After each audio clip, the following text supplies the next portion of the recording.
Chapter 71. The people of the School of Martial Arts walked up and greeted him with bow. Greetings, ministers were. The people of the School of Martial Arts walked up and greeted him with bow. Greetings, ministers were. Ministers were nodded his head. Lung Qingfeng, the cabinet master of the House of Swordsmen, looked at Yi Futian and asked, "What are you doing here?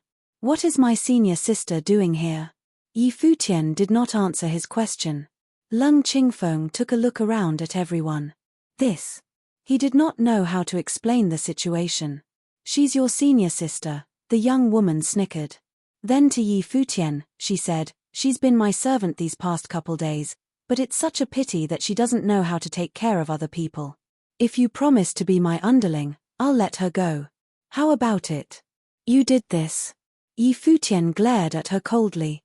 "Yi Futian, I'm fine," Qin Yi said, pulling at his sleeve. "But I'm not fine, senior sister." Yi Futian looked at Qin Yi. He moved her hands away and walked towards the young woman. His demeanor was cold, but at the same time, he looked furious. Seeing him like this slightly frightened the young woman. She asked, "What do you want? Didn't you say that you wanted to battle again?" "I'll fulfill your wish," he said. His pace quickened, racing straight towards the young woman. "You're crazy." She saw Yi Futian charging at her, but because he was going too fast, he reached her before she was able to defend herself. A punch was thrown at her. The young woman gathered energy to defend herself, but his fist broke through her defense and landed on her chest. The young woman flew through the air and was thrown through two closed doors. After breaking the doors, she landed on the ground. Everyone watching was dumbfounded at the scene they just witnessed. Qin Yi looked pale because she knew that this young woman was the princess of the Nandu nation. Even Xia Fan, the vice chief of the East Sea Prefecture and the person who destroyed Qin Yi's family, had to kneel down in her presence. Yi Futian actually threw her in the air with a single punch.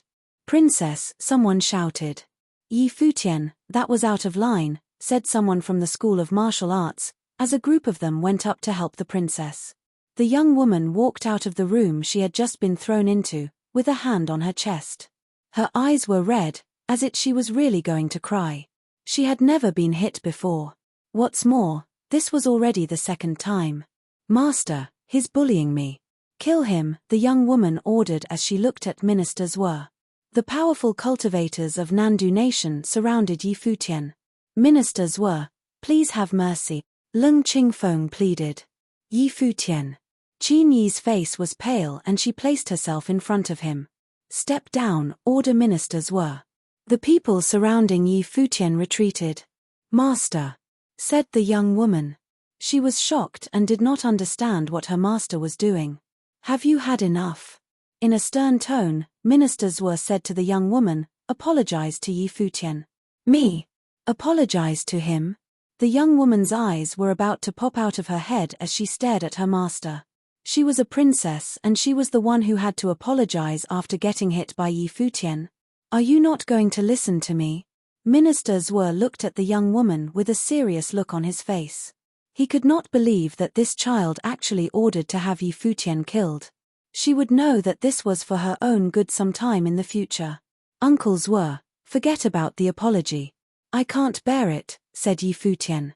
"All I want to know is who made my senior sister a servant." General Qin Shuai, the protector of the city of Qingju, was disabled by Xia Fan when he offended him for the well-being of the city. Now, his daughter, who was cultivating at Qingju Academy, was being treated as a servant. Witnessing this with his own two eyes, it was clear that Yi Futian was beyond furious. If it was the young woman's fault, he would hold this against her, even if she was the princess. "Hurry up and tell him," ministers were ordered the young woman. She felt wronged seeing her master side with Yi Futian. Her eyes were filled with tears. She looked at Yi Futian and told him, "It was the city lord who sent her to take care of me. Why are you blaming me?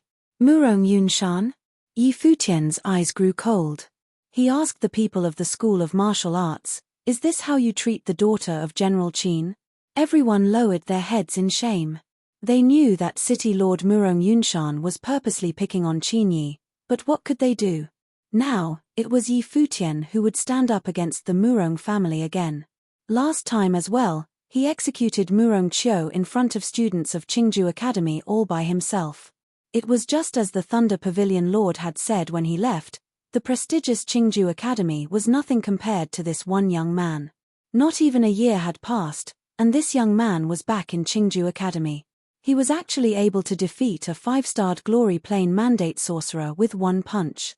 To add to that, the person he hit was the princess of the Nandu nation, and afterwards, ministers even had the princess apologize to Yi Futian. The world had changed so quickly. When the Pavilion Lord of the Thunder Pavilion left, he said that Qingju Academy would know what they missed out on when Yi Futian became known to the world. It seemed like what he said was slowly coming true. Yi Futian's growth was truly shocking.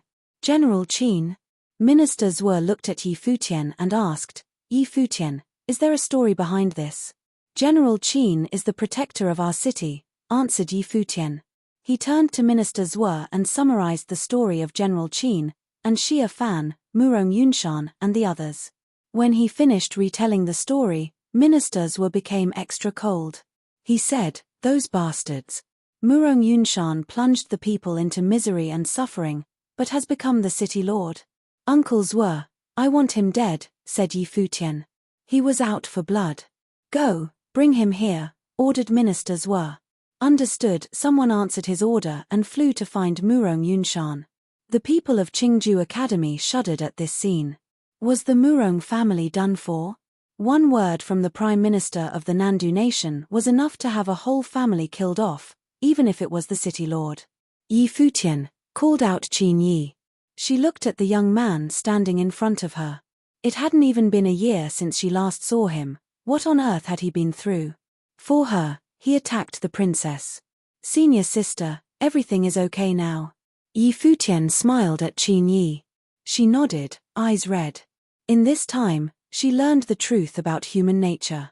Many people treated her poorly. Even the people who courted her before changed their attitude towards her.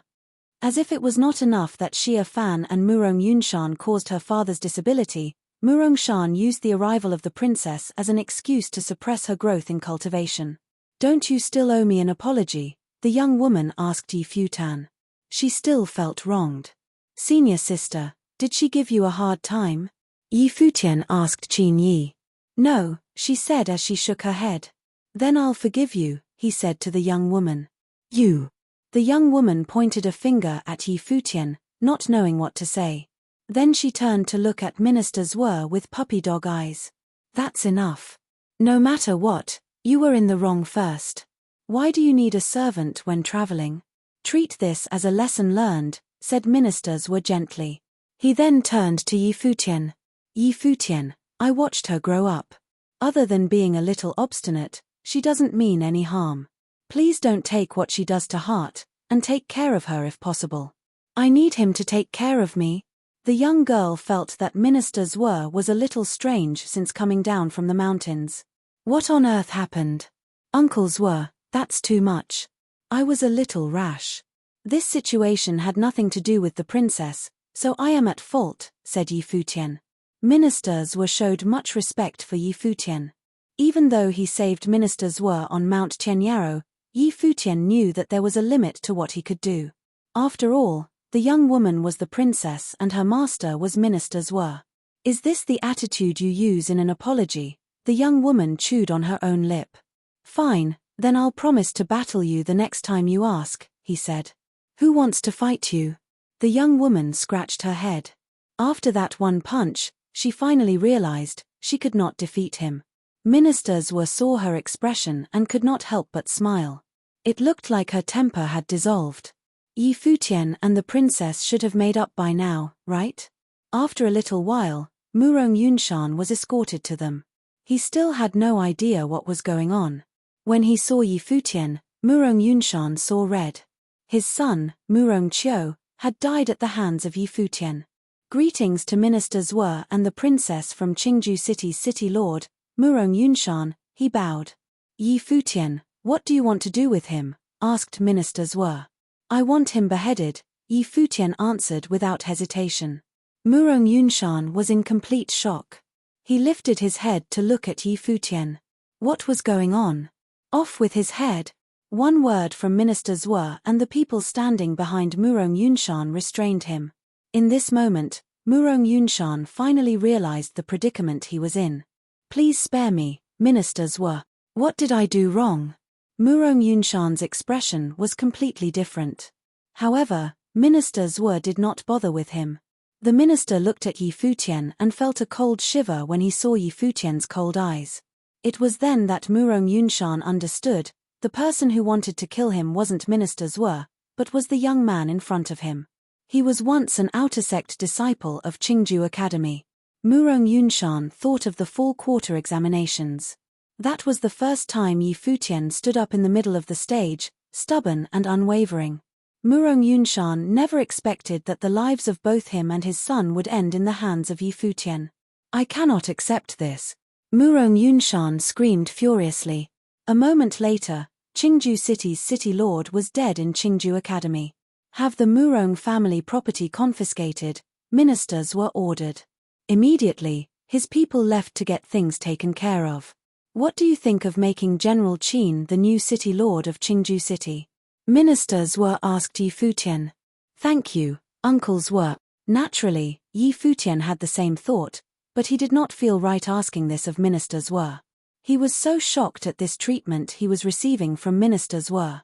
Yi Futian was being treated so well, it was getting suspicious. The casual words exchanged in this courtyard flipped the whole city upside down. First, the powerful Murong Chamber of Commerce was destroyed. Originally, the municipal guards tried to resist, but when they found out the Prime Minister of the Nandu nation ordered the destruction, they gave up the thought of defending it. There were also many guards in the municipal guards who actually volunteered to clean out the Murong family house. They did not want to be suspected of siding with the Murong family. Then, out of nowhere, General Qin was invited to fill the spot of City Lord. All of this happened in such a short period of time. Very quickly the news spread all through the city of Qingju. Qingju Academy was the first to get the news. All the students were extremely shocked. They heard that the leader of all these events was actually Yi Futian. Chapter 72. In Qingju Academy, two figures strolled through the forested path in the academy like a couple. The girl was 18 years old. It was the prime of one's youth. She was pure yet sexy. The boy was a bit younger but had an outstanding aura and was very handsome. In Qingju Academy, two figures strolled through the forested path in the academy like a couple. The girl was 18 years old. It was the prime of one's youth. She was pure yet sexy. The boy was a bit younger but had an outstanding aura and was very handsome. Do you have to leave today? Qin Yi lowered her head. She walked quickly and her voice was sad. Yeah. Yi Futian nodded. You brat. You want to leave as soon as you see your senior? Am I that unappreciated? Qin Yi gave Yi Futian a look. Senior, you know that Donghai City has a lot of things that need someone so successful to do, Yi Futian said jokingly with a smile. I trust you. Qin Yi glared in mocking anger and then smiled. Back then, you said you were a mandate sorcerer and I didn't believe you. Now, I'll believe whatever you say. My charisma is getting stronger, Yi Qingxian said proudly. Are you falling for me? Qin Yi was taken by surprise. She smiled and continued walking forward as she said, Yeah, I am. Well, it doesn't matter. Too many people are pursuing me. Senior, you're too slow. Yi Futian smiled. Go die. Qin Yi raised a slim leg and kicked Yi Futian while rolling her eyes. Qin Yi looked especially attractive now. The students who passed by saw the two playfighting. They were all envious, thinking that Yi Futian was still the same powerful Yi Futian. But now, they were no longer looking at him with jealousy and hatred. Instead, there was some respect. They all knew what had happened in Qingju City. The Yi Futian now had become someone they needed to look up to. In the future, he might even become a legend of Qingju Academy. There was a pretty girl standing in the near distance. She was beautiful and tall. After half a year, her beauty had increased. Senior, look, I didn't lie, Yi Futian said to Qin Yi after seeing the girl. Look how cocky you are. Qin Yi sighed inwardly and they walked forward. Why didn't you come see me? Feng Qingxue asked as she forced herself to smile. I'm here now, aren't I? Yi Futian smiled. The little girl from before has become more beautiful. Do you miss me? This brat. Qin Yi looked at him, speechless from his narcissism. Yeah, Feng Qingxue nodded with a smile. Qin Yi was shocked. That sucks. You'll have to keep missing me. Yi Futian shrugged. Feng Qingxue studied him. I want to see the outside world too. It's dangerous out there and you're so pretty. It'll be more dangerous for you, Yi Futian said. But you're there, right? Feng Qingxue seemed to have gathered all her courage to say that. Don't, Uncle Feng will think I stole you away. Yi Futian reached out and petted Feng Qingxue's head. She froze, allowing Yi Futian to mess up her hair. This felt so familiar. But sadly, everything was different and they could not go back. How is Yu Sheng? Feng Qingxue asked. Oh, Yu Sheng, Yi Futian muttered. He was angry thinking about the guy. He's dating and doesn't want me anymore. Feng Qingxue was shocked. Even Yu Sheng was dating. Thinking of this, she suddenly felt bitter. It seemed that time had really changed a lot. What about you and Hua Jiyu? Are you dating? Feng Qingxue studied him. She can't escape from me. She didn't want me to come here. Thinking of the fox, Yi Futian's eyes twinkled. He was still smiling casually, but it made Feng Qingxue jealous. They were the perfect pair. I wish you two well. Feng Qingxue smiled gently. We will. Yi Futian smiled as well. I'm leaving. I don't want you two to miss me too much, so I'll hug you too. Okay. Feng Qingxue nodded. She walked forward and hugged Yi Futian. She leaned her head against his chest as if wanting to enjoy that feeling. For a moment, her heart was besieged. Tears rolled down instantly. She pushed Yi Futian away and ran off with a tear-streaked face. So that was how it felt to hug him. Looking at Feng Qingxue's back, Yi Futian sighed inside. Qin Yi rolled her eyes. She walked forward to hug him lightly and then separated. Senior, I'm leaving. Yi Futian smiled and turned confidently.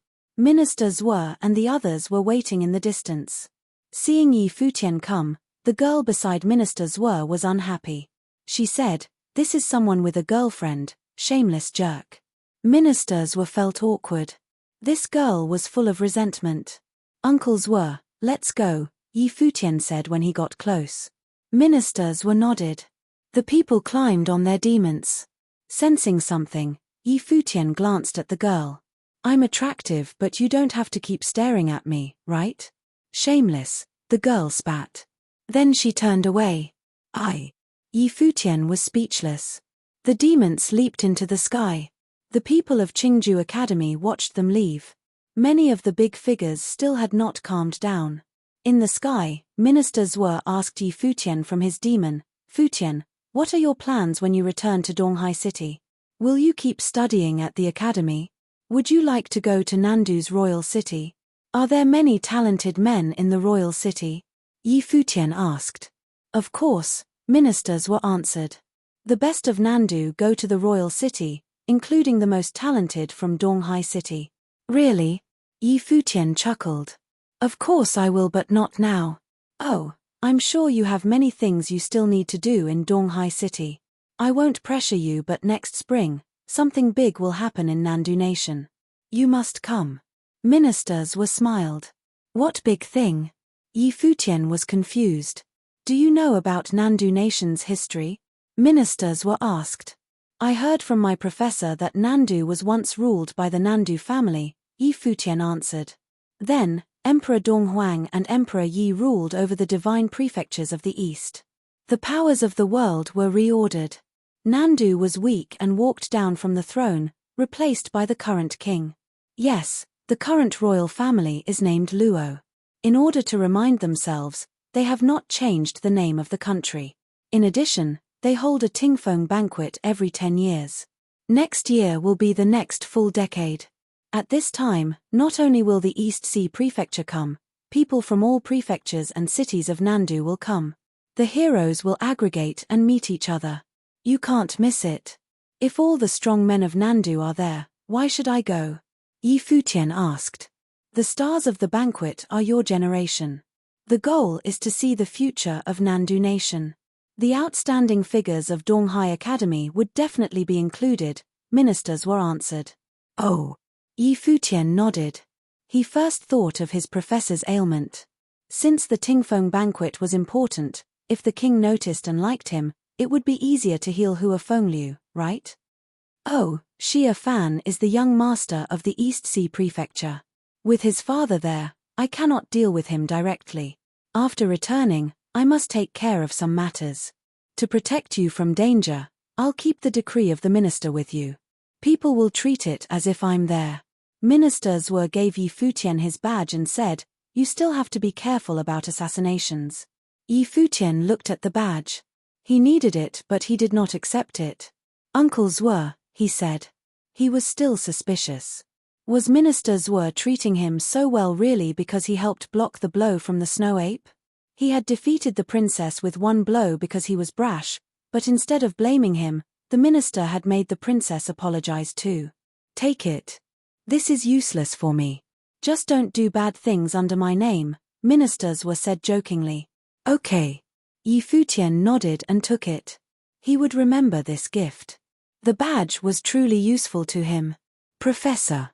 The princess of Nandu looked at Yi Futian with jealousy. Who was the minister's true disciple?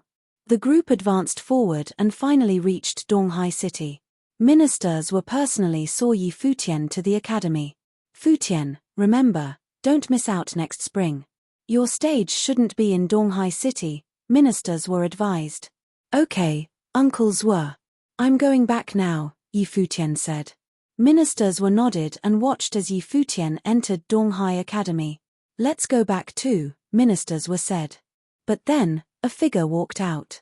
He said before ministers were, "Greetings, ministers were. I am Nandu Ku. You are from the Nandu clan?" "Yes, ministers were. I have waited here for many days. My clan leader wishes for your help." Nandu Ku bowed. After pondering, ministers were nodded. "Since Nandu is inviting me, I will go with you." "After you, minister," Nandu Ku said politely. The group once again set off and soon arrived at the Nandu clan's home. Hearing that Minister Zhuo had arrived, the clan leader personally welcomed him to the courtyard. Other than the two, there was also a beautiful girl. It was Hua Jiyu.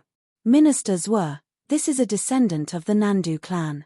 Could you please tell me her fate and fortune?" the clan leader asked. Not many knew that Minister Zhuo was an astrologer, but he did. "Okay." Ministers were nodded. "Jiyu, please cooperate," the clan leader said. He had once asked Minister Zhuo to calculate his but was rejected. Some things were better left unknown. However, Minister Zhuo thought that Hua Jiyu was unimportant. Hua Jiyu looked at him. Since Minister Zhuo was back safely, that guy should be back too. He had lied saying he would be back in 1 or 2 days. Minister Zhuo walked to Hua Jiyu and cast his life chart. The light enveloped Hua Jiyu. After a count, Minister Zhuo collected his life spirit. He was shocked. Staring at Hua Jiyu, he thought it was unbelievable. What kind of people were they? Why were their fates all so crazy? Chapter 73. When the leader of the Nandu clan saw the serious look on Minister Zhuo's face, he could not help but ask, "How is it, Minister Zhuo?" When the leader of the Nandu clan saw the serious look on Minister Zhuo's face, he could not help but ask, "How is it, Minister Zhuo? I have some questions. May I speak with her alone?" Ministers were asked. The Nandu clan leader nodded and left them alone. Minister Zhuo looked at Hua Jiyu, a great beauty at the age of about 16, 17. She would not lose by too much in comparison with the goddess-like girl from Mount Tianyaro days ago. "Are you betrothed to anyone?" he asked her. Hua Jiyu froze, then shook her head. Minister Zhuo was silent, seeming to be deep in thought, but then he saw Hua Jiyu looking at him intently. "Senior, the person you brought to the city of Qingju, is he back?" "Huh?" Minister Zhuo was confused. The person he brought to the city of Qingju?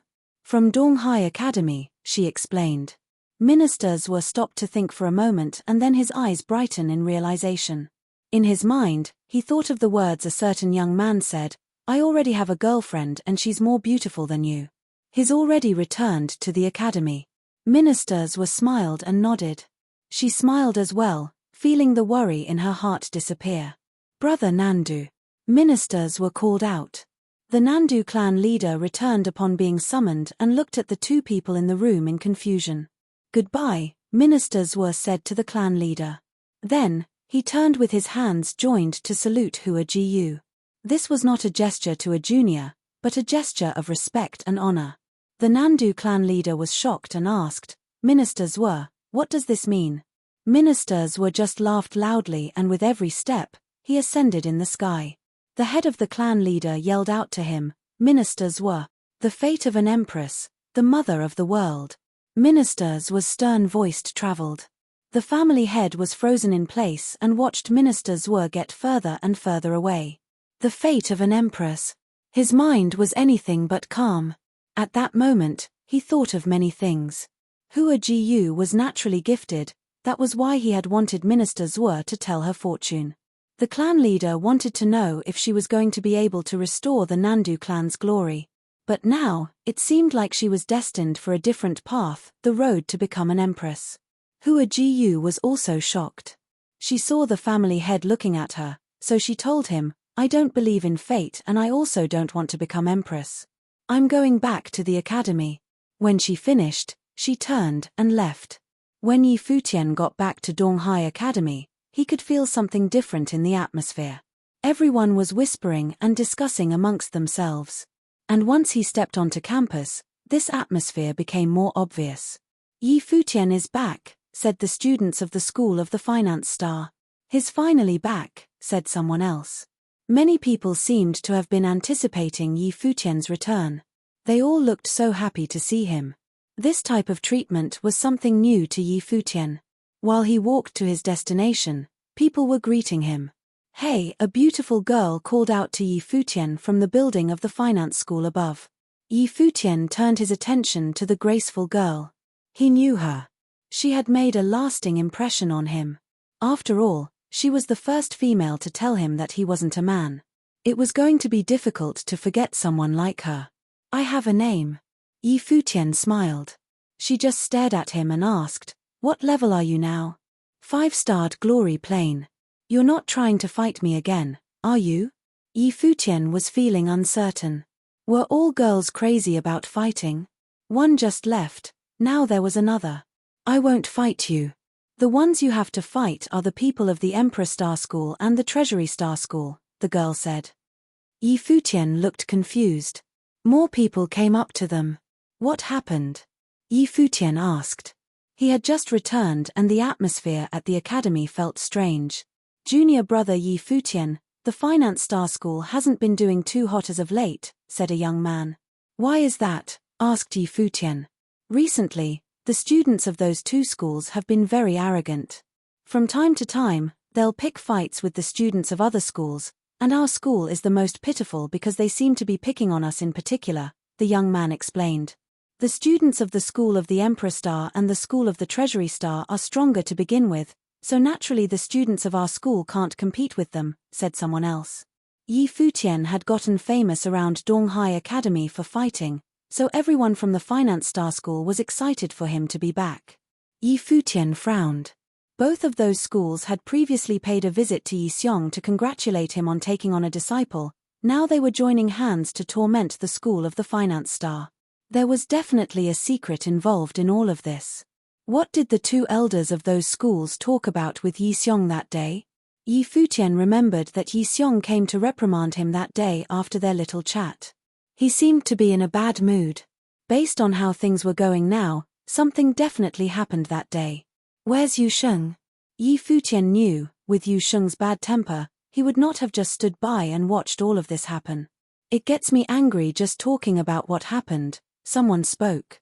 Because of this situation, junior brother Yu Sheng went to block off the entrance of the School of the Treasury Star. He beat up a ton of people, but those shameless jerks had 2 8-starred glory plane cultivators gang up on him. One of those guys is the second strongest glory plane cultivator in their whole school. As a 5-starred glory plane cultivator, junior brother Yu Sheng battled to his best ability, but was defeated in the end. Yi Futian had a fairly good understanding of Yu Sheng's powers. The 3-level difference should not have been a problem, but his opponents were from the Treasury Star School. One of them was even known as the second strongest glory plane cultivator, so they were probably also naturally gifted to begin with. Yu Sheng was still not able to release his life spirit and show his true potential, so if they ganged up on him, it was understandable that he was defeated. "Okay, I got it," said Yi Futian. He then began to walk back to his dorm. In the courtyard, Yi Futian could see Yu Sheng. He was topless, showing off his copper-toned skin, while Yi Qingxian was applying medication to his wounds. "You guys have already progressed to this stage while I was gone?" Yi Futian blinked his eyes in disbelief and approached the two. Yi Qingxian blushed and glared at Yi Futian. "Stop joking around. Good going, Yu Sheng. You got the nerve to go pick a fight at the School of the Treasury Star as a 5-starred glory plane cultivator? Why don't you go fight every student? You feel good about yourself?" Yi Futian stared at Yu Sheng. "How are your injuries?" "Nothing too bad. I'll be better in a couple of days." "It's Yi Qingxian who insisted on applying medication," said Yu Sheng, holding back a smile. "Doesn't this kind of treatment make you want to go get hurt again?" Yi Futian laughed. Yi Qingxian rolled her eyes at his comment. "If you want to get hurt, then go alone. You're so protective of him already." Yi Futian was speechless. Then, he asked her, "Yi Qingxian, what the hell is going on with the schools of the Emperor Star and Treasury Star?" She turned serious at his question. "I heard from father that they're getting greedier for power and want to change the way the 7 schools are run at Donghai Academy. How do they plan on doing that?" He squinted his eyes in confusion. "They want to be the top powers of Donghai Academy and for the 7 schools to be joined together," said Yi Qingxian. "So, that's why they're sending their students out to pick fights?" asked Yi Futian. "Yeah, I think it's their way of making their wishes clear to the academy," nodded Yi Qingxian. "Their 2 schools have always been the strongest of the 7, and so most of the best students are gathered in those schools. Right now, there aren't many students from the other schools who can defeat them." Yi Futian nodded his head and turned to leave. "I'm going out for a while." "Where are you going?" asked Yi Qingxian. Yi Futian had just returned. Where could he be off to again? "I'm being a third wheel here, don't want to disturb your time together," said Yi Futian. He waved and continued, "I'm going to go see my girlfriend." Yi Qingxian laughed. This guy was always joking around. Yi Futian headed to the school of the Emperor Star. When he left, he told Hua Jiyu that he would be back soon, but now, it had already been a couple of months. She must be worried sick. He walked up all the stairs to reach the school of the Emperor Star all the way at the top. The students there began to discuss amongst each other as soon as they saw Yi Futian at their school. "What was he doing here now after leaving with ministers were months ago?" someone asked. "I don't know. His powers are really strong. He was even able to defeat the disciple of ministers were, but he still can't compare to our school's genius, Ju Mu. I heard Ju Mu has already gotten to the 6-starred glory plane. If Yi Futian and Ju Mu met, then Yi Futian would be done for," someone remarked. Yi Futian ignored all these comments. He was going to get revenge on the 2 schools later. Right now, his priority was to go see Hua Jiyu. He continued on his way up, and what was weird was, he actually ran into Ju Mu. Ju Mu looked at Yi Futian coldly. Next to him was another young man. "Yi Futian, it seems like you've come to a place you have no business being in," said Ju Mu in a cold demeanor. "I'm here to see the Grandmaster." Yi Futian smiled in return. "So, what? The school of the Emperor Star is not a place that you can come and go as you please," Ju Mu sneered. Yi Futian looked at Ju Mu. He did not want to waste his breath with him. Yi Futian tried to walk past him, but the young man standing next to Ju Mu shifted to the side to prevent Yi Futian from moving forward. The young man laughed. "I've heard many good things about you, junior brother Yi Futian, but I never imagined you to be so rude." Yi Futian stared at him and was on his way again. His clothes blew in the wind, his aura domineering. The young man smiled weakly and the look in his eyes made a drastic change. The next moment, Yi Futian felt like he could not control his own spirit and was in pain. He stood in place and lifted his head. He stared at the young man next to Ju Mu. Emperor Star disciple, Zhuo Qing. The young man introduced himself. Although junior brother Yi Futian's natural gifts are impressive, you should know that not everyone in Donghai Academy is like Jing Yang. I'm sure you've had a taste of junior brother Ju Mu's powers at the Luo Palace. There are multiple students like Ju Mu at the Emperor Star School, so if you continue to be so arrogant, you'll be the only one at a disadvantage. Zhuo Mu spoke with pride, and he had the right to be. As a 9-starred Glory Plane cultivator, he was the most powerful person of the Glory Plane in the whole Emperor Star School. Some people even call him the #1 sorcerer of Donghai Academy. His natural gifts were unbeatable. You're right, Yi Futian said with a smile. As he turned to leave, he spoke again. I hope the students of the School of the Emperor Star are truly as powerful as you said. Yi Futian was in such a rush to get to the school because he was afraid Hua Jiyu was worried about him, but since he was stopped on the way, then he could only use a different way to let her know he was back.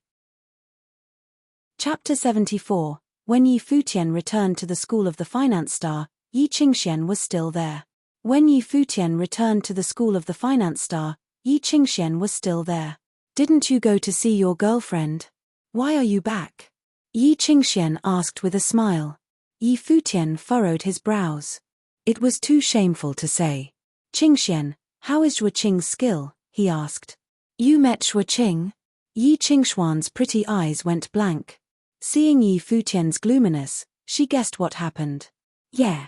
Yi Futian nodded. He's personally taught by the headmaster of the School of the Emperor Star, Yi Qingxian answered. He's heavily valued and is already at the 9-star Glory Plane.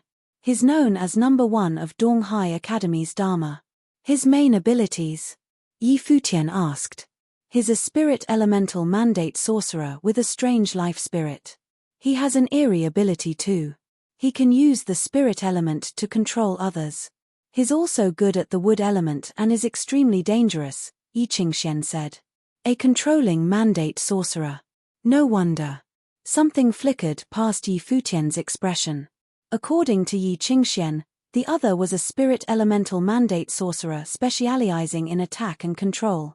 Wood elemental sorcery was also known for being strong in controlling. With these two together, he could totally take control of someone. There should be some powerful figures in the Glory Plane if the School of the Finance Star specializes in battle, right? Yi Futian asked. Yi Qingxian looked at him and said, there are naturally those with extraordinary talents.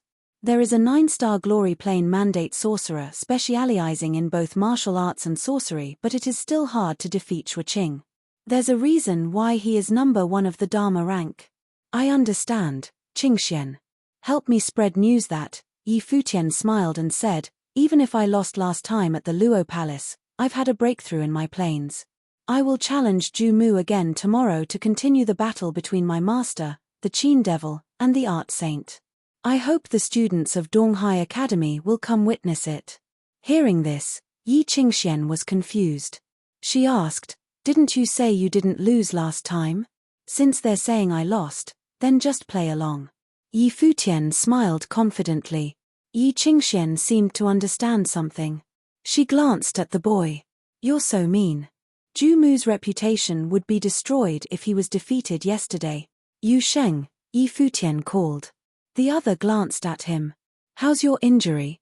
Can you still fight? He asked. Yu Sheng grinned. No problem. Yi Qingxian looked at them with sparkling eyes. She wondered what Yi Futian was planning. I'll go now, she said. Soon, the School of the Finance Star released news that Yi Futian would challenge Ju Mu again tomorrow and invited everyone to watch. This time, Yi Futian said he would continue the past battle between the Qin Devil and Art Saint. It was clear that Yi Futian was extremely confident this time. The location was before the School of the Emperor Star. Ju Mu's plane was higher than Yi Futian and this time was to continue an old battle. The reputations of their masters were involved too.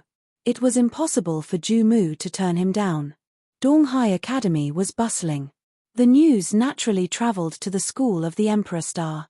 This time, everyone paid attention to the battle. Even the big figures were paying attention in the background. The next morning, sunlight fell onto Donghai Academy. The buildings were majestic under the glow. The school of the Emperor Star seemed like the strongest of Donghai Academy and dominated the other 6 schools. With this background, it naturally seemed more imposing. Today, many people gathered before it early in the morning. They were waiting for news and anticipating something. Many years ago, 2 legendary figures appeared from the school of the Emperor Star. They were the summoning artist, art saint, and Guqin musician, the Qin Devil. The 2 were rare geniuses who fell for the same woman. The Qin Devil won the girl's heart but had his natal spirit destroyed and was forced away from the city. Many years later, their disciples were both cultivating in Donghai Academy. The disciple of the art saint who had won was still studying in the school of the Emperor Star and was cultivating with the headmaster. On the other hand, the Qin Devil's disciple was cultivating with the headmaster of the school of the Finance Star. As if this was destined, the Qin Devil's disciple challenged the art saint's disciple in his master's name. He seemed to want to reverse the past humiliation. However, Yi Futian had apparently already lost months ago at the Luo Palace. There was word that he had improved now, but Ju Mu had improved as well. Where did Yi Futian's confidence come from? Finally, someone strolled down from the school of the Finance Star. These days, the Finance Star students had been targeted by the Emperor Star and Treasury Star but could not fight back. Now, Yi Futian had returned and challenged Ju Mu. The Finance Star students naturally had to come support him. They began waiting since the morning. When they saw Yi Futian come down, they went to him, creating a powerful group. Yi Futian walked in the front. He wore all white and carried a guqin. He was easy on the eyes. Tang Wan had been keeping an eye on this battle. Seeing Yi Futian come out like this, she was speechless. This guy. Challenges happened occasionally in the academy, but the attention on this duel between 2 Glory Plane disciples was unprecedented. Tang Wan was impressed. But if the Qin Devil knew about this, he would definitely want to come watch. The spectators followed the group and even passers-by joined in. The crowd grew bigger and bigger. The commotion was shocking. People who didn't know about it thought that it was a fight between all 7 schools. Finally, the giant group arrived at the school of the Emperor Star. There was a similar crowd there waiting. Many of them looked at Yi Futian coldly. Someone said, a few months ago, Ju Mu defeated him. Today, Ju Mu can defeat him a second time. Let's see how he'll handle it after making such a commotion. The other students were all discussing this. Did Ju Mu have the advantage or did Yi Futian have a better grasp on the battle? Yi Futian sat down before the school and placed his guqin before him. Soon, there was a graceful melody. Yi Futian was playing without regard to anyone else. In the pavilion, many big figures looked down coldly at the giant crowd. Yi Futian was just here to stir trouble. At this time, a group walked down from the school. Ju Mu was one of them. His eyes were frigid. He approached Yi Futian step by step. The music stopped suddenly. Yi Futian looked up with clear and clean eyes at Ju Mu. He smiled and said, I am Yi Futian, disciple of the Qin Devil, 5-star glory plane. Yi Futian was fighting under the name of the Qin Devil's disciple. He had a guqin before him. The location was where the Qin Devil had once studied at. The significance went without saying. He was fighting for his professor. Ju Mu, disciple of the art saint, 6-star glory plane, Ju Mu replied coldly. Please, Yi Futian said nonchalantly. Lowering his head, he thrummed the instrument strings. Music notes sounded. The strings and hearts all trembled. Since this was a fight for his professor, he would use musical spells. This piece is the decree of the general. As soon as he finished, notes streamed out of the instrument endlessly.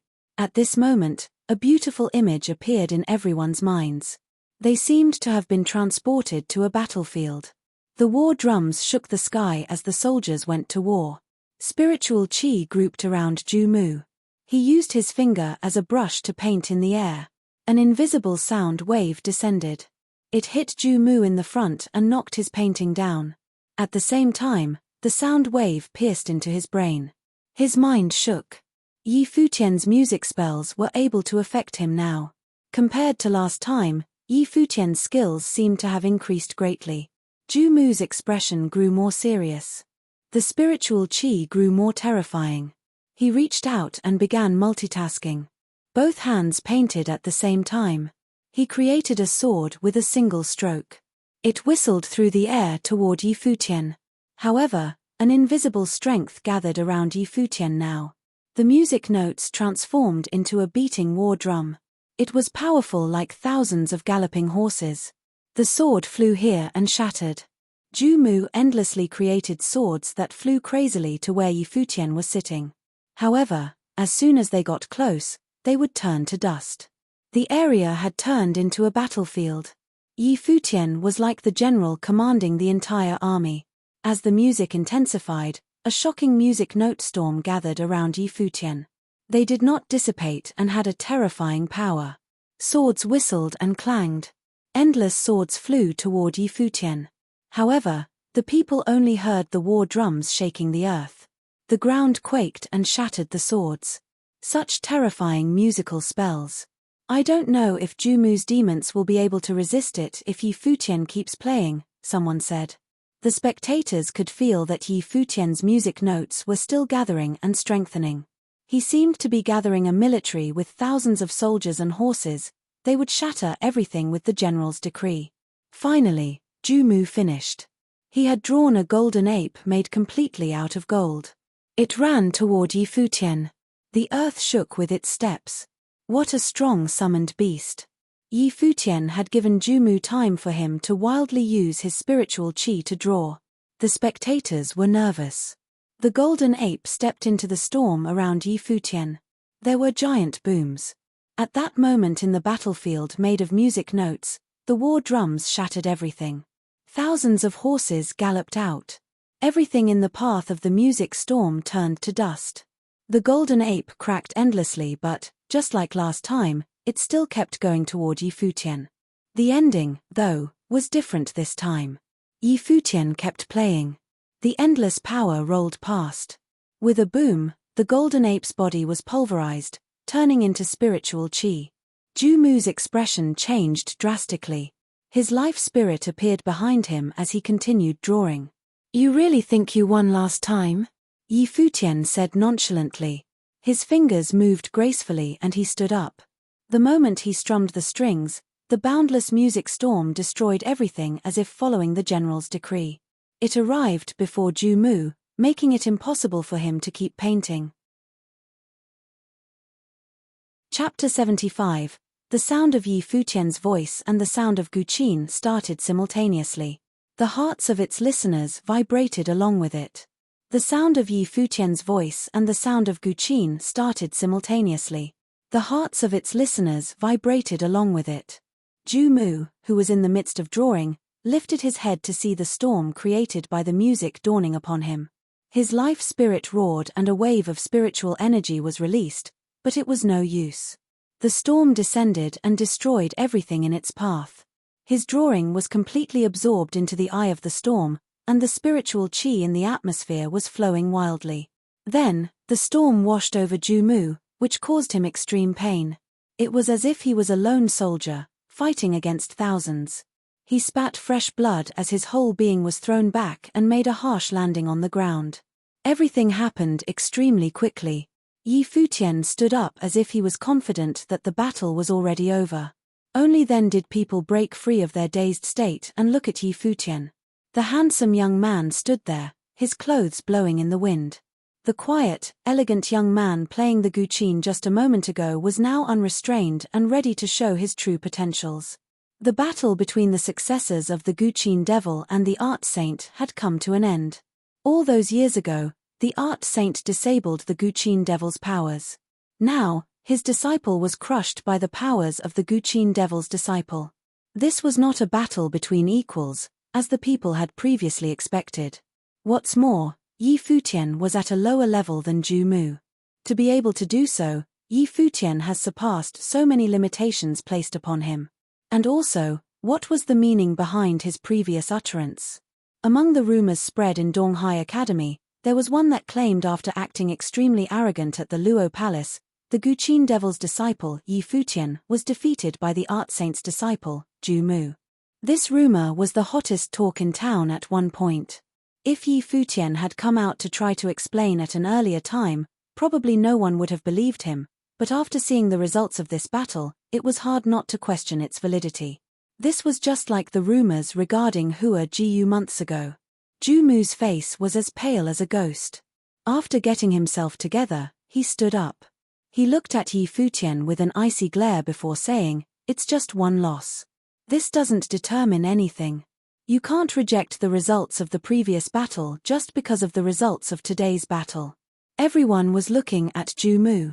It was evident that he did not want to admit defeat. How laughable, Yi Futian mocked him. "After the rumors, you really thought that you were victorious over me at the Luo Palace? Did you know that an elder specializing in spiritual energy attacked me from the shadows just when I was about to finish you off? It was only because of this that you were not humiliated by me right then and there." The crowd became rowdy upon hearing Yi Futian's claim. An elder attacked Yi Futian at the Luo Palace and led to Ju Mu's victory? That was a low blow. Rumors said that day the art saint, Lord Luo, and the vice-headmaster of the School of the Emperor Star were all present. If what Yi Futian said was true, then wouldn't that make these elders the three main suspects? If it were true, Yi Futian would have had no choice but to forfeit and leave. "You're lying." Ju Mu did not look too good after hearing what Yi Futian had to say. He refused to believe this. Preposterous. Just then, a voice sounded from behind. It was the very elder from that day at the Luo Palace. He was Vice-Headmaster Han Mo of the Emperor Star School. "Yi Futian, even though you were victorious today, you have slandered your elders with utter disrespect," said Han Mo. Yi Futian lifted his head toward Han Mo. This old geezer was finally revealing his true colors. "Of course, I knew that it could not possibly have been you who attacked me, but just because you won't doesn't mean others won't. How can this be considered slander?" Yi Futian said, holding back a smile. The bystanders' expressions all changed. There must have been a deeper meaning behind what Yi Futian said. Han Mo shot daggers at Yi Futian with his eyes. Yi Futian returned a calm gaze. Yi Futian was very unhappy with the School of the Emperor Star right now. He felt that this school was fake, hypocritical, overbearing, and cold. From allowing Mu Yunxian to spread fake rumors regarding Hua Jiu, to not allowing Yi Futian to enter the Emperor Star School. From siding with the art saint years ago in order to develop a beneficial alliance through marriage, leading to the demise of Hua Fengliu, to wanting to control all of Donghai Academy, which led to Yu Sheng being hurt. Although Yi Futian did not say anything, a burning rage started to grow in his heart. He was going to let it all go today.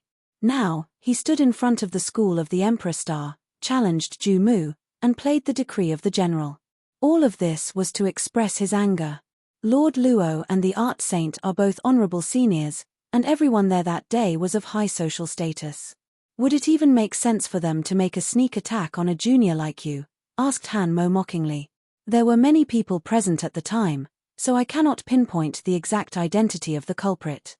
However, it was possible for 2 8-starred glory plane cultivators from the Treasury Star School to gang up on a 5-starred glory plane cultivator from the Finance Star School, so a sneak attack from respected elders is definitely possible, isn't it?" "This guy," stated a bystander. Everyone was looking at Yi Futian.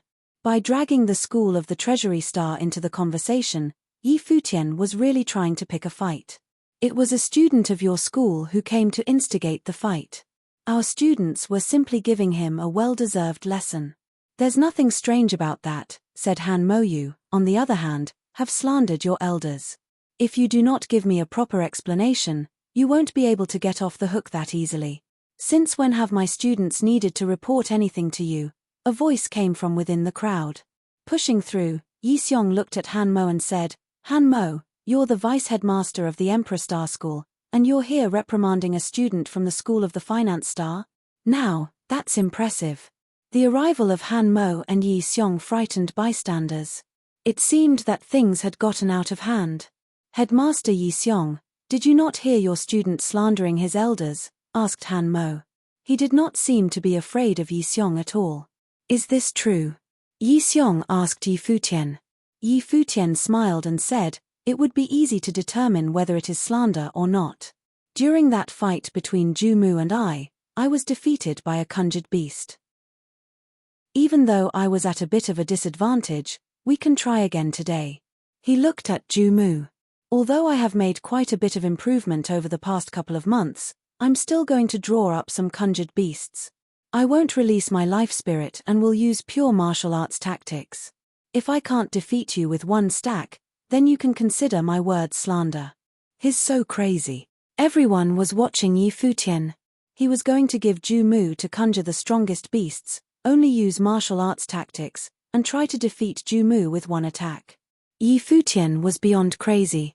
If Jumu lost despite all this, he wouldn't be able to show his face around Donghai Academy. Especially since Jumu never denied the rumors of him defeating Futian. People took his silence as agreement. Do you have any opinions about this? Yi Xiong asked Han Mo. Han Mo's expression was dark. Futian has already elevated the situation to this level, he couldn't say much about it. Han Mo looked towards Jumu. Jumu's expression was even darker. Everything Futian had said was an insult to him. Fine. Jumu took a step forward until he was directly facing Futian. He released his life spirit and began to draw. Yi Qingxian went up to collect Futian's guqin. Futian silently watched as Jumu drew. Seeing how calm Futian was, it was hard to imagine exactly where he got his confidence from. He was so confident that he was going to fight with just martial arts and was going to let Jumu draw freely. Spiritual chi gathered at the tip of Jumu's pen. Right now, he looked so serious as he focused all his attention on his work. Gradually, it became clear to the people that Jumu was drawing an extremely lifelike golden dragon. It looked like it was about to fly into the skies at any moment. The giant golden dragon contained a frightening amount of spiritual chi. Jumu even drew out the detailed scales of the dragon. It was so lifelike and seemed to be so powerful. Onlookers began to worry for Futian.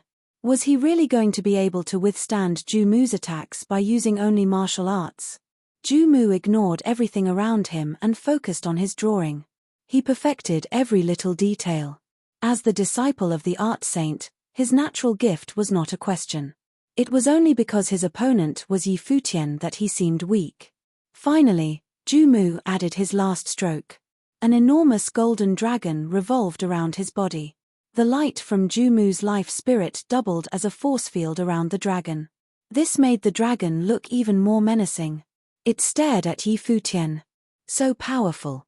Everyone was looking at the dragon and just one look was enough to give them a fright. Futian looked calm as ever and reached out his hand. A golden orb of spiritual chi gathered in the palm of his hand. Slowly, the spiritual chi formed into a large golden rod. This was not considered sorcery, it was forming weapons from spiritual chi and belonged to the martial arts category. As soon as Futian gripped the rod, a force of powerful rushed from his body. His intent of battle was shocking. An invisible force of power gathered in his body, growing stronger and stronger. Everyone could feel that the atmosphere around Futian was now a little different. He was insufferably arrogant like a young war god. Jumu made his move.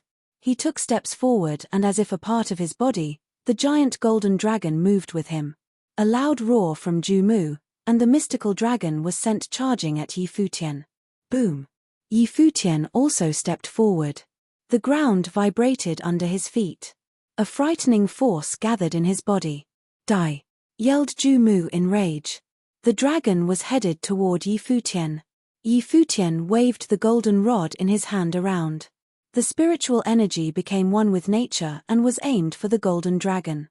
The first attack of the 9 heavenly attacks, Genesis. The golden rod smashed down on the head of the golden dragon. Functioning like the sharpest weapon on earth, the rod cut the body of the dragon in half. This scene sent a shiver down the spines of the people in the audience. The young war god was powerful as always and was going to destroy everything in his path. Even if it were a real dragon, he was going to split it in half. Boom! The giant dragon exploded and the golden rod disappeared along with it. However, Futian's hand was now wrapped around Jumu's neck, lifting him off the ground. At this moment, Jumu had a helpless expression on his face. Yi Futian lifted his head slightly and looked Ju Mu in the eyes. How did you defeat me last time? Ju Mu did not reply, because he couldn't reply. Yi Futian turned to face Han Mo peacefully. He said, this is the extent of the Emperor Star School's genius. From this day on, there will be no more battles of the Qin Devil and the Art Saint's successor because he, Ju Mu, is not worthy. Finishing what he had to say, Yi Futian swung his arms and tossed Ju Mu in the direction of the School of the Emperor Star. Chapter 76. Everyone watched as Yi Futian tossed Ju Mu before the School of the Emperor Star Pavilion. Seeing such a talent fall to the ground, they felt unsettled. Ju Mu, disciple of the Art Saint, was currently cultivating with the headmaster of the School of the Emperor Star. But today, he was first defeated by Yi Futian's Guqin and then wiped out by a stick. After this, there would no longer be any fights between the successors of the Qin Devil and Art Saint. Ju Mu no longer qualified. Everyone watched as Yi Futian tossed Ju Mu before the School of the Emperor Star Pavilion. Seeing such a talent fall to the ground, they felt unsettled. Ju Mu, disciple of the Art Saint, was currently cultivating with the headmaster of the School of the Emperor Star. But today, he was first defeated by Yi Futian's Guqin and then wiped out by a stick. After this, there would no longer be any fights between the successors of the Qin Devil and Art Saint. Ju Mu no longer qualified. The results could not be described using winner and loser. They were not even at the same level with Ju Mu at a higher plane. Any battles in the future would be meaningless. Of course, this did not mean that Ju Mu was not powerful. Yi Futian was just abnormal. At the top of the pavilion, a beautiful figure stood quietly. There was a smile in her eyes and it was breathtaking. If her father saw this, he must be very proud. However, the others' expressions were uncomfortable and even somber. Yi Futian had said that the School of the Emperor Star's prodigy was nothing much. The prodigy that cultivated with the headmaster of the school had been squashed. Yi Futian looked up to Han Mo and said, Senior, you witnessed the battle at the Luo Palace. Do you still think Ju Mu has the ability to defeat me? Han Mo looked at Yi Futian. There was a cold glint in his sharp eyes. This guy doesn't leave any dignity for others, the spectators thought. He had used his powerful talent to prove that someone had attacked him secretly at the Luo Palace. Han Mo, who had accused Yi Futian of slander, now looked awkward. Some people were even wondering if this event had something to do with Han Mo. Perhaps you had purposely hidden your true ability that day, someone said in the group of Emperor Star students. It was Zhuo Qing, the one Yi Futian had met yesterday. He had stopped Yi Futian from going to find Hua Jiu at the school, thus resulting in this battle. Yes, perhaps I was too lowly and purposely hid my true ability and then spread rumors that I am not as good as Ju Mu so I could slander him, Yi Futian said with a smile. Everyone became speechless. This guy was good at sarcasm. Junior Yi, you are acting so arrogantly before the School of the Emperor Star and even insulted my school. What do you want? Zhuo Qing glared at Yi Futian with burning eyes. Looking at him, Yi Futian smiled brightly. He said, according to the news, disciples of the Emperor Star and Treasury Star are constantly challenging the disciples of the School of the Finance Star recently. As a member of Finance Star, I, Yi Futian, wish to see how impressive the talents of the other two schools are. With that, the area fell silent. Yi Futian did not come today only to defeat Ju Mu. After clearing the Qin Devil's reputation, he declared that he wanted to challenge the two strongest schools of Donghai Academy. He would block the door and challenge them. First, Yu Sheng had blocked the gate of the School of the Treasury Star. Now, Yi Futian would make camp outside the Emperor Star. He was mad. Han Mo's expression darkened and he sneered. He could not believe someone would do this to the Emperor Star. He asked coldly, how would you like to challenge us? Yu Sheng. Yi Futian called. Yu Sheng was prepared. He strode out and was beside Yi Futian quickly. When the two stood side by side, the others of Donghai Academy finally realized just how outstanding these two youths were. They had just entered this year and made a name for themselves through battles. I heard that a few days ago, 2 8-star glory planes from the School of the Treasury Star had teamed up to defeat my brother. So powerful, huh? Is there no one good enough to come out from the treasury star? Yi Futian said nonchalantly. He dragged the treasury star in. He needed to take revenge for Yu Sheng. Since he wanted to challenge us, he should have been prepared. Is he a sore loser? A powerful student from Treasury Star replied coldly after hearing the question. Yi Futian glanced at the other and smirked. If that's the case, I'd like to witness the power of the 8-star Glory Plane prodigies. We are 5-star Glory Planes. I'm sure the Treasury Star won't reject our request, right? Yi Futian and Yu Sheng were both at the 5-star Glory Plane. Those who had defeated Yu Sheng were at the 8-star Glory Plane. They had no excuse to reject Yi Futian. 2 figures walked out of the Treasury Star crowd. They had just come to watch and did not expect to be involved by Yi Futian. Since this was the case, they could only humor Yi Futian. Leng Qiufeng from the Treasury Star. Jiang Kuan from the Treasure Star. The two stood quietly and calmly. They were both at the 8-star Glory Plane. Leng Qiufeng was also a mandate sorcery and extremely powerful. Yu Sheng and Yi Futian were powerful, but they were at a much lower plane. The two from the Treasury Star were confident that if they worked together, they would definitely win. I hope you will be satisfied with the loss this time. Leng Qiufeng smiled as if mocking Yi Futian. As soon as he finished, Leng Qiufeng stood behind Jiang Kuan. A terrible wind appeared on him. Not only did it descend onto his body, it also fell onto Jiang Kuan. Then Leng Qiufeng shot into the sky. Jiang Kuan was still on the ground, shrouded in wind. Seeing this, Yi Futian realized that Yu Sheng's defeat was understandable. Yu Sheng had not entered the Dharma rank yet and could not fly. Yu Sheng, I'll support while you take revenge yourself, Yi Futian said. Okay. Yu Sheng nodded and stood before Yi Futian. Strong wind spirit gathered around Yu Sheng, wrapping around him. A dark gold armor appeared, covering his entire body. This was the strength of his element. The wind element was Yi Futian's. Aggressive power burst from Yu Sheng. He stepped forward to Jiang Kuan over the shaking ground. Yi Futian followed closely. Beautiful golden wings appeared. Wish, wish. The scary windstorm transformed into circular blades. They sliced down from Leng Qiufeng, whistling through the air. Boom. Yu Sheng's footsteps thudded on the ground. He was filled with endless power. He punched and a gold fist broke through the air, shattering the flying circular blades. At the same time, a terrifying thunderstorm burst from Jiang Kuan at the front. The shadow of a thunderbolt appeared on his body. It transformed into a humanoid shape. The brewing thunderbolt was full of pressure. Feeling the pressure of the spell, Yi Futian contacted with the metal element spirit, adding another layer of armor on Yu Sheng.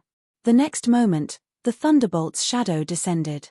It fell onto Yu Sheng with destructive power. The thunder spell was able to slice someone apart with the thunderbolt's power.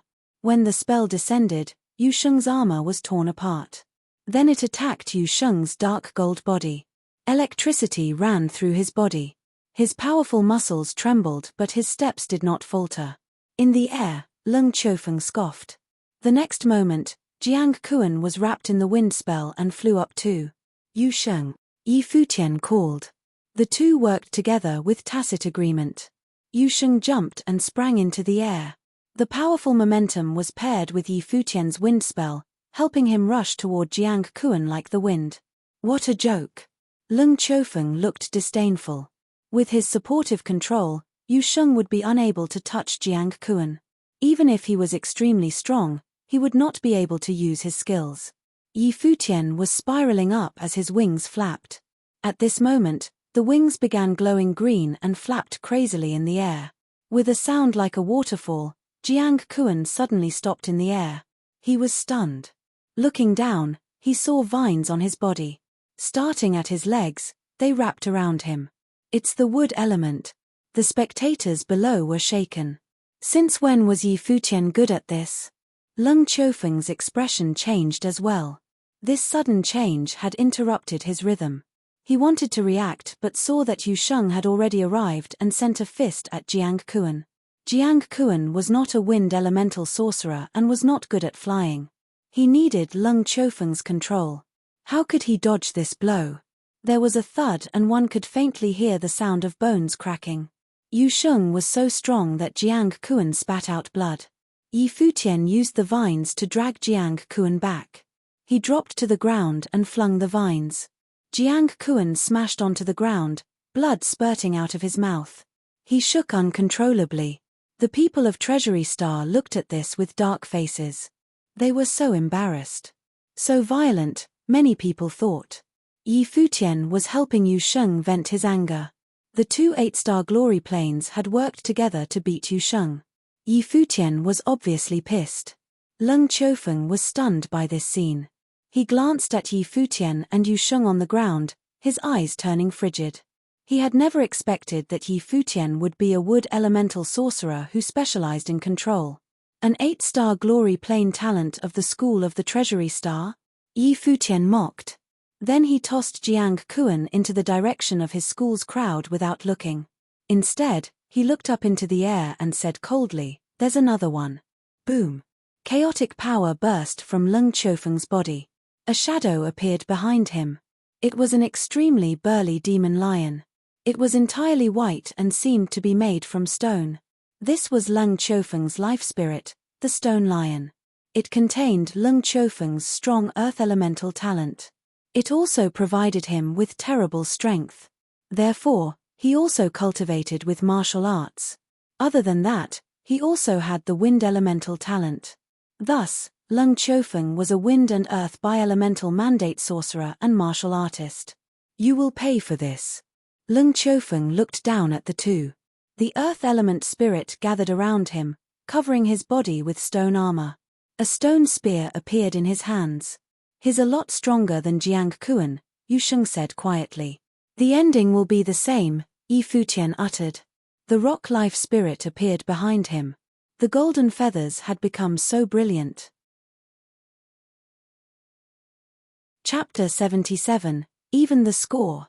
Chapter 77, Even the Score. Leng Qiufeng glared at the arrogant Yi Futian. Then, wind and earth bi-elemental spiritual qi gathered in front of him. A row of stone-tipped spears appeared, encapsulating the power of the wind. "Attack!" Leng Qiufeng commanded the spears. In a split second, the sorceries of wind and earth joined together within the spears and charged towards Yi Futian and Yu Sheng. Yu Sheng stood in front of Yi Futian, radiating a dim golden light. With a loud roar, Yu Sheng threw out his fists, and in the blink of an eye, the spears were destroyed. "Go," said Yi Futian from behind. The sorcery of wind descended upon Yu Sheng and he raced forward. With a single step on the solid ground, his body was launched into the air at the speed of light. In the same moment, because of the aid from Yi Futian's wind sorcery, Yu Sheng was able to ascend even higher into the sky and charged at Leng Qiufeng with full force. The shadows of 1,000 fists approached Leng Qiufeng, ready to destroy everything in its way. This power! Everyone was speechless. A person's gift was truly dependent on fate. If Yi Sheng specialized in wind sorcery, he would never have lost against his two opponents the last time. Yi Xiong was very pleased to see Yu Sheng attack with the battle tactics he had learned. Yu Sheng seemed to be innately suitable for cultivation in all sorts of explosive tactics. "Protection of rock," said Leng Qiufeng. A large boulder appeared in front of him. This was an extremely powerful defense spell. However, after a loud explosion, the boulder was in pieces and Yu Sheng appeared in the air above him. However, Leng Qiufeng did not retreat. Even though Yu Sheng was like a monster, Leng Qiufeng was still of a higher level than him. Plus, Leng Qiufeng's life spirit was able to give him immense power. The image of a large stone lion overlapped on top of Leng Qiufeng's figure. The spear in his hand shot towards Yu Sheng. Around the tip of the spear, collected both wind and earth spiritual qi. The shadows of the 1,000 fists turned into stone and dissipated into ashes upon meeting with the tip of the spear. Yu Sheng descended with the force of a war god. His body emanated a forceful aura, golden thorns appeared on his arms and his fist was thrown out to meet the spear. However, before the two could even meet, Yu Sheng's arms froze. Then, the stone that had just formed on his arms were absorbed by the golden thorns. His body had turned into a sort of fearsome black hole. Finally, as everyone watched in shock, Yu Sheng's fist finally met with the stone-tipped spear. His fist was seemingly even more powerful and stronger than the weapon. Boom! After the loud commotion, Yu Sheng, who was previously protected by the shadows of 1,000 fists, was now defenseless and bleeding. Though, Leng Qiufeng's spear was now destroyed as well. Both of the young men fell back in mid-air. Yu Sheng's arms shook. Leng Qiufeng was not doing too well either. The force of the 1,000 fists transmitted through the spear onto his arms, which were now numb. Just then, Leng Qiufeng felt something amiss. Out of the corner of his eye, he saw a flash of gold. The audience on the ground watched, wide-eyed. They saw a figure appear behind Leng Qiufeng. Vines appeared, blocking off Leng Qiufeng's exit. Then they began to wrap around his body rapidly. Wood sorcery, the lock of 1,000 vines. How could a 5-starred glory plane cultivator create such a fearsome effect? Onlookers watched as the vines appeared endlessly like frightening tentacles. Leng Qiufeng was then swept up in hurricane winds and brought higher into the sky. The powerful wind sorcery cut straight through the vines like a sharp blade. A sharp sound was emitted, and the jade-green vines now shone with a dim golden light. This made the vines stronger than before, but it was still no match for Leng Qiufeng's wind sorcery. Many of the vines were cut through with ease. However, the relentless vines were endless and continued to creep up Leng Qiufeng's body, wrapping him up tightly. Again, with the aid of Yi Futian's wind sorcery, Yu Sheng was carried up to where Leng Qiufeng was. Leng Qiufeng's expression changed and let out a scream. He struggled to get out of the vines. Yu Sheng threw his fist at Leng Qiufeng. The sloppy defense Leng Qiufeng put up was broken easily, and the punch landed on his chest. The vines disappeared. Yu Sheng now had Leng Qiufeng in his grasp. The two of them began to descend from the skies. Yu Sheng ruthlessly threw Leng Qiufeng into the ground. Another loud noise erupted, and the surface of the ground split open. Leng Qiufeng laid there, twitching, becoming one with the dirt on the ground. Yi Futian landed on the ground softly and stared at Leng Qiufeng coldly. To him, Yi Futian asked, "Does it feel good fighting 2-on-1? Last time at the School of the Treasury Star, Yu Sheng was defeated by Leng Qiufeng and Jiang Kuan. Just now, Yi Futian and Yu Sheng joined hands to hand Leng Qiufeng a brutal defeat. Of course, Jiang Kuan had already been defeated prior to this. 2 5-starred glory plane cultivators challenged 2 8-starred glory plane cultivators from the School of the Treasury Star and came out victorious.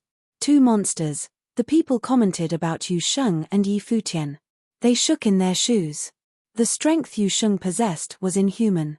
A lot of people had disagreed when others claimed Yu Sheng may be the most gifted martial arts student in all of Donghai Academy.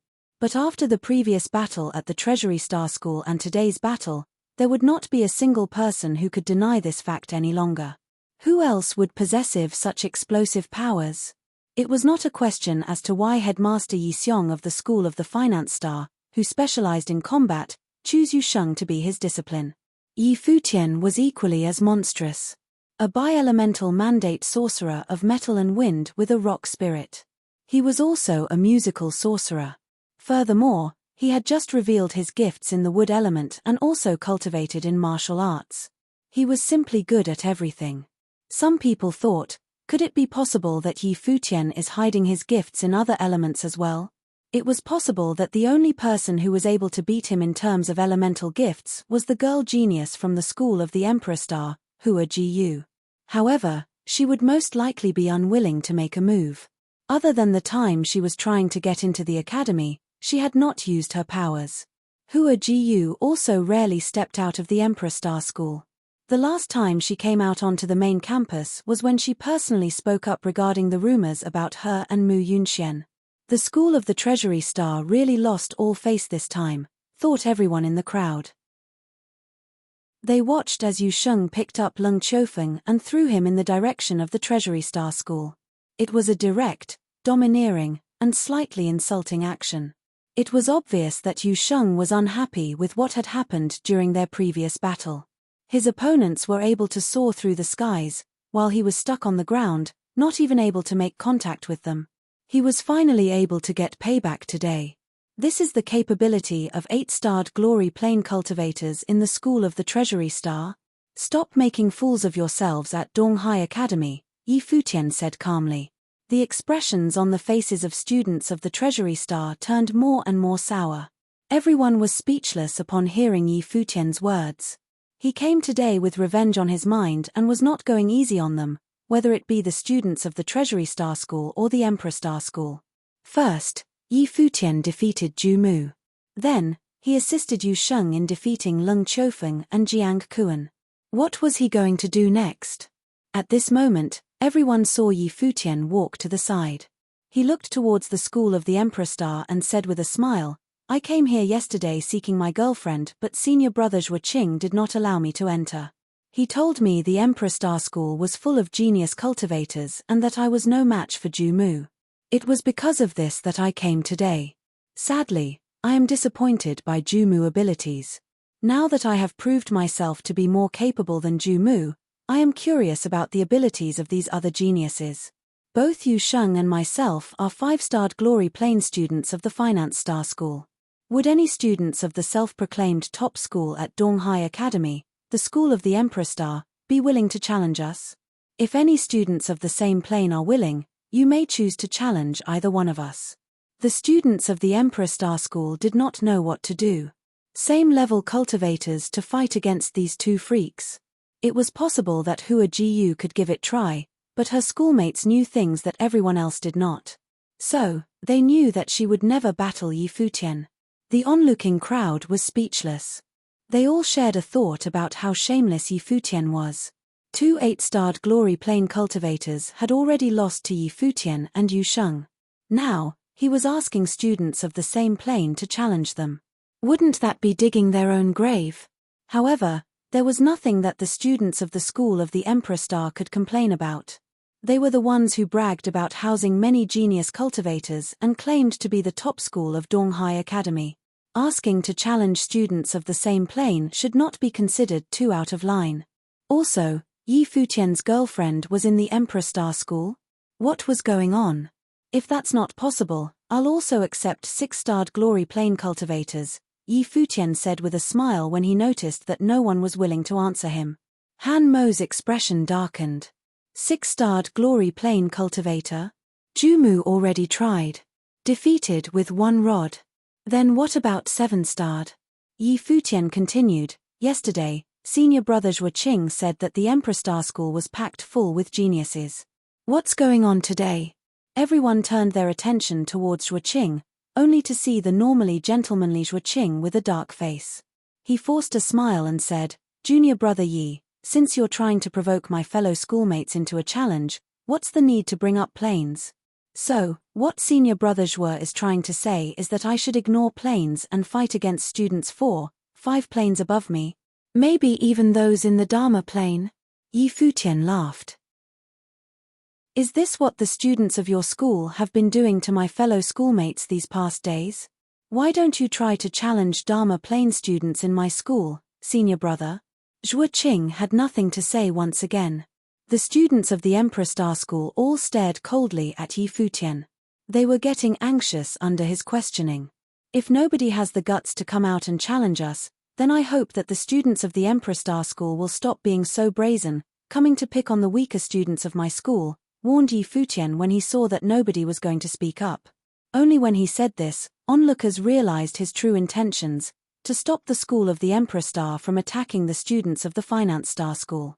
I know that junior brother Yi possesses extraordinary gifts, and has once said that I would like to see them for myself.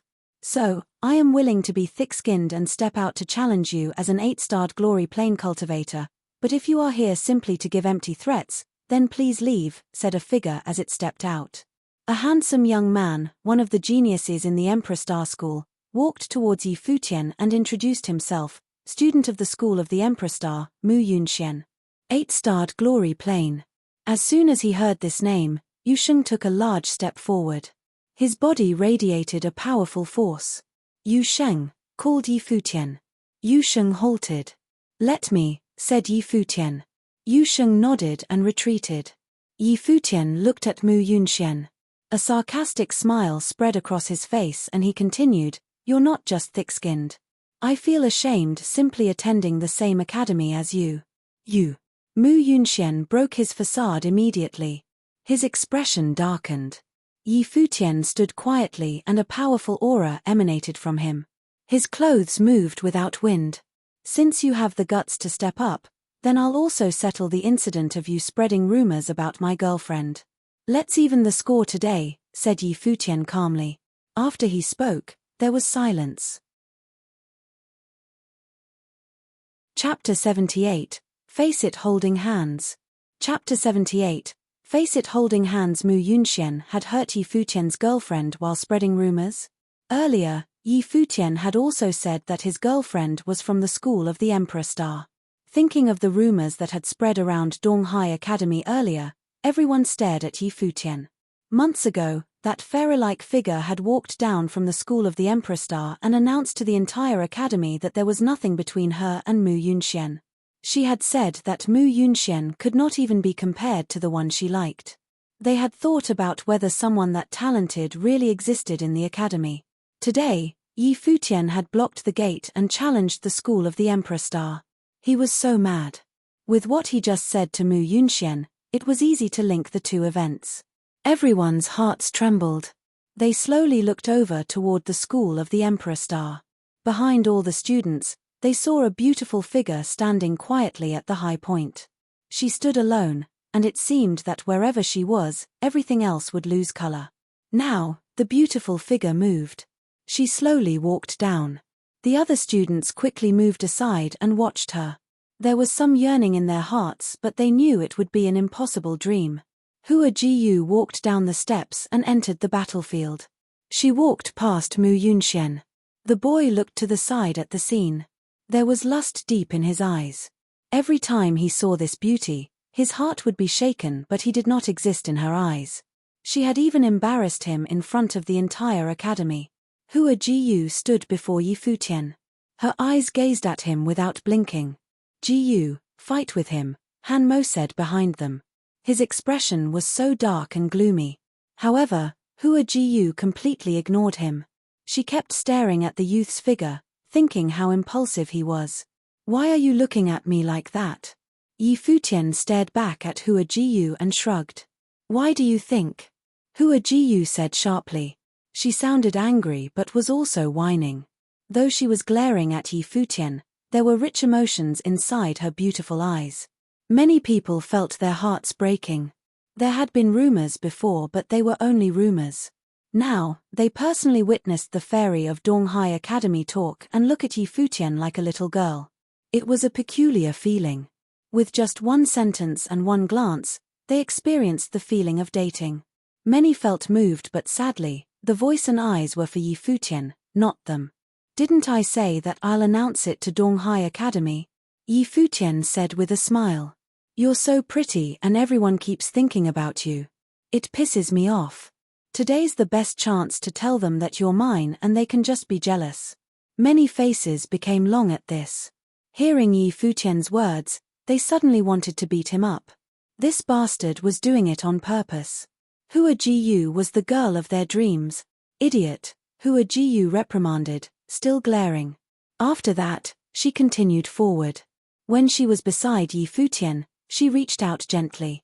Then, under everyone's eyes, she grabbed Yi Futian's hand to announce their relationship publicly. Hua Jiyu turned to the side and tilted her head up to look at Yi Futian. A smile bloomed on her face. It was so intoxicatingly beautiful. Are you satisfied now? Hua Jiyu smiled gently. Since Yi Futian chose not to keep it a secret, she was willing to face it with him.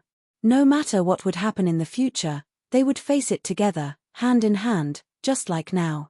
Minister Zwe had said that she had the fate of an empress. She did not believe in fate.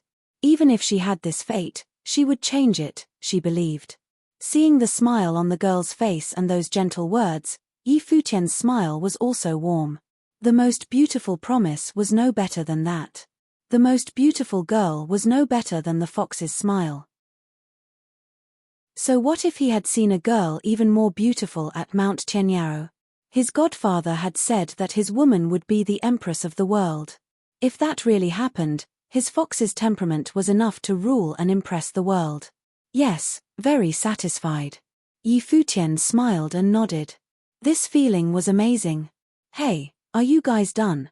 Someone finally called out, feeling tortured by the public display of affection. I feel like I just got dumped. My heart hurts, someone muttered, a hand to his chest. PSH in the finance star crowd, Yi Qingxian, who was standing beside Yu Sheng, laughed out loud. Yi Futian was seriously going full out with his affection. However, it was beautiful. Yi Qingxian knew that even though they were smiling and holding hands, there was a heavy burden on this relationship. But despite it, they would face it together. Thinking of this, Yi Qingxian also reached out and touched the arm beside her. Yu Sheng glanced at her and asked, "What's wrong?" Yi Qingxian looked up him with her pretty eyes. Yu Sheng scratched his head. He did not understand the girl, making her so angry she stomped on Yu Sheng's feet. The boy blinked and looked away. Just as Yi Qingxian fumed, a big muscular hand wrapped around her small hand. In an instant, her heart seemed to melt and she smiled like a flower. It seemed that this guy was not so insensitive. He had learned a lot from Yi Futian. In the direction of the school of the Emperor Star, a beautiful figure was watching the two holding hands with smiling eyes. It was Xu Yuyan. She was the one who understood Hua Jiyu the most in the school. Only she knew how much Hua Jiyu really cared about the boy. Jiyu had overlooked all the talents in the school of the Emperor Star and become nervous because of the boy's every action. She was practically a fairy but would become an ignorant little girl once Yi Futian was mentioned. However, the others were not so happy. Yi Futian had become to disgrace them. He had defeated Ju Mu and humiliated the school. Now, he had snatched away their goddess, the top beauty of Donghai Academy. Their hatred toward Yi Futian was obvious. Bitch, a dissonant voice rang out. Mu Yunxuan's face had darkened to the extreme. He looked menacing. His love for Hua Jiyu was no secret because he had not rejected it when Han Mo wanted to use him for the rumors. The relationships between people were strange. When enough people spread the rumors, the other would take notice. Maybe it would become true. However, he never expected that Hua Jiyu and Yi Futian would have been dating already and be so in love. Hua Jiyu had felt disgusted from the rumors, thus leading to everything else. When the goddess he adored publicly humiliated him, telling him to scram, he had endured it. But now, seeing Hua Jiyu act affectionately to Yi Futian with his own eyes, he finally could not take it anymore. Evil thoughts burst within him and he uttered a word he should not have. Even if Yi Futian had come to mess with the school of the Emperor Star, it was a just fight. However, when Mu Yunxian, star of the school, said that word to Hua Jiyu, the starlet, it was grating to the ear. Many cold stares turned toward Mu Yunxian. They were filled with hatred. Though they were envious of Yi Futian, they could feel the true love between the two as they stood together, so the people still felt happy for them deep down. However, Mu Yunxuan's curse had revealed his personality. Just as Yi Futian had said, cultivating with someone like Mu Yunxian was a disgrace. Hua Jiyu's expression changed. No woman could take being insulted with that word, let alone someone like Hua Jiyu. Yi Futian's heart twinged and felt a chill. However, he repressed his anger and said gently, "Leave it to me." "Okay." Hua Jiyu nodded and stepped back. When Yi Futian glanced at Mu Yunxian, his eyes were filled with a terrifying coldness and murderous intent. Yi Futian, disciple of the school of the finance star, 5-star glory plane, now challenges Mu Yunxian. Life and death, will you accept the challenge? Yi Futian said coldly. Everyone's hearts shuddered. Yi Futian had challenged him to a fight of life and death. Crazy, everyone thought. However, if they had a lover like Hua Jiyu, they would not allow anyone to insult her either. No wonder Yi Futian was furious. Mu Yunxian clenched his fists with a sneer. Yi Futian, a 5-star glory plane, dared to start a life and death challenge with him. Earlier, Yi Futian and Yu Sheng had worked together to defeat 2 8-star glory plane students. In his opinion, Yi Futian was the reinforcement while Yu Sheng was the most powerful. If a 5-star was willing to fight, what could an 8-star glory plane like Mu Yunxian fear? Prepare to die. Mu Yunxuan's expression was so cold. As soon as he finished speaking, a gust of violent wind gathered around him. Then his eyes turned gold, they were extremely sharp. Futian cast his life spirit. The golden rock appeared and it was beautiful. At the same time, there was a terrifying spiritual chi windstorm. It transformed into a golden cane in his hand. Seeing it, many people shivered with fear. It was the one that had defeated Ju Mu with a pure martial arts attack. Now, Futian was going to fight for life or death. He would obviously fight at a different level from before. His wings flapped powerfully and he instantly shot to the sky. The spiritual chi of wind was on him, transforming into a spell. He could fly with the golden rock alone, but now, he added the wind spell to it. His speed was terrifying. Chapter 79. Countless eyes landed on Futian, who was up in the air. At this moment, he looked magnificent. He was a handsome young man to begin with. Now that the golden rock has been released and wings had appeared on his back, Futian seemed to be basking in a divine light. In his hand was a golden rod, and he was bursting with power. Perhaps, if he gave it all he got, Futian would really be capable of fighting against Mu Yunxian, despite the three-plane difference between the two. Everyone around shared this thought as they watched Futian challenge one of the School of Emperor Star's genius cultivators. Countless eyes landed on Futian, who was up in the air. At this moment, he looked magnificent. He was a handsome young man to begin with. Now that the golden rock has been released and wings had appeared on his back, Futian seemed to be basking in a divine light. In his hand was a golden rod, and he was bursting with power. Perhaps, if he gave it all he got, Futian would really be capable of fighting against Mu Yunxian, despite the three-plane difference between the two. Everyone around shared this thought as they watched Futian challenge one of the School of Emperor Star's genius cultivators. Mu Yunxuan's golden pupils narrowed on Futian. Then, his life spirit was released. A golden demon cat appeared. Its eyes were even more demon-like than those of Mu Yunxian. Those eyes had the ability to make people feel uncomfortable when looked at. A golden storm gathered in front of Mu Yunxian and formed sharp golden swords, long and thin. As the swords circled Mu Yunxian, a low whistling of the wind was heard. This was no ordinary metal elemental sorcery, but an extreme control of the metal spiritual chi. Mu Yunxian was mainly a mandate sorcerer of the spirit element. His spiritual energy had a much stronger control over metal spiritual chi than most people. Even a common 9-starred metal sorcerer would not be able to control metal spiritual chi like Mu Yunxian could. With this extraordinary ability, Mu Yunxian did not even need to cultivate in martial arts. His powers in the element of metal were sufficient enough to attack and defend. Mu Yunxian is definitely more powerful than Lung Chofeng. Will Futian really be able to withstand this battle? Asked someone in the crowd.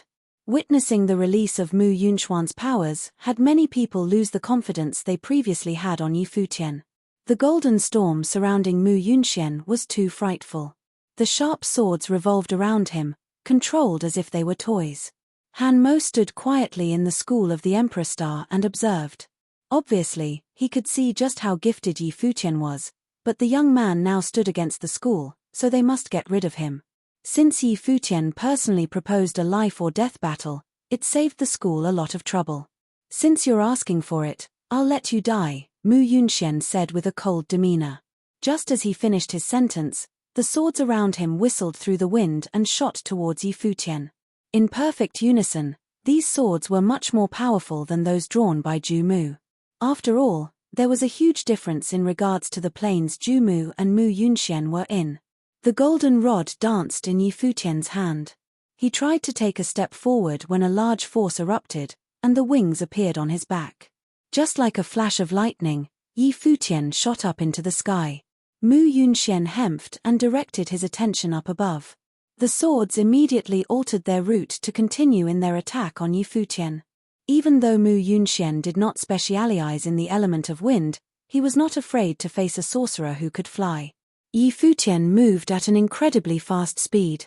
His every movement was graceful like a real rock. He zipped through the clouds in the sky, but the swords followed relentlessly. At this moment, the force building up in Futian's body was growing stronger. An equally strong force from the golden storm chased after him.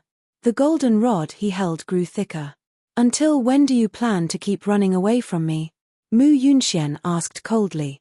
Immediately after he spoke, Yi Futian appeared in the air right above him. Yi Futian was no longer dodging the attacks. He held the enormous golden rod and struck downward. Just then, the atmosphere around and even the world seemed to be shaken up. Onlookers almost could not see Yi Futian's figure.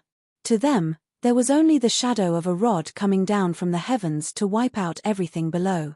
The ferocious swords were no more, turned into ashes by the rod. Mu Yunxian lifted his head and saw Yi Futian coming for him. After this quick glance, the demon cat behind him had a fierce look in its eye. The crazed golden storm recollected into a giant sword. With a scary glint in his eyes, Mu Yunxian screamed, "Kill him!" The giant golden sword shot upward into the sky. Boom! The rod and the sword collided. The golden sword had been destroyed. A powerful force pushed Mu Yunxian back, but he managed to stop Yi Futian's attack. It halted in mid-air. The force was still there. Yi Futian's golden wings flapped and he flew in the skies. Suddenly, the force within began to build up once again, exceeding the prior.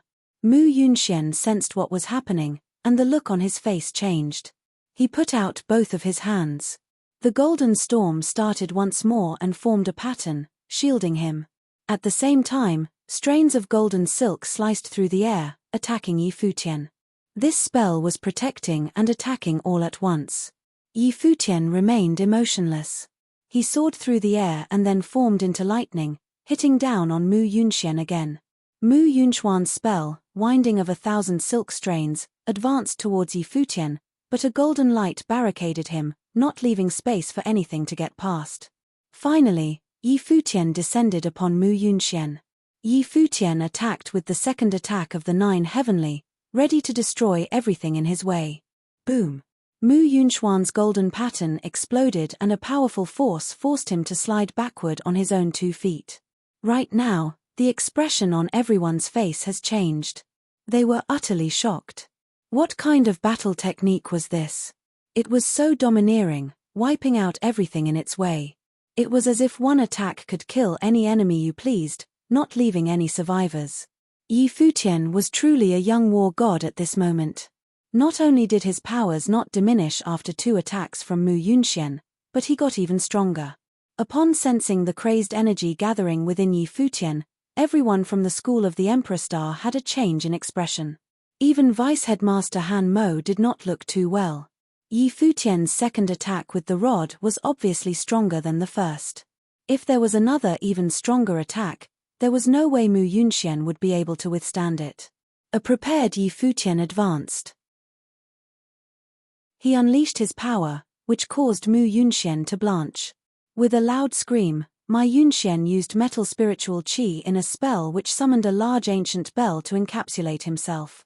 He had given up on attacking and focused solely on his defense. Yi Futian charged ahead at full speed and delivered his third blow. Without any hesitation, the golden rod struck the ancient bell. The bell rang and then cracked. What followed were the blood-curdling screams of Mu Yunxian. After the rod broke through the bell, it landed on Mu Yunxian, throwing him onto the ground. His body slid across the ground, and blood flowed from his mouth. In an instant, the color in his face was gone. It was obviously, Mu Yunxian could no longer battle. This. The people did not know what to say. Their hearts pounded in their chest. Yi Futian was too violent. Looking at his figure, Yi Futian looked majestic and furious. The aura around him made it clear that anyone who tried to stop would only have one result: death. He's so powerful. Many people were excited by this scene. Yi Futian was a great example of how a true man should act. Just then, many people remembered Hua Jiyu's words. She had said that Mu Yunxian was not worthy of being compared to the person she liked. A lot of people doubted her words. Was there really someone like that at Donghai Academy? Maybe she was simply blinded by love. However, when the person she liked faced Mu Yunxian in battle and destroyed him despite being 3 planes lower, everyone finally understood that Hua Jiyu had not been exaggerating. Whether it be giftedness or actual ability, Mu Yunxian was truly unworthy of being compared to Yi Futian. Perhaps only a person like Yi Futian was suited to stand beside the goddess Hua Jiyu.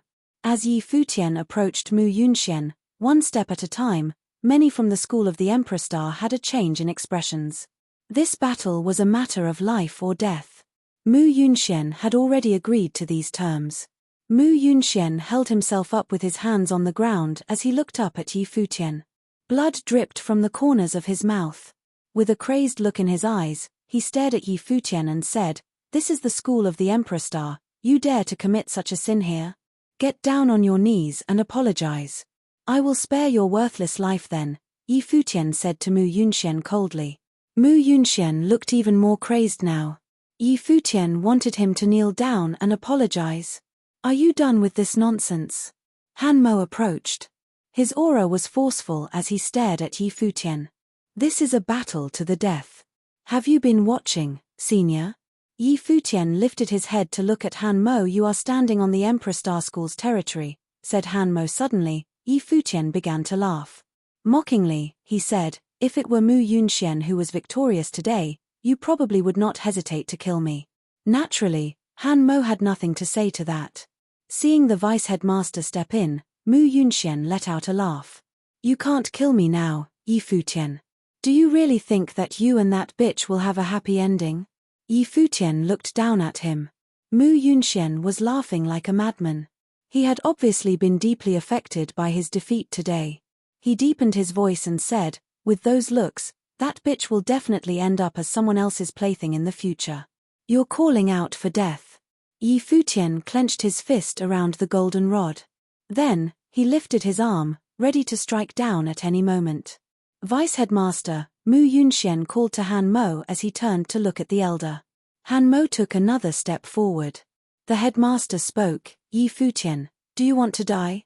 Yi Futian reached his left hand into his shirt and pulled out a badge. He tossed it to Han Mo. Han Mo scrunched his face as he caught the object. Upon realizing what he had in his hands, his expression fell. He mustered in a low voice, "The decree of the minister." Minister Zhuo has said, "Seeing the badge is the same as seeing him." People from the 7 schools of Donghai Academy have witnessed our battle to the death today. So, I will take his life now. The golden rod Yi Futian held in struck down. Mu Yunxian was horror-stricken. As he watched the rod come down, several thoughts crossed his mind. He opened his mouth, wanting to say something, but never got the chance to. Bang! The golden rod came down directly through Mu Yunxian's head. Chapter 80. It was dead silent in the school of the Emperor Star. Countless gazes fell on Yi Futian and the figure who was unmoving on the ground beside him, Mu Yunxian. It was dead silent in the school of the Emperor Star. Countless gazes fell on Yi Futian and the figure who was unmoving on the ground beside him, Mu Yunxian. That strike had not only hit Mu Yunxian's body. It seemed to have hit everyone's hearts, making all of them shudder. Mu Yunxian, top student of the school of the Emperor Star, the disciple of Han Mo, had just been killed before the school. Yi Futian had really dared to strike. Han Mo looked up and glared at Yi Futian. When he received the minister's degree, his heart had wavered and he had hesitated, but then his disciple was killed. With ministers were supporting you, you committed murder in Donghai Academy.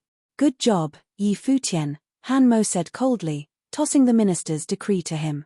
Senior, you can ask your own conscience who wants to kill whom. Yi Futian replied indifferently. He was very sensitive and could sense how Han Mo and Mu Yunxian wanted to kill him. Even so, he had never planned on doing this. Mu Yunxian should not have angered him so many times. Hua Jiyu had confessed to him before leaving Qingju City that she would wait patiently for him in Donghai Academy, worry over his every move, and face everything with him. But Mu Yunxian had insulted her like that and Yi Futian could not allow it. Clean it up, Han Mo said coldly. He turned and walked toward the school of the Emperor Star. The others quickly carried Mu Yunxian away. Many glared at Yi Futian before scurrying away. Today, the school of the Emperor Star had lost all dignity. In this fight of life and death, prodigy Mu Yunxian was killed on the spot by Yi Futian. The students of the other schools studied Yi Futian. He was too crazy. His talent was intimidating, and after he left with Minister Zwe, he had received the man's favor. He even had the minister decree. It was obvious how highly the minister thought of him. In Donghai Academy, barely anyone's talent could be compared to him. There was Yu Sheng, a natural-born warrior, and Hua Jiyu, the starlet of the school of the Emperor Star. The former was Yi Futian's best friend who had entered the school with him and seemed to be very obedient. The latter was his girlfriend. Now, Hua Jiyu walked to Yi Futian's side. She lightly pulled on his hand. Yi Futian glanced over and saw her. She asked quietly, "Why were you so brash?" She obviously understood that Yi Futian had done so because he was angry for her. She hated Mu Yunxian, but she also knew that Yi Futian would become the enemy of the Emperor Star because of this. "If anyone says that to you again, I'll act the same way," Yi Futian said with a smile. Hua Jiyu lowered her head. She felt warm and fuzzy inside. "I'll go bid farewell to my grandmaster. I won't cultivate here anymore." "Okay." Yi Futian nodded. "What about the future? I have you, don't I?" Hua Jiyu looked at him with a smile. "Okay." Yi Futian returned the smile. "I'll go now," Hua Jiyu said quietly. Yi Futian nodded and let go. Hua Jiyu walked toward to the school to bid farewell with her teacher. Since her lover was now against the Emperor Star, she naturally could not remain there. Yi Futian turned and walked toward the school of the Finance Star. His fellow disciples all looked at him with some respect. Today, Yi Futian had helped them vent their anger. "Headmaster, I caused trouble for you," Yi Futian said to Yi Xiong. "You already killed him." "There's not much to think now," Han Mo said nonchalantly. "If you didn't kill him, he would kill you. Just as you said, if you had lost before, Han Mo would definitely want you dead and I wouldn't be able to save you either. So, instead of letting them think about how to deal with you, challenging them straightforwardly isn't that bad." Yi Futian eyed Yi Xiong. His headmaster was so agreeable this time. "Let's go." Yi Xiong began walking away. Yi Futian walked beside him and the other students followed behind. Seeing them leave, the spectators dispersed as well, though they still had not calmed down. They had a feeling something would happen in Donghai Academy soon. It was not just a sudden conflict between the school of the Emperor Star and Yi Futian but a long-time rivalry. However, they finally realized just how strong the youth was. If he could survive, he would definitely become something impressive. On the way back to their school, Yi Xiong, Yi Futian, Yu Sheng, and Yi Qingxian walked in the front. Yi Xiong said lightly, "Your reason of challenging the Emperor Star wasn't so simple today." Yi Futian looked up. Yi Xiong continued, "Forcefully defeating the disciple of the art saint, blocking their gate, revealing your talent, and expressing your attitude toward Hua Jiyu. Are you trying to prove something to the Nandu clan?" Yi Futian's eyes flashed.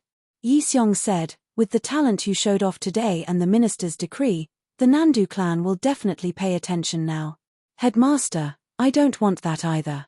Yi Futian shook his head and smiled wryly.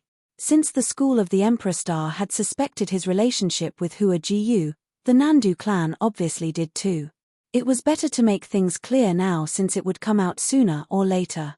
Yi Futian looked forward and said, "I don't expect to be accepted by the Nandu clan, but I do hope I can win some time for Fox. After a few years, it won't matter if they agree or not." "Well, you're confident," Yi Xiong said lightly. "What about your other motives? Just confess." "Ah." Yi Futian looked at Yi Xiong. Was this man really so sensitive? Yi Xiong sneered and said, "Since ministers gave you the minister decree, his attitude toward you is obvious. He must have told you to go to the royal city. That's why you're not scared about making trouble here. You can just leave, after all. Thus, you decided to make it even bigger and help the Finance Star. Is it to thank me?" Yi Futian looked at him, speechless. The man really knew his stuff. "When are you leaving?" Yi Xiong asked. "Minister Zwe wants me to attend next spring's Tingfeng banquet," Yi Futian said. "Stay in the school of the Finance Star and cultivate obediently. Don't go out anymore and I'll take you there personally next year," Yi Xiong said, facing forward. Yi Futian looked at the serious side profile and smiled. This old guy always had a stern face, but after interacting more, Yi Futian realized he was pretty lovable too. However, they did not know that things were never as one expected. A while after Yi Futian returned to the school of the finance star, Hua Jiyu went over as well. Seeing the figure that appeared in the yard, Yi Futian smiled gently. Hua Jiyu seemed down. She walked over to Yi Futian and looked at him with her pretty eyes. "What's wrong?" Yi Futian asked quietly.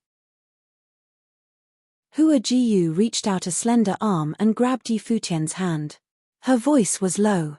"After I leave, Grandmaster will be alone again." "Silly girl, Grandmaster will be fine," Yi Futian said softly.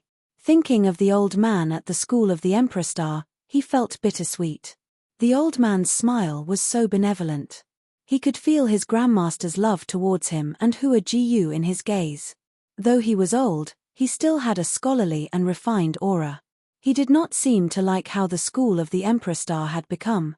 Staying there by himself must be lonely. "Okay," Hua Jiyu said with reddening eyes. "Let's go visit him whenever we can, alright?" "Of course. I still have to learn to play the guqin from him," Yi Futian said with a smile. However, he knew that there would be fewer and fewer chances. With Grandmaster's age, no one knew how many more years he could live. But it was this old man who had taught him pieces such as the decree of the general. "Also, you're not allowed to leave me anymore." Hua Jiyu stared deeply at Yi Futian. "Weren't you the one who left me? When did I ever leave you?" Yi Futian asked. "You did."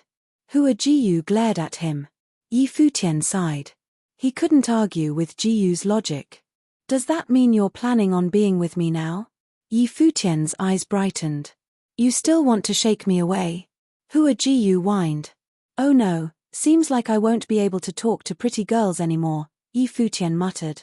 "You." Hua Jiyu stomped her feet and kicked Yi Futian lightly. "Why do girls always like to do that?" Yi Futian mumbled but realized it sounded wrong, so he quickly shut his mouth. Then he discovered that Hua Jiyu was smiling at him. "Really? Who else does that?" "No, I've seen Qingxian kick Yusheng like that." Yi Futian pointed at the two figures in the near distance. "I've never done that." Seeing Hua Jiyu look at her, Yi Qingxian glanced over with a smile. She was not going to take responsibility for this. Yi Futian's face darkened. Yi Qingxian was such a bad friend. Looking back, he realized Hua Jiyu was still looking at him. Helpless, he looked up to the sky and said quietly, "The weather is so nice today. We should take a nap." With that, he walked toward his room. Hua Jiyu blinked and followed. Yi Futian turned around and asked her, "Together?" Hua Jiyu halted. When Yi Futian smiled proudly, she suddenly grinned. "Sure." As she spoke, she caught up to him. It was Yi Futian's turn to blink in shock. Happiness had come so suddenly. Chapter 81. In the room, Yi Futian followed behind Hua Jiyu as he watched her with a glint in his eye. In the room, Yi Futian followed behind Hua Jiyu as he watched her with a glint in his eye. "Pretty nice environment," said Hua Jiyu with a smile after checking out the room. "Yeah, perfect for resting," Yi Futian said, nodding. Hua Jiyu walked to the bed and took off her outerwear, revealing her curvaceous figure. She then turned to look at Yi Futian. Smiling, she asked him, "Do I look good?" Yi Futian blinked. Why did this feel like déjà vu? Yi Futian had a bad feeling about what was about to happen but nodded anyway. "Very good," he said. "Then I'll rest and you can keep looking." Hua Jiyu chuckled mischievously. She took off her shoes by the bed and laid down, hands behind her head. She continued to chuckle at Yi Futian. "That's my bed, I should be able to sleep on it too, right?" Yi Futian watched the beautiful girl in front of his very eyes. How could she tease him like this? "Just you try," said Hua Jiyu. She was still smiling, but Yi Futian looked sad and pitiful. "Fox, what you're doing is wrong." Hua Jiyu stretched her captivating body out on the bed.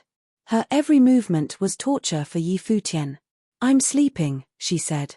Hua Jiyu turned away from Yi Futian and pulled the blanket over her body. This time around, Yi Futian had nothing to look at, just a hint of her curvy figure under the blanket. Yi Futian did not know whether to laugh or to cry.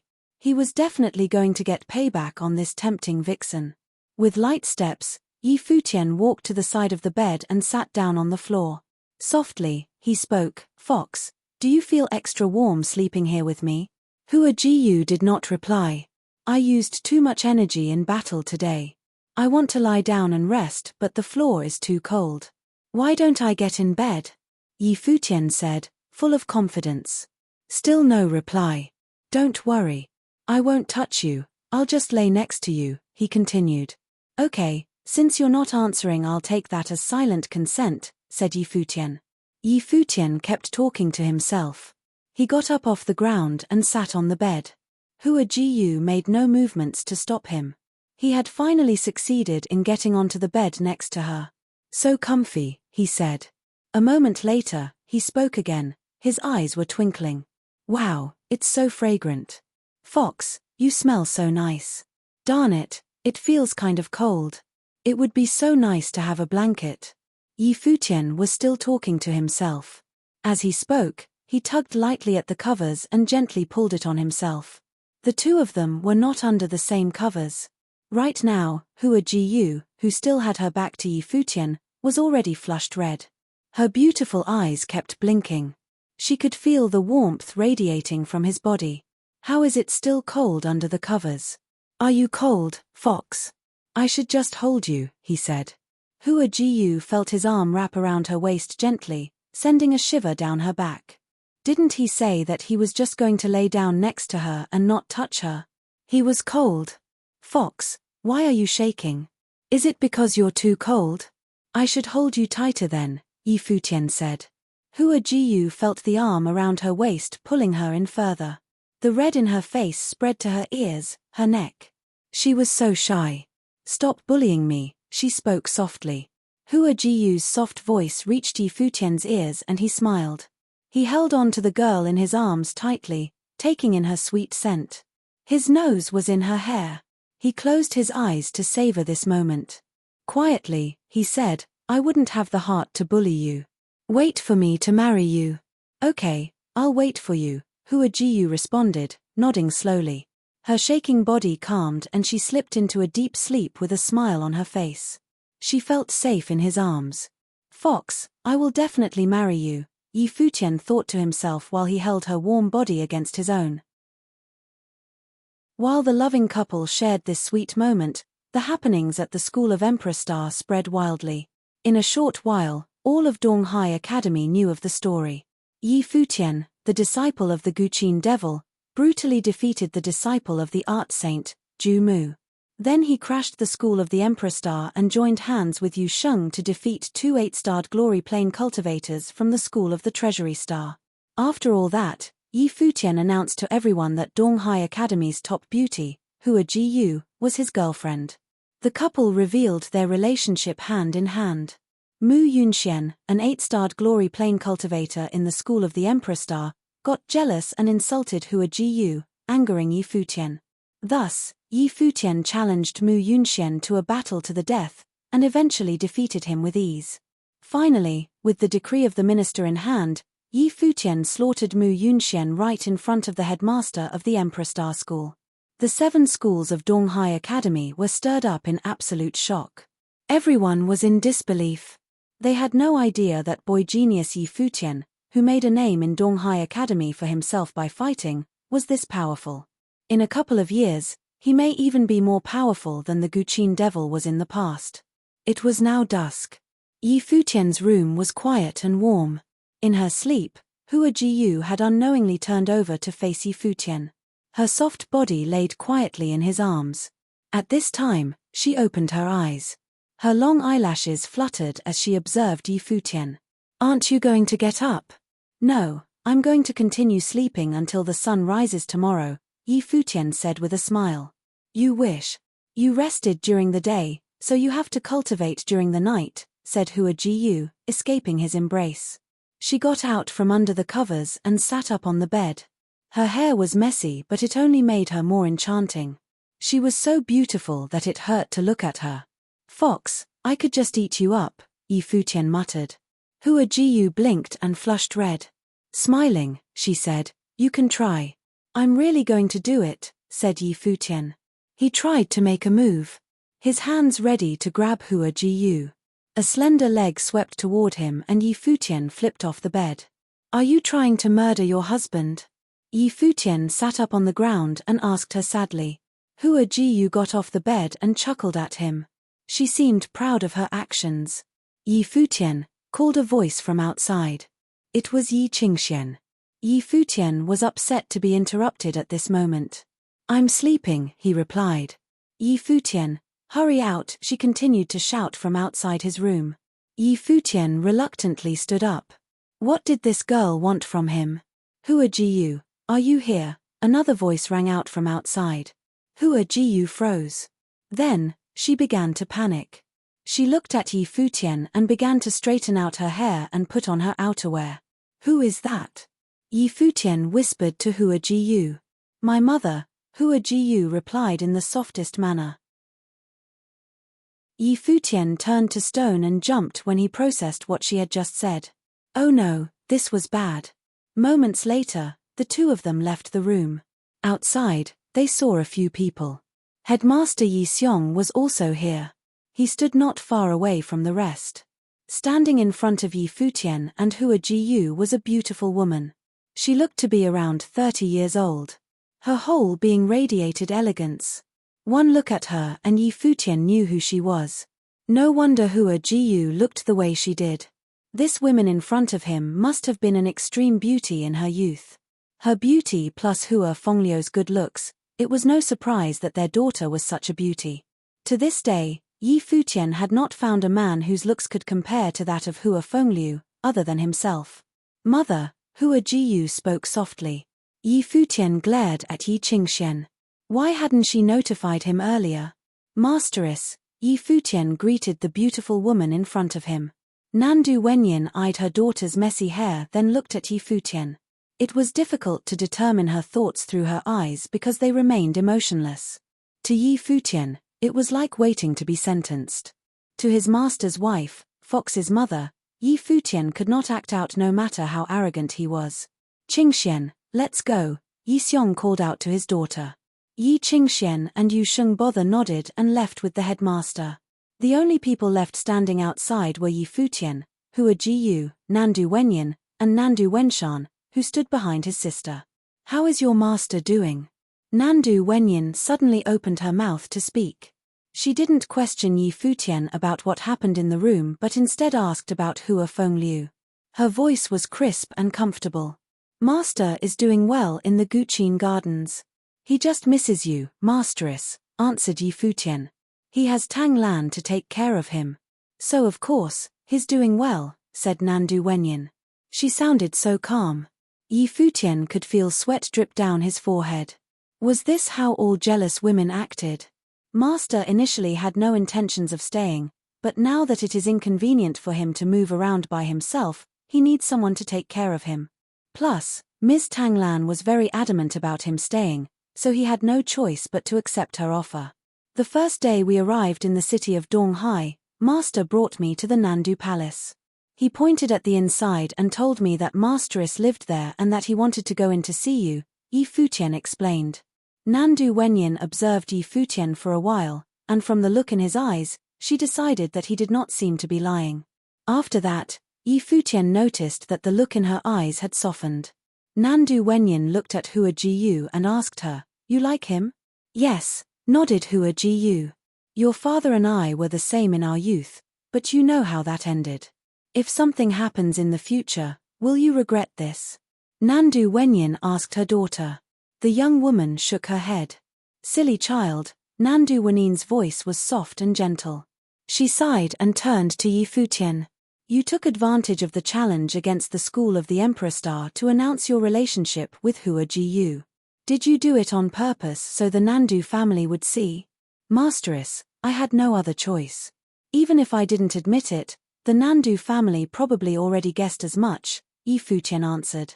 "You're even more arrogant than your master," said Nandu Wenyin. "I'm taking Jiyu home." "Mother." Hua Jiyu looked at her mother. Nandu Wenyin ignored her and continued to look at Yi Futian. Come to our place for a visit tomorrow.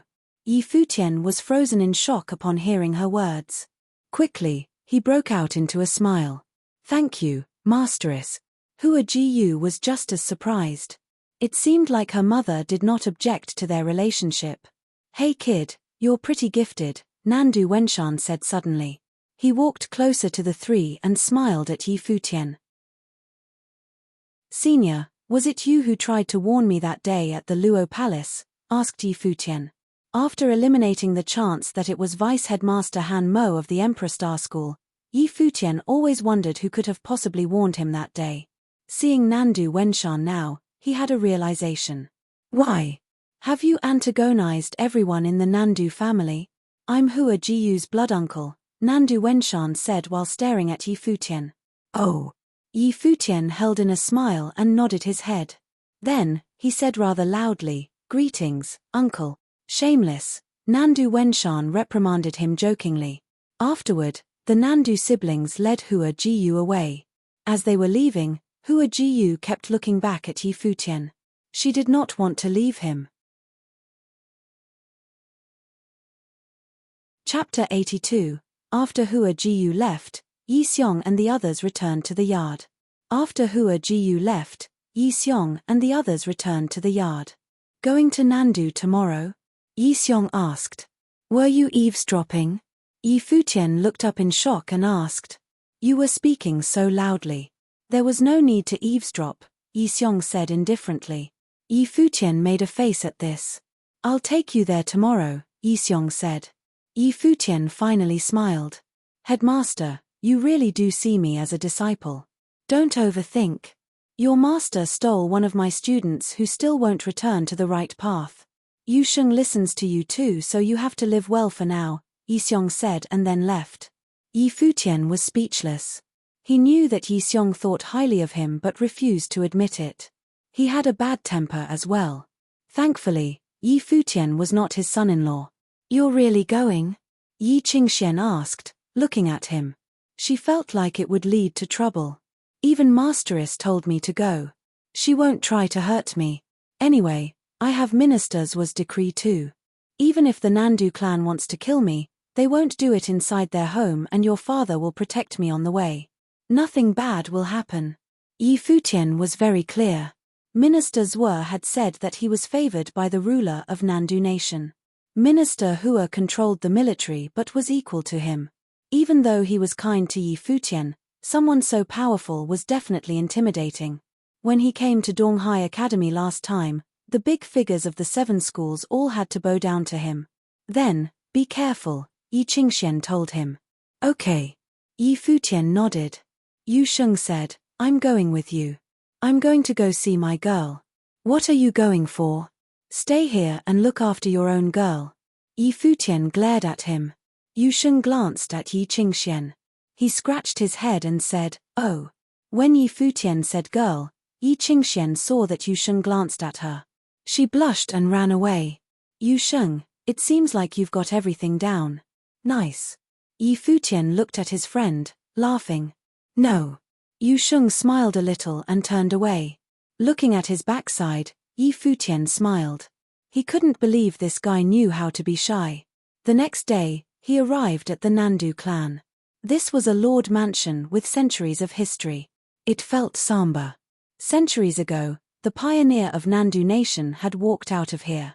He was a true king, but after him, none of the Nandu descendants could rival him in glory and they finally lost the throne. 2 figures appeared outside. Yi Xiong personally saw Yi Futian to the gate and he said, I will wait for you outside. As the headmaster of the School of the Finance Star, he had nothing to do with the Nandu clan, so he clearly could not go in. He only came because he was worried Yi Futian would run into danger on the way. He no longer had to worry after Yi Futian stepped into Nandu's territory. Yi Futian nodded lightly and walked forward. He gazed at the mansion, feeling butterflies in his stomach. The first day he arrived at Donghai City, his teacher had brought him here and told him he must conquer it in the future. He had to help Hua Fengliu enter confidently to bring his wife out. However, Neither of them expected that he would become involved with the clan so early due to his relationship with Hua Jiyu. Smiling, Futian lifted his feet and walked toward the mansion. The guards seemed to know who he was. They let him enter without stopping him. The path led straight into the mansion. Futian advanced forward. Figures flashed in the mansion, seemingly to go report his entrance. After a short while, Futian realized that there were many people around him. They were all young and glared at Futian with animosity. Some were also curious. They all knew that this guy before them was the disciple of the Qin devil. His teacher had snatched Nandu Wenyin. Now, he had snatched Hua Jiyu, the most skilled woman of the Nandu clan, unmatchable in both talent and beauty. Under this situation, even if they knew how brilliant Futian was, many of the Nandu clan still hated him.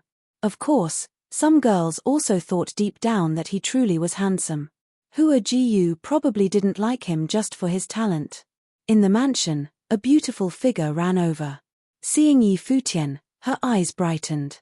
She stopped before Futian and said softly, "You're here." "Yeah." Futian smiled. Hua Jiyu smiled sweetly as well. She reached out and took Futian's hand. She was telling the Nandu clan her attitude and determination. Futian was touched. He knew how much courage the action required. He grasped the hand tightly and they walked forward together. This scene made many uncomfortable and unhappy. This bastard, they thought, is holding hands with our most talented woman. It was not just the younger generation either. As they walked forward, many seniors looked unhappy as well. However, no one stopped them. Apparently, they had already walked hand in hand at the school of the Emperor Star. Stopping them now was meaningless. They would let the clan leader decide. Hua Jiyu brought Futian to a courtyard. Nandu Wenyin and Nandu Wenshan were both there. They had prepared a meal. It was clear that inviting Futian today was Nandu Wenin's idea. "Masteress, uncle," Futian greeted them. "Come sit down," Nandu Wenshan said with a smile. Futian nodded. He and Hua Jiyu sat before the table. "I heard that they all know now?" Nandu Wenyin asked Hua Jiyu. "Yes." The way here was filled with people. Hua Jiyu nodded lightly. "Let's eat," Nandu Wenyin said. Her motive was just that, invite Futian here to express her attitude. In the past, she had been forcefully separate from Hua Fengliu. Now, her daughter was about to step onto the same path, but she hoped the ending would be different. Hua Jiyu put some food onto Futian's plate. Futian smiled warmly and tasted the food. Then he looked up at Nandu Wenyin and said, "Your cooking is so good." Nandu Wenyin glanced at Futian. She said, "I heard from Jiyu that her father really likes you. After seeing you, I understand why. You two are the same type of person. Perhaps he sees himself in you." Nandu Wenshan smiled too. He said, "Indeed, he and Fengliu both have faces that women can't reject. No wonder both Jiyu and her mother have fallen so hard." "Professor is much better than me," Futian said, lying against his conscience. He had to preserve Hua Fengliu's ego before his wife. "No, you're wilder than he was," Nandu Wenyin said. The boy was not even 17 years old and yet, he had already announced to the entire academy that Hua Jiyu was his. This was not something an average person would do. Wenyin knew how talented her daughter was. The average person would be intimidated, but instead, Futian had called her his. He had even killed the prodigy of the school of the Emperor Star in front of everyone. "His talent is better too," Nandu Wenshan added. Futian, "Thank you." Futian glanced up in shock. "You don't know how Wenyin had been living these years," Wenshan said with a smile. "She's like a zombie every day." When she heard that Hua Fengliu had returned to Donghai City, she finally came back to life. "After seeing you at the Luo Palace, I guessed that you have a special relationship with Jiyu. I told her and she started paying attention to you. Yesterday was the first time she stepped out of the mansion all these years." Futian gazed at Nandu Wenyin. He could guess how deep her relationship with Hua Fengliu was. "Masteress, I'll treat Fox well in the future. I'll have my master come get you too," Futian said. Where did you get the nickname Fox from? Nandu Wenyin glared. Yi Futian chuckled awkwardly. Hua Jiyu also glared at him and said, Mother, the first time this mean guy saw me was when I first entered Qingju Academy. He said that this doll looked so sinful at 12 years old that I'll definitely become a fox in a few years. The two Nandu siblings were taken aback. Nandu Wenshan smiled after a while and said, You were already so inappropriate at 12. You truly are better than your professor. I wasn't wrong, Yi Futian muttered awkwardly. He gave Hua Jiyu a look. The girl smiled at him mischievously. Wenyin, I heard you're better now, a voice traveled from outside the courtyard. Then they could hear various footsteps walk toward here. Nandu Wenyin looked in that direction. After a bit, a group of people came in. At the head was the clan leader, Nandu Tai. Nandu Ku stood beside him. He studied Yi Futian with a sharp expression. Uncle, Nandu Wenshan rose and greeted him. Nandu Tai nodded. He scanned Yi Futian and said with a smile, You must be Yi Futian, Hua Fengliu's disciple. Greetings, senior, Yi Futian stood up and said. No matter what, he could not be impolite. The heroes come from the youths. I heard that you are unrivaled at the school of the Emperor Star and are even favored by ministers were. You have surpassed your master, Nandu Tai said with a smile. Do not mind the grudges of the past generation. I heard that Hua Fengliu isn't well these days. If there's the chance, please tell him to come visit. You and Jiyu are good friends, so you can come visit in the future as well. I'm sure Wenyin will like it. Yi Futian was a little shocked. How could the Nandu clan be so agreeable? But also, what did he mean by saying Yi Futian and Jiyu were good friends? Uncle, Nandu Wenyin stood up and said to Nandu Tai, Jiyu is almost 17 now and has someone she likes. They are both in love. I am planning on betrothing Jiyu to Futian and arranging this marriage. Uncle, what do you think? Chapter 83. Upon hearing these words, Hua Jiyu and Yi Futian both looked at Nandu Wenyin in surprise. Upon hearing these words, Hua Jiyu and Yi Futian both looked at Nandu Wenyin in surprise. Masteress wants to betroth Hua Jiyu to me. Yi Futian's heart warmed at the thought of this. Today was only his second encounter with Nandu Wenyin, but he also understood that the main reasons behind her decision were because of Hua Fengliu as well as Hua Jiyu's feelings for himself. Yi Futian's gifts did not play an important role in Nandu Wenin's decision-making. Nandu Wenshan was also shocked but recovered quickly because he understood that his sister had been living with the regrets of her past and did not wish for her daughter to go down the same path. Now that Yi Futian revealed that he was highly capable and even had ministers were on his side, the Nandu clan would definitely take Yi Futian into consideration for Hua Jiyu. Nandu Wenyin wanted to take this opportunity to get their betrothal settled in case anything changed in the future. When she extended her invitation to Yi Futian the day before, she had already made up her mind. Nandu Tai and the rest stared at Nandu Wenyin collectively. Someone spoke, Wenyin, don't you think you're making a rash decision? It's true that he presented his capabilities at Donghai Academy, but what of it? It could simply mean that the people of the school of the Emperor Star are too weak. There are tons of highly gifted young men within the Nandu clan. Why should we allow Hua Jiyu to be betrothed to him? Asked another person. Everyone took their turn in making comments on the subject.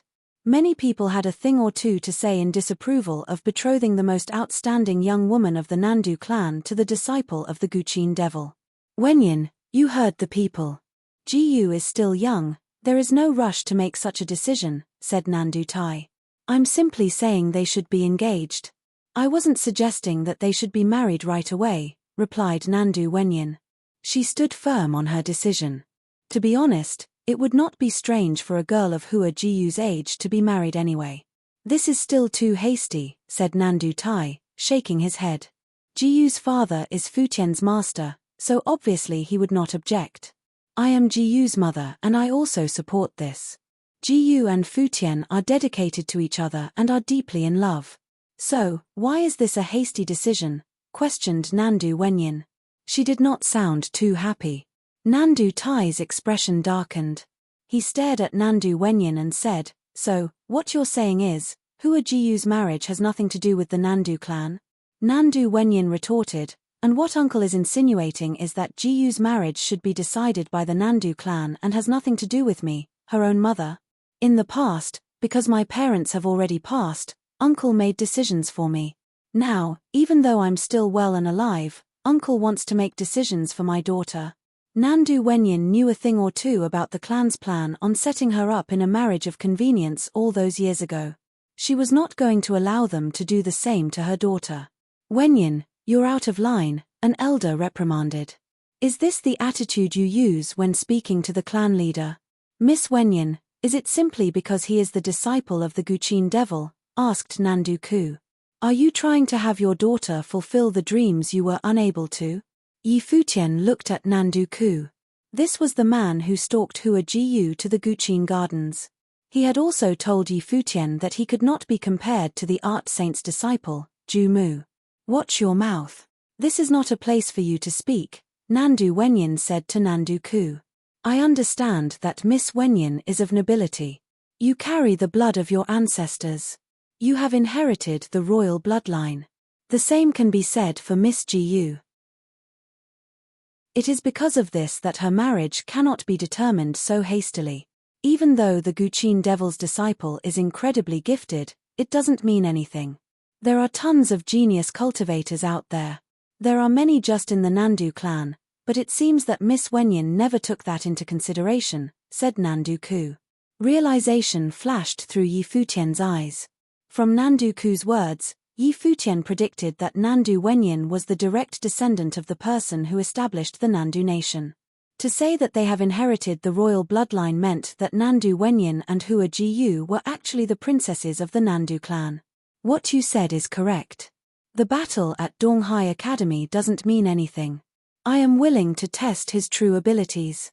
At this moment, a member of the Nandu clan stepped forward. The young man looked at Yi Futian. How does a battle sound?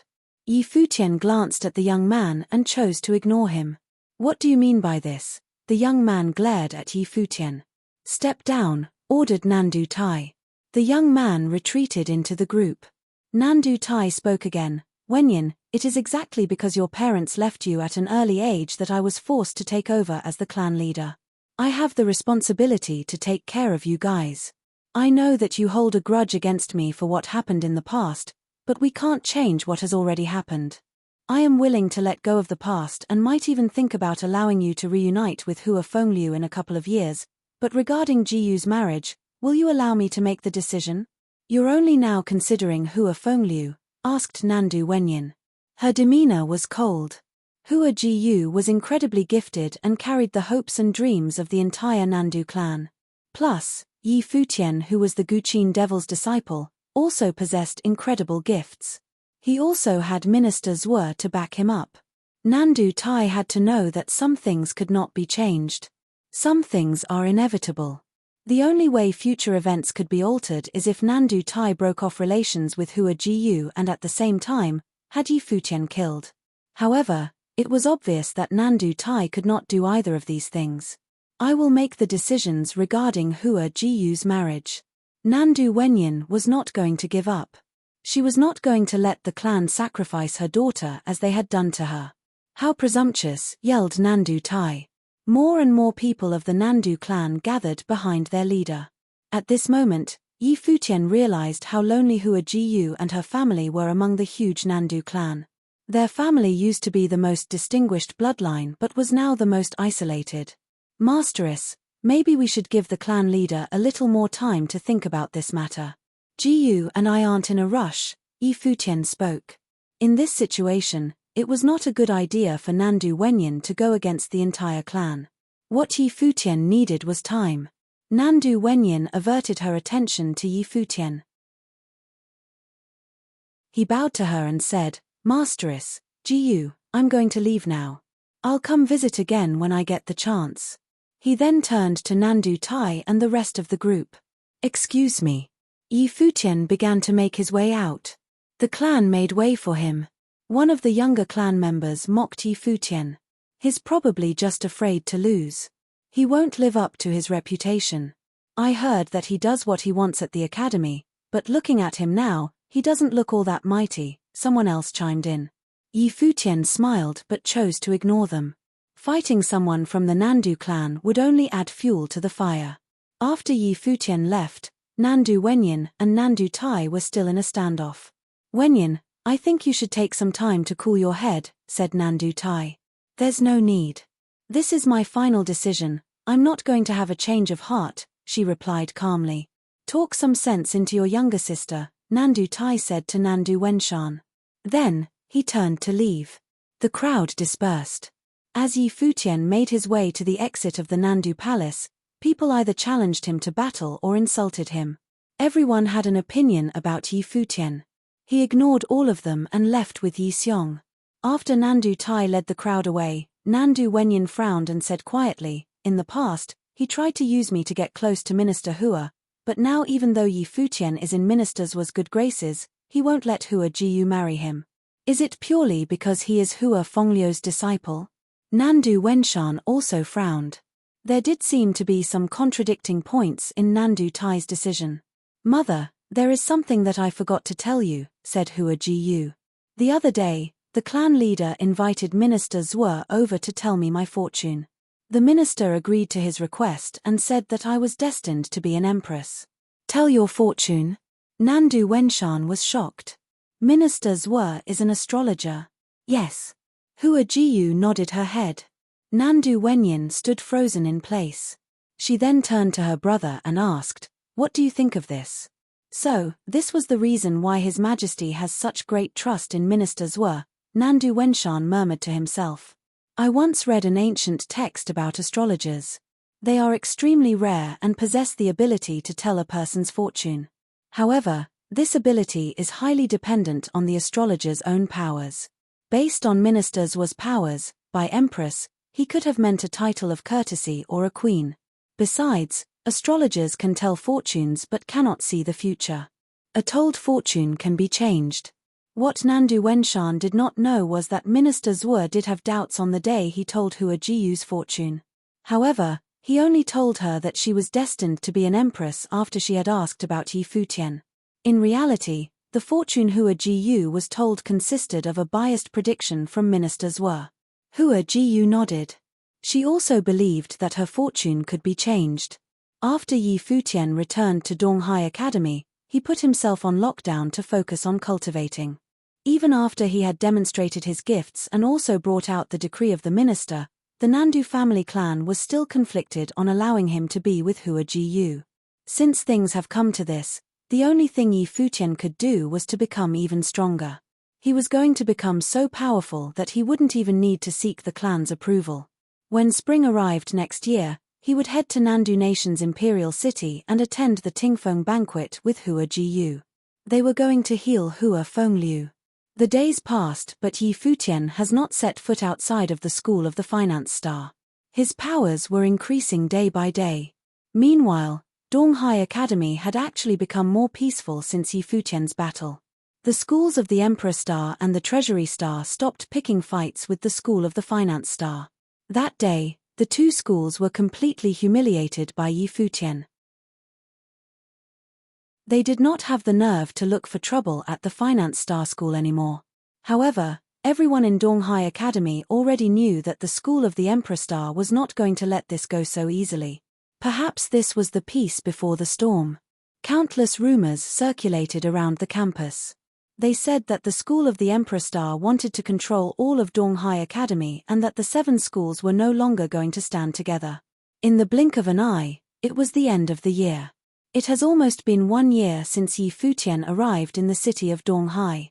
He has already broken into the 6-starred glory plane in both martial arts and the art of sorcery. But Yi Futian did not slow down his pace in cultivation. The glory plane was still too weak for the Nandu Nation standards. He hoped that he would be able to reach the Dharma plane quickly and be able to find his place in the Nandu Nation. While Yi Futian cultivated quietly, all officials from the schools of the Emperor Star and the Finance Star arrived at the entrance of Donghai Academy, including the 2 headmasters. Everyone at the academy was frantically trying to guess who they were welcoming. What kind of people would warrant such a big welcome? Finally, a group of people traveling on beasts arrived. This scene was even more powerful and shocking than the time ministers were arrived. Chapter 84. The group of figures who descended in Donghai Academy had a strong presence. At the front were a middle-aged man and a young man. The middle-aged man wore a silvery white robe that dazzled. His eyes were spirited and filled with an imposing manner when he scanned the crowd. He was like an important figure who could sentence others to death at a whim. He was awe-inspiring just standing there. The youth had an even more impressive aura. His eyes were like stars and there was a sharpness to him as if no one could get in his way. The group of figures who descended in Donghai Academy had a strong presence. At the front were a middle-aged man and a young man. The middle-aged man wore a silvery white robe that dazzled. His eyes were spirited and filled with an imposing manner when he scanned the crowd. He was like an important figure who could sentence others to death at a whim. He was awe-inspiring just standing there. The youth had an even more impressive aura. His eyes were like stars and there was a sharpness to him as if no one could get in his way. Minister Hua, everyone greeted and bowed. Even the headmasters of the School of the Emperor Star and School of the Treasury Star bowed. The middle-aged man was Minister Hua of the Nandu Kingdom. He looked at everyone with his imposing gaze.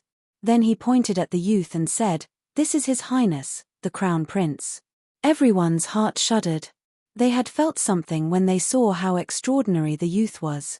Hearing Minister Hua, they realized that this was the legendary Crown Prince of Nandu Kingdom. The emperor had many children but he had chosen his heir early on. No prince could fight with Luo Junlin for the throne. His name was Junlin. It meant that the king would rule over the world. This seemed like a disrespectful name but it had been given by the emperor personally. One could see how much the emperor liked this prince. Everyone in Nandu Kingdom knew that Luo Junlin would be the next ruler. No one doubted this.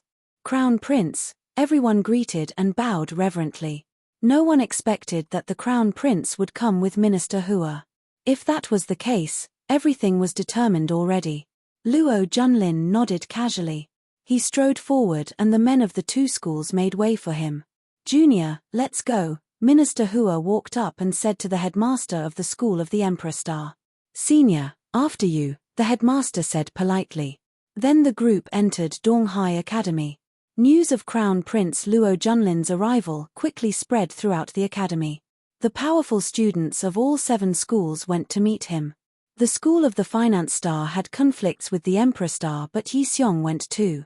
He was only a headmaster, after all, and had to greet the Crown Prince and Minister Hua. It caused a ripple through Donghai Academy.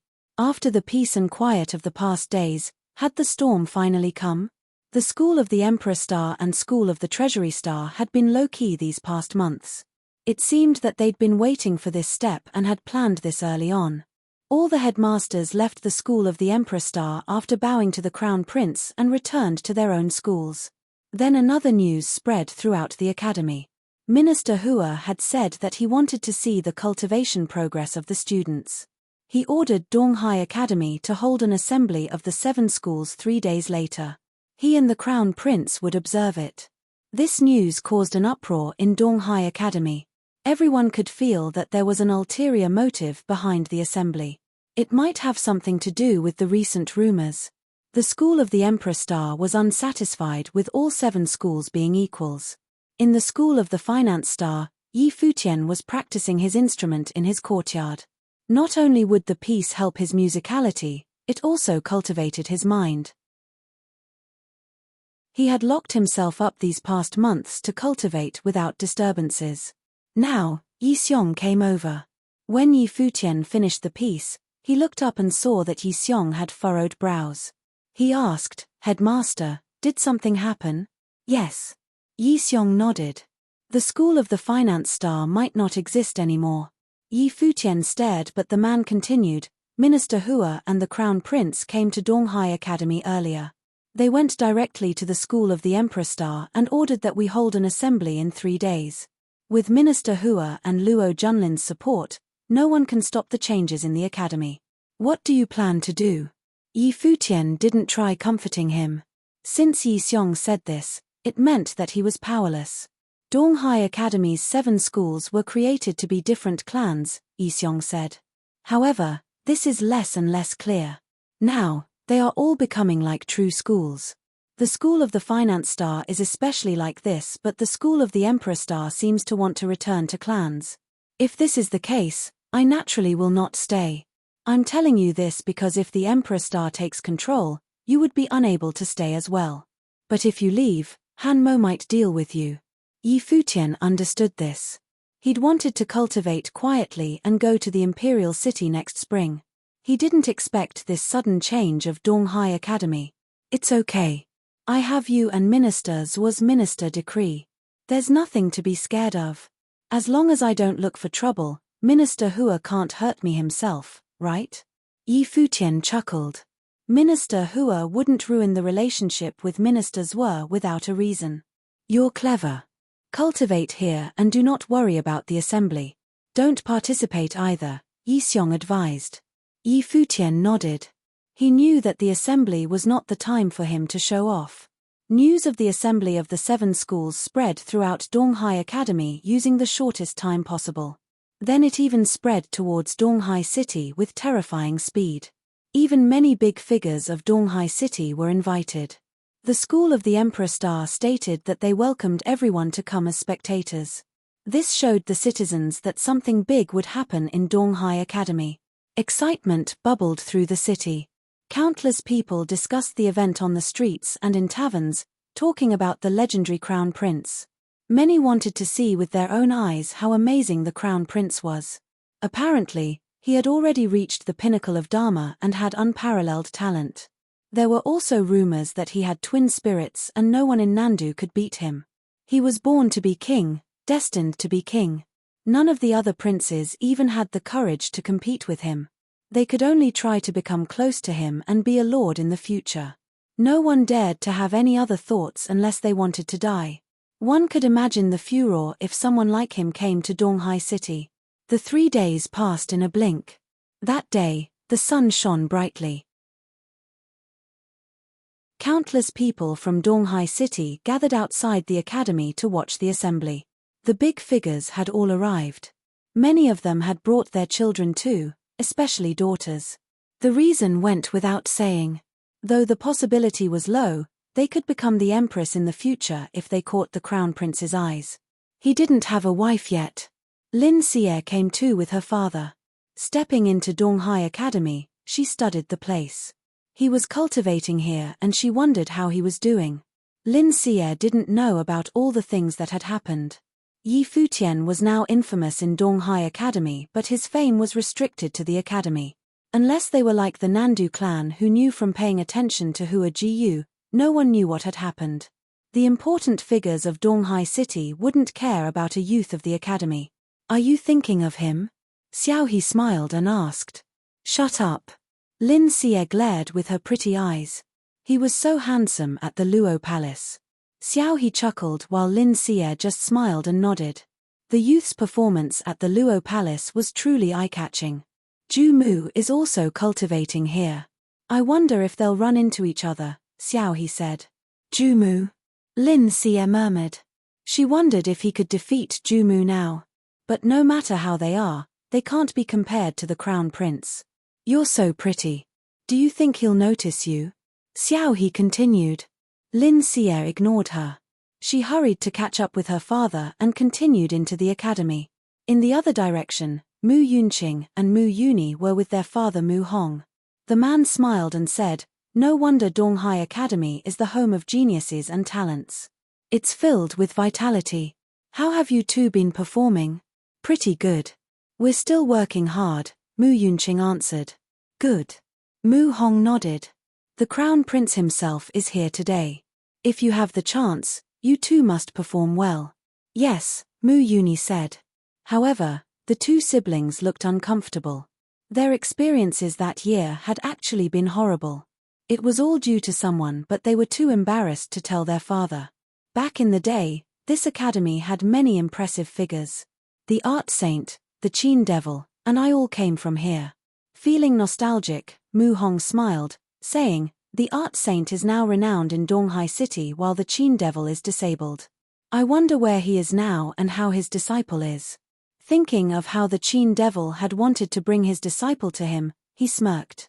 Today was the gathering of the heroes. People like the art saint were high above while the Qin devil was nowhere to be seen. It was a different scene in the school of the Emperor Star. Chief of the East Sea Prefecture, Xia Feng, knelt on the floor while Minister Hua and the Crown Prince sat before him. Usually, Xia Feng would not be like this. However, he was in trouble now and only Minister Hua could save him. Why does Minister Zhuo want to kill your son? Minister Hua asked. Because of the Qin devil's disciple, Xia Feng cried. Back in the day, the art saint had powerfully destroyed the Qin devil's life spirit. Now, his disciple has returned. He is violent and aggressive, looking down on everyone. Ministers were wishes to punish and kill my son, Xia Fan, because he has a conflict with Yi Futian. He vaguely knew the relationship between the art saint and Minister Hua, so he knew what to say. Valued by Minister Zhuo, possesses the minister decree, and killed a student of the school of the Emperor Star. I'd like to see him, Crown Prince Luo Junlin said. Minister Hua said, you will see him at the assembly. Yes. Luo Junlin nodded. He stood up and said, let's go.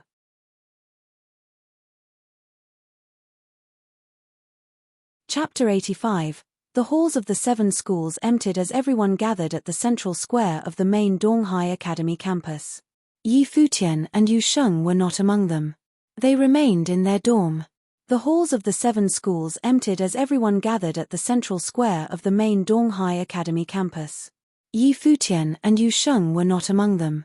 They remained in their dorm. Just then, Headmaster Yi Xiong arrived. He was not alone. Behind him, several people followed. Yi Futian was surprised at the sight but quickly recovered. He walked up to the group with a smile. Master, Ms. Tang Lan, what are you guys doing here? Tang Wan relayed your message to me. Things are about to change drastically at Donghai Academy. We came because we were curious what will become of the academy, answered Tang Lan. Yi Futian had asked Tang Wan to help relay Headmaster Yi Xiong's message to Tang Lan. Tang Lan looked over at Yu Sheng. So, you're my junior brother now. Yu Sheng smiled shyly and greeted her, senior sister.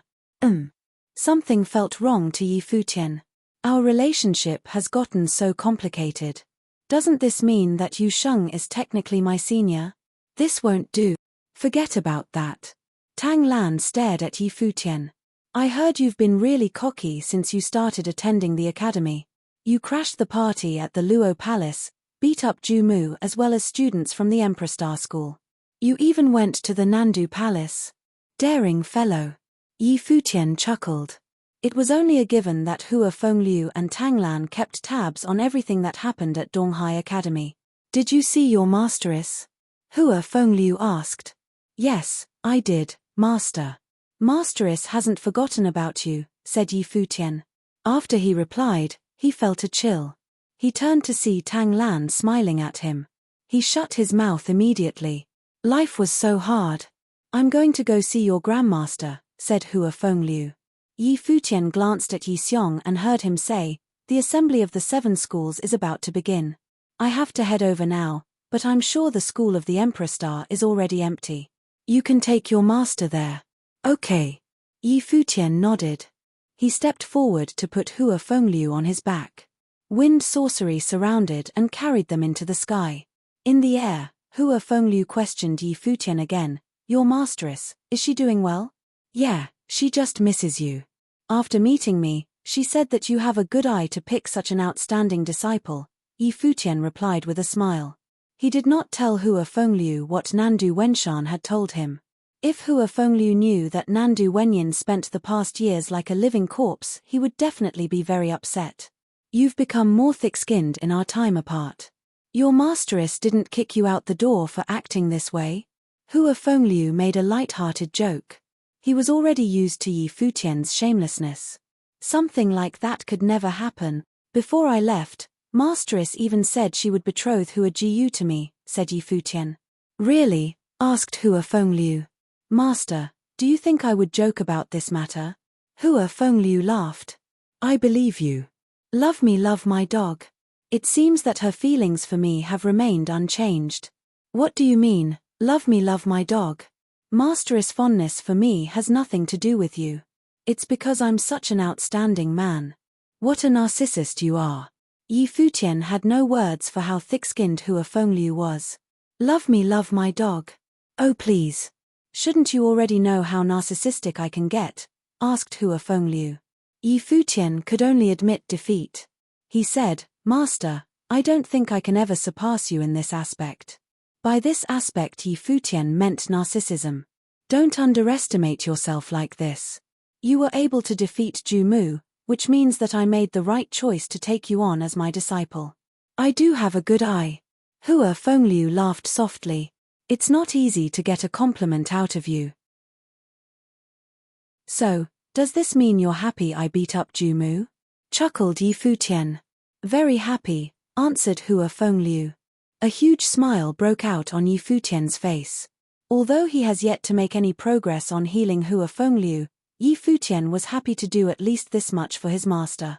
When Yi Futian and Hua Fengliu reached Elder Qin's residence within the school of the Emperor Star, they could hear the sound of a guqin. He was playing the guqin by himself. Although all 10 of his fingers were calloused, his movements were accurate and clean. The white-haired elder exuded an elegance. Elder Qin did not seem to have noticed them. He continued to play peacefully, completely immersed in the music. The sound of the guqin was gentle and peaceful. Elder Qin stopped stroking the chords and ended his performance. Only then did he turn his attention over to his visitors. He smiled when he saw Yi Futian and Hua Jiyu. Fengliu, you're here, he said. His smile was kind. With Yi Futian supporting him, Hua Fengliu bent his knees and kneeled down on the ground. He began to bow to Elder Qin. His head met the ground harshly. When Hua Fengliu lifted his head, his eyes were red. In a raspy voice, he said, I have been unfilial to you, master. It has taken me too long to come see you. Hua Fengliu thought back to when he first met his master. Elder Qin used to be so full of life and energy. Even when he had left, the older male did not look as worn as he did now. Hua Fengliu would never have thought that his master would have aged so much when they met again. It seemed that Elder Qin was closing in on the end of his life.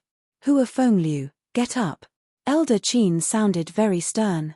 Hua Fengliu bowed once more before allowing Yi Futian to help him up. Following that, Hua Fengliu said, Master, I have let you down. I am already satisfied to be able to see my disciple again before I die. There is no need to speak of such things, said Elder Qin. He was smiling again. Besides, I am very fond of Hua Jiyu and Yi Futian. These 2 youngsters are both very good. Yi Futian is even more gifted than you. Hua Fengliu laughed. This rascal's gifts are all right, but he is too mischievous. I hope he didn't do anything to offend you, master. There's no way. His personality is better than yours, replied Elder Qin. He looked at Yi Futian and smiled. He continued, he and Hua Jiyu are well matched. You and Nandu Wenyin have to support them. Don't let them walk down the same path as you two. I understand, master, Hua Fengliu nodded. He eyed Yi Futian, who stood off to the side. When Yi Futian sent a proud smile his way, Hua Fengliu gave him an icy glare in return. Futian, called Elder Qin, I am so old now. There are many things I am now unable to do. Regarding your master's injury, I can only count on you. Don't worry, Grandmaster. As long as I'm alive, I will find a way to heal master, said Yi Futian seriously. Silly child, don't talk about the negative things. You'll live a long, happy life, Elder Qin said to Yi Futian. Whatever you say, Grandmaster, said Yi Futian with a smile. You also have to take good care of yourself so you can be a witness for the wedding ceremony when Jiyu and I get married. Yes, yes. He could not stop nodding his head. Elder Qin looked extra happy. Master, you've probably suffered here at the school of the Emperor Star all these years. Why don't you leave with me? Hua Fengliu asked. Oh, Fengliu. I've spent more than half my life here. No matter how this place changes, I will always be a part of this school. I already have one leg in the coffin, where else would I go? Elder Qin shook his head with a soft smile on his face. Grandmaster, things at Donghai Academy won't be the same after today. Do you really not want to consider leaving? Yi Futian tried to persuade the elder as well. Hearing his words, Elder Qin looked into the distance. Even though he has not stepped foot outside of the school of the Emperor Star, he knew what was going on in Donghai Academy. He could not help but sigh. At the same time that the three chatted at the school of the Emperor Star, everyone was gathered at the central square of the Donghai Academy campus. It was extremely packed as the surrounding observation decks filled up with people. Officials from the 7 schools sat at the center in front of their respective groups, where they stood out the most. Besides them, representatives from the clans of the city of Donghai were also present. Anyone qualified to sit up front with them definitely had an extraordinary background. But it did not matter who they were because at this moment, almost everyone's attention was focused elsewhere. In the direction where the officials of the Emperor Star School were seated, a figure walked up to the main seat of the assembly. He stood there nonchalantly but exuded the gracefulness of royalty. He took one look into the crowd as if he were overlooking the world. Beside him stood Minister Hua, the headmaster of the School of the Emperor Star, and Chief Xia Feng of the East Sea Prefectures. Is that the Crown Prince? He looks like an exceptional young man, born to be emperor. Everyone whispered about Luo Junlin. He possessed an extraordinary aura. An aura so strong, it would feel burdensome to get close to him. The people got up one after another and bowed in his direction. Greetings, Crown Prince. Greetings, ministers were. Luo Junlin watched this scene calmly and spoke, sit. He then turned to take his own seat and only when was he seated everyone took their seats as well. Everyone knew the young man seated at the center of the square was to become the emperor of the Nandu nation. He was going to control the world. Not only was Luo Junlin a person of great importance, his aura, his looks, and his gifts were also outstanding. Many of the young women watched him closely, seeming to all be expecting something outrageous. The Crown Prince's aura is so much stronger than that of Ju Mu's, muttered Xiao He. She stood beside Lin Xie and the rest of the Lin family. The art saint's disciple, Ju Mu had been the most outstanding young man she had ever seen. The art saint is over there and so is Ju Mu, Xiao He continued. She was looking in the direction of Vice Headmaster Han Mo. Standing beside him was the art saint and Ju Mu stood behind his master. However, Lin Xie was looking into the crowd, seemingly in search of something. She could not find the young man she was hoping to see. He was a student of the School of the Finance Star but was not amongst the students seated here. At this moment, seated amongst the officials of the School of the Emperor Star, Vice Headmaster Han Mo stood up. He walked to a spot up ahead and held both of his arms up to the sky. In a split second, everything went quiet. The Crown Prince and Minister Hua have blessed the Academy with their presence today. Donghai Academy has not experienced such great honor in its 300-some years of history. I am sure that what happens here today will be recorded in the history books for the people even 1,000 years from now, Han Mo said loudly. The Crown Prince and Minister Hua have high hoped for our academy. So, we would like to take this chance and have students of each school demonstrate their abilities for them here today, during the assembly of the 7 schools. A light flashed through everyone's eyes. They were all conflicted. All those days ago, before Yi Futian defeated the students from the schools of the Emperor Star and the Treasury Star, they constantly picked fights with students of other schools to exert their dominance. But they never thought that their plans could be ruined by Yi Futian. Presently, the School of the Emperor School used the Crown Prince and Minister Hua as an excuse to hold this assembly. Their intentions were no secret to everyone. However, to be able to prove oneself's worth in front of the Crown Prince was a one-in-a-lifetime chance.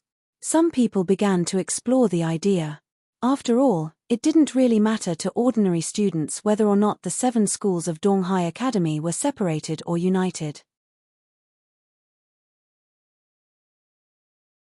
Chapter 86. Han Mo gazed at everyone with a smile. After today, he would control Donghai Academy by himself. Han Mo gazed at everyone with a smile. After today, he would control Donghai Academy by himself. He continued, of course, because there are many disciples of the academy, everyone will have a chance to demonstrate their abilities. I hope that in the future, the accomplished students will grasp this chance to express their talents. Also, since we wish to show the prince and minister Hua our true bearing, there is no need to hold back. Being hurt in battle is inevitable. If you wish to show off your talents today, you must be willing to take on the risks. Han Mo's words caused many expressions to slack. In the past, the duels in Donghai Academy would all end before it went too far. Dying or becoming fatally wounded was never allowed to happen. According to Han Mo, the disciples would go all out today. This way, uncontrollable situations may happen. I won't say more. Next, let's give our time to the disciples of the 7 schools of Donghai Academy. Han Mo smiled and returned to his seat. The place instantly became quiet. There was an empty area in the center of the square. It would be the stage where the Donghai disciples showed off their talents. It was also a battlefield. All were quiet. Then, everyone saw a figure walk out from the school of the Emperor Star. Seeing him, everyone grew serious. It was Zhuo Qing, number 1 of the Dharma rank in Donghai Academy. He slowly walked to the center and halted. He looked up in the direction of the school of the Finance Star. Zhuo Qing, school of the Emperor Star, 9-star glory plane, challenges any willing glory plane disciple of the school of the Finance Star, Zhuo Qing said.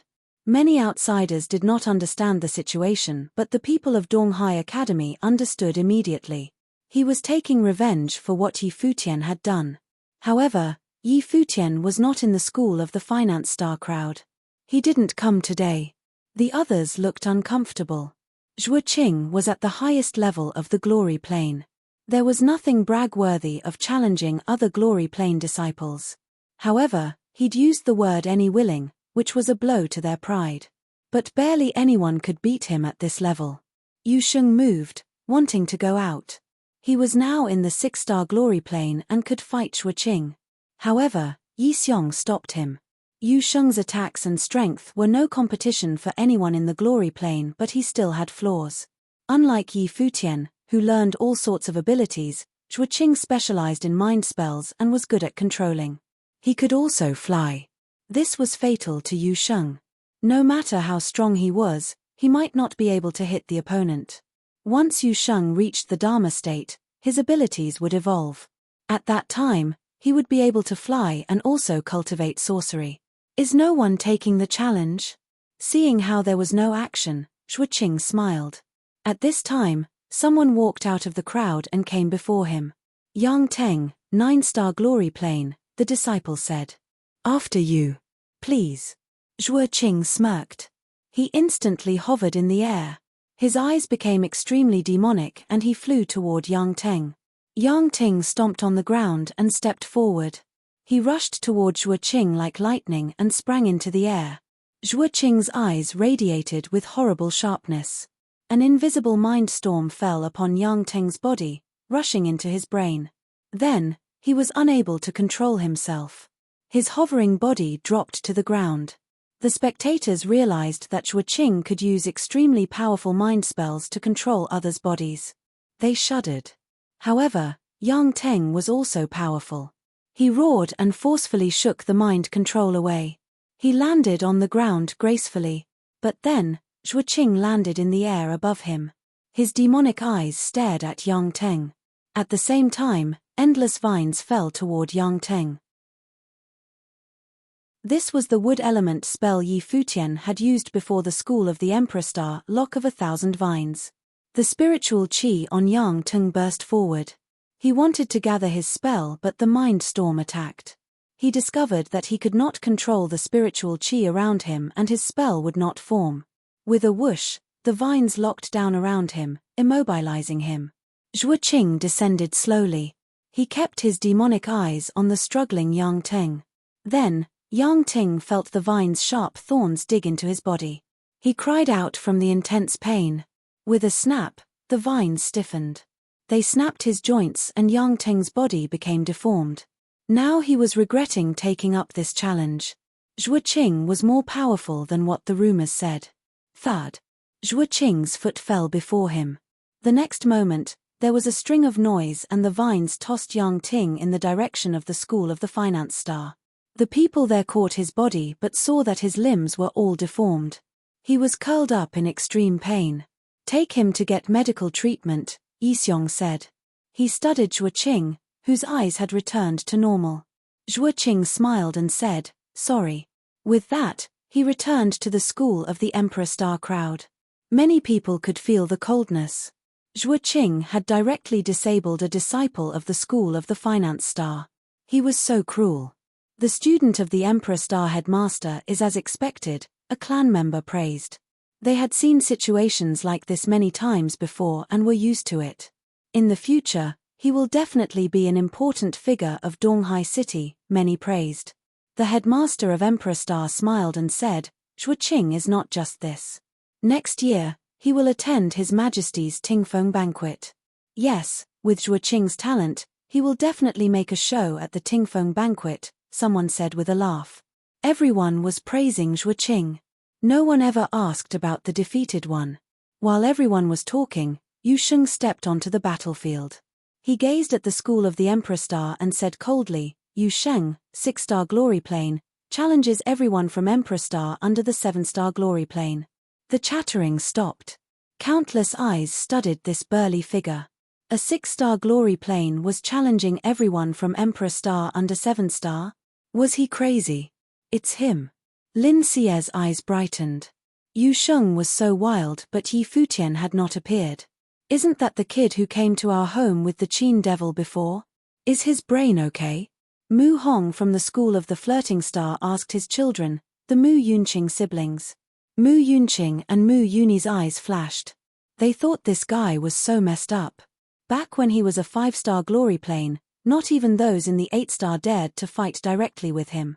Now that he was in the 6-star glory plane, those under 7-star probably wouldn't even be able to break through his defenses. He could sweep the battlefield. Father, he is pretty strong, Mu Yunqing said weakly. Mu Hong nodded and looked back at Yu Sheng. If that was the case, he would just watch. Presumptuous. One of our students is enough for you, an elder from the school of the Emperor Star said. Then he ordered a student beside him to fight. That student forced himself forward. His eyes were a bit fearful when he looked at Yu Sheng. Many understood that the school had sent the student to be destroyed. Reality proved them right. When Yu Sheng applied his power, his fist sent the boy flying. Then he tossed the boy in the direction of the school of the Emperor Star. With a menacing cold stare, he glared and said, despicable. With that, he returned to his school. He does have some skills. Mu Hong was shocked. The scene seemed odd to him. He asked Mu Yunqing, is the Qin devil's disciple also cultivating here? Yes. Mu Yunqing nodded. How is he? Mu Hong asked. His cultivation should be equal to me. Mu Yunqing answered, speaking only of cultivation instead of ability. The battles continued. The outstanding students of all 7 schools came out to display their abilities. However, the spectators all realized that the school of the Finance Star had grudges with many people. The schools of Emperor Star, Treasury Star, and Flirting Star all seemed to target them. It was difficult for the students of the Finance Star. They were constantly challenged and constantly lost. They rarely won and many were treated cruelly. When Ju Mu, the disciple of the art saint, came up, the atmosphere was pushed to the peak. Ju Mu's cultivation had improved. He was now in the 7-star glory plane and challenged the 8-star students of the school of the Finance Star. Good, someone praised. As expected of the art saint inheritor. He can summon beasts through his paintings that are stronger than real demons. He does have the style of the past art saint. There is no other like him, many big figures said. But at this time, 2 figures walked into the crowd. Yi Futian carried the Qin devil and found his school. He pushed through the crowd. Yi Futian was not planning on coming but his teacher wanted to have a look. After this, Donghai Academy would no longer be the academy of the past. Many familiar people would be present today too. Cheers exploded. Yi Futian looked up and saw Ju Mu had summoned a beast to defeat his opponent. Many spectators glanced at the school of the Finance Star. Their disciples had lost horribly today. Brother Feng Liu? At this time, Someone saw Yi Futian carrying Hua Fengliu toward their school and immediately called out. Hua Fengliu, the Qin devil, has appeared. Is that his disciple? Many asked. Yi Futian was speechless. He muttered, Professor, you're too out there. I have a reputation, Hua Fengliu replied nonchalantly. Yi Futian could not argue. Ha, today the art saint's disciple had shown his talents. Coincidentally, Brother Fengliu has appeared with his disciple. They should duel so we can see if Brother Fengliu's disciple can be compared to the art saints. A bright voice sounded. It was Mu Hong. As soon as he finished, many eyes from Donghai Academy turned toward him.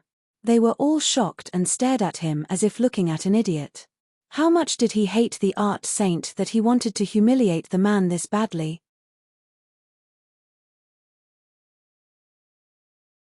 Chapter 87. The events at the School of the Emperor Star shocked all of Donghai Academy. There wasn't a single person who did not know about it. The events at the School of the Emperor Star shocked all of Donghai Academy. There wasn't a single person who did not know about it. Ju Mu was defeated by Yi Futian in such a humiliating way. His defeat was an equivalent to a slap in the face for the art saint and became a taboo topic amongst the art saint's acquaintances. They were all extremely cautious of their words around him. But now, this Mu Hong character dared to bring up the subject in front of all these people. It was obvious how the people of Donghai Academy felt about this. Especially when he said, let's see if Brother Fengliu's disciple is a fraction as gifted as the art saint's disciple. How was the art saint supposed to feel about this? Many people were afraid to look at him. They were all afraid that they might catch the art saint's eyes. This idiot. The officials of the Emperor Star School all glared at Mu Hong.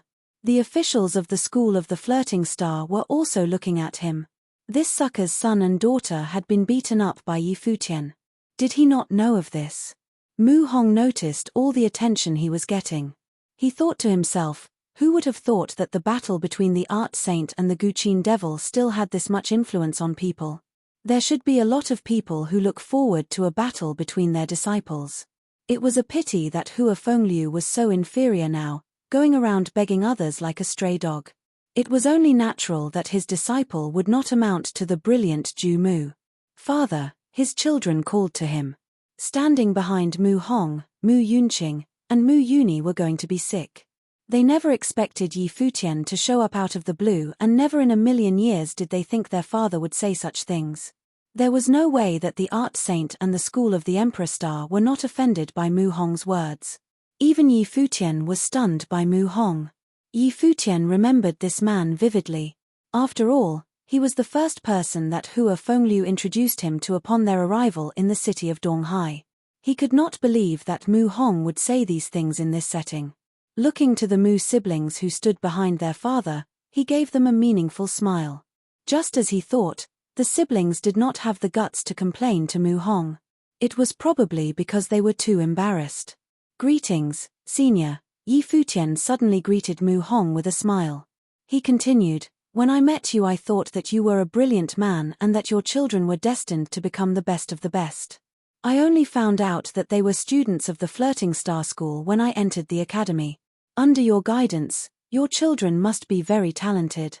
Hua Fengliu blinked a couple of times. He looked at his disciple, speechless. Could Yi Futian be more brazen? But why did he anticipate what would happen next? Hua Fengliu was not the only one who was shocked by Yi Futian. The students of Donghai Academy all looked dumbfoundedly at Yi Futian. Weren't the Mu siblings the very first people that Yi Futian beat up on his first day at the academy? How deep was this rivalry that Yi Futian had to play with Mu Hong in this way? Although Yunqing and Yuni can't claim to be geniuses, they are still pretty gifted. Very talented would be right, Mu Hong said confidently. Mu Yuni pulled at her father's clothes from behind and whispered, Father, stop talking already. Mu Hong furrowed his eyebrows. His head tilted in confusion. Very talented indeed. I have witnessed this firsthand on my first day at the academy. The two of them have inherited your life spirit and possess extraordinary gifts. A chip off the old block if you will, laughed Yi Futian. Everyone's expression darkened. This rascal. The Mu siblings looked extremely awkward. They were so embarrassed. Mu Uni glared at Yi Futian. This jerk was doing this on purpose. Observing the looks on his children's faces, Mu Hong began to realize that something wasn't right. He asked, "How did the battle go that day?" Mu Yunqing and Mu Uni lowered their heads. Their hatred for Yi Futian strengthened. There was no chance Mu Hong could stay oblivious at this point. His expression fell immediately when he finally realized that he had fallen into Yi Futian's trap. Turning his attention away from his children, Mu Hong looked at Yi Futian once again. He forced a smile on his face and said, "You are indeed the Guqin Devil's disciple. It seems that you are extremely gifted. It is fortunate that these two incompetent rascals know to be embarrassed. They didn't dare to mention the battle to me. Since I've already witnessed the abilities of the Art Saint's disciple, I am now more interested to know just how outstanding the Guqin Devil's disciple is." Yi Futian snickered at the sight of Mu Hong. This guy couldn't seem to get enough of offending others. "Father." Mu Yunqing called out to Mu Hong again. Simultaneously, a voice rang out from the direction of the group from the Emperor Star School. "Have you had enough?" Mu Hong froze. His gaze shifted in the direction of the voice and saw the icy gazes on himself. Ju Mu has also been glaring at him coldly from his spot on the battle platform. Even as he returned to his seat with the others from the school of the Emperor Star, Ju Mu continued to glare at Mu Hong. His battle with Yi Futian was also the most humiliating for him. What was Mu Hong trying to do, bringing it up again? Mu Hong suddenly felt like the public enemy. He thought to himself, what on earth happened? I admit that my disciple is not on par with Hua Fengliu's disciple. After his defeat last time, I already told Ju Mu to focus all his energy on cultivation. I don't think that it is necessary for Brother Mu to bring up this topic again, right? Someone said softly. Everyone shivered. It was the Art Saint who spoke. Mu Hong froze with his eyes on the Art Saint. His heart pounded rapidly. He finally understood why everyone was looking at him, and why Yi Futian looked at him funny.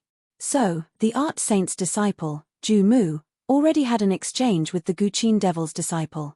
What's more was that he was defeated. His eyes twitched. He turned to glare at his own children. Oh, how he wanted to give them each a slap across the face. These two brats didn't bring him any intel on Yi Futian.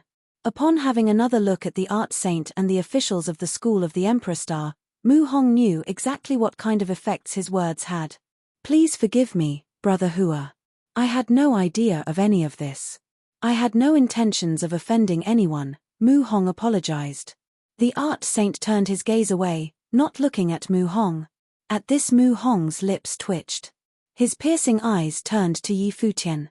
Yi Futian felt wronged. He was completely clueless when he first arrived at the assembly. Mu Hong was the one who offended everyone with a single sentence. All he could do was to go along with him. At this time, many clueless outsiders observed Yi Futian. The Guqin Devil's disciple actually defeated the Art Saint's disciple. Lin Xie, who had her eyes trained on Yi Futian the whole time, smiled and said, I didn't expect that he would become so powerful after getting into Donghai Academy. He was still slightly inferior back at the Luo Palace, but then he actually defeated Ju Mu. Xiao He was also shocked. Let's continue, said Han Mo. He did not want to dwell on this topic any longer. Today was the Emperor Star School's day to shine, but Yi Futian has stolen the spotlight. His mere existence was an annoyance. And then, that idiot Mu Hong just had to start a fight with him. Mu Hong's actions just now inadvertently humiliated the school of the Emperor Star.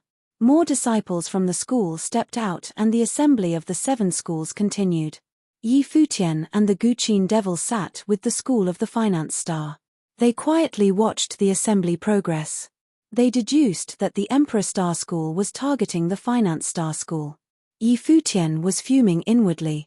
At the same time, he could only sigh because he knew how sly the school of the Emperor Star was. Even if he stepped up, he could only fight. It would not help the situation at all. As a whole, the school of the Finance Star could not compare to the school of the Emperor Star. They were completely overpowered. Watching the students of the Emperor Star School fight, Hua Fengliu reminisced about his days of cultivation there. It was a pity that things were so different now. Everybody has changed. Sitting amongst the group from the Emperor Star School were many familiar faces, but none of them would even look him in the eye anymore. Their attitude towards him and their attitude towards the person who used to be equally as famous as himself, the art saint, were completely different. Thinking about the past, Tang Wan observed Hua Fengliu's expression from beside him and asked, "Don't make fun of me." He smiled bitterly at her. "You used to be so famous at the academy." "It's normal to think about the past," Tang Wan replied. She turned to look ahead. She also thought of her cultivation days. Hua Fengliu wasn't the only one who was famous at Donghai Academy back then. So was the art saint, Nandu Wenyan, and herself. They were all extremely gifted. "I've always had a regret. Master is a person of such high caliber, but as his disciple, I didn't even get the chance to demonstrate my powers as a musical sorcerer before getting kicked out of the academy," sighed Hua Fengliu. Tang Wan nodded. Elder Qin is indeed very respectable, but Yi Futian was able to prove himself in front of the school of the Emperor Star with one musical piece, the decree of the general.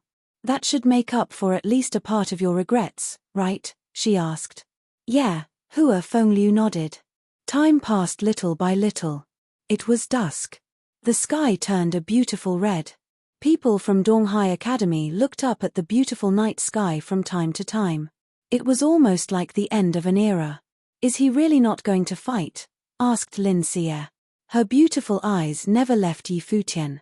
How could he not fight on a day like this? It was the assembly of the 7 schools for crying aloud. Since he was able to defeat Ju Mu, it was obvious that he was really capable. Slowly, people stopped stepping on to the battle platform. Everyone began to whisper left and right. Someone laughed as they said, "Today is Donghai Academy's assembly of the even schools. The school of the Emperor Star put on such an impressive performance. They have overshadowed the other 6 schools. The school of the Treasury Star wasn't bad either. They only lacked a little in comparison to the Emperor Star School. They can be considered the second best school of Donghai Academy," someone else commented. From these comments, everyone knew that the agenda of the assembly was just getting started. Amongst the group from the Emperor Star School, Han Mo smiled lightly. He turned to look at the Crown Prince and heard Luo Junlin say to Minister Hua, "The person that ministers were favors has not made his move yet." Minister Hua nodded. He then whispered in the ear of the headmaster of the Emperor Star School. The headmaster wore a strange look on his face but nodded anyway. The headmaster stood up and called out, "Hua Fengliu." Hua Fengliu lifted his head in confusion. He looked at the headmaster and smiled. "Greetings, Uncle Master." The headmaster nodded in response and said, "You used to be a student of our school, so why are you sitting with the School of the Finance Star today?" "I am here with my disciple today. He is a student of the Finance Star School, so I sat here with him," Hua Fengliu answered calmly. "Then I have nothing better to say regarding that. The Crown Prince and Minister Hua have graced us with their presence today and would like to witness the powers of the best students of Donghai Academy. Your disciple is extremely gifted but has not stepped up." "What is the meaning of that?" the headmaster reprimanded. This was peculiar to everyone watching. Why was the headmaster asking for Yi Futian? However, there were a lot of people who looked forward to witnessing the outstanding gifts of the person who defeated the art saint's disciple. Hua Fengliu and Yi Futian felt something was amiss. Was there no other choice but to fight? At this moment, Yi Futian saw Tang Wan walk to the front with a guqin in her hands. "Duyo. I purposely carry it with me. The guqin devil's disciple can't do without a guqin," she said. Yi Futian gave her a smile. She came prepared in hopes that they could take advantage of this event to make sure the guqin devil's name wouldn't be forgotten by the citizens of the city of Donghai. Yi Futian nodded with a smile and took over the guqin, named Duyo. "Let's play a piece for Master today."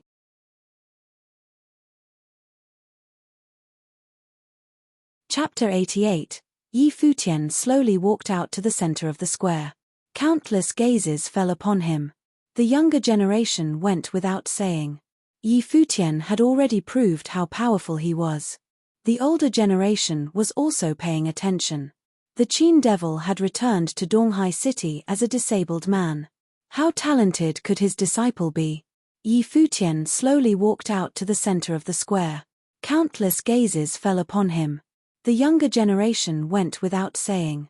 Yi Futian had already proved how powerful he was. The older generation was also paying attention. The Qin devil had returned to Donghai City as a disabled man. How talented could his disciple be? Yi Futian put the guqin before him and sat down slowly.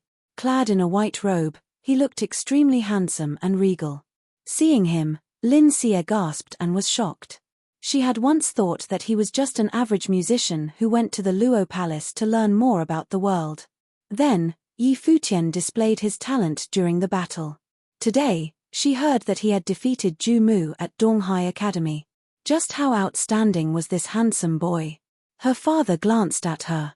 To be honest, he knew about Yi Futian defeating Ju Mu, but he didn't tell Lin Xie. This girl was interested in the boy, but Yi Futian was the Qin devil's disciple. He had conflicts with the art saint and the school of the Emperor Star. His future would have many obstacles. Plus, he already had a girlfriend, that one from the Nandu clan. He didn't want his daughter to get involved and have her heart broken. Mu Hong studied Yi Futian, but his eyes darkened. Yi Futian looked up at the setting sun. There was a smile in his clear eyes. She said slowly, "This song was composed by myself. It is called Hero." With that, he began playing. His fingers slid over the strings and a graceful melody came out. He did not challenge anyone. "He's just playing music," someone said. The spectators were impressed. Today's motive was to see the accomplished students display their talents. They did not necessarily have to challenge others.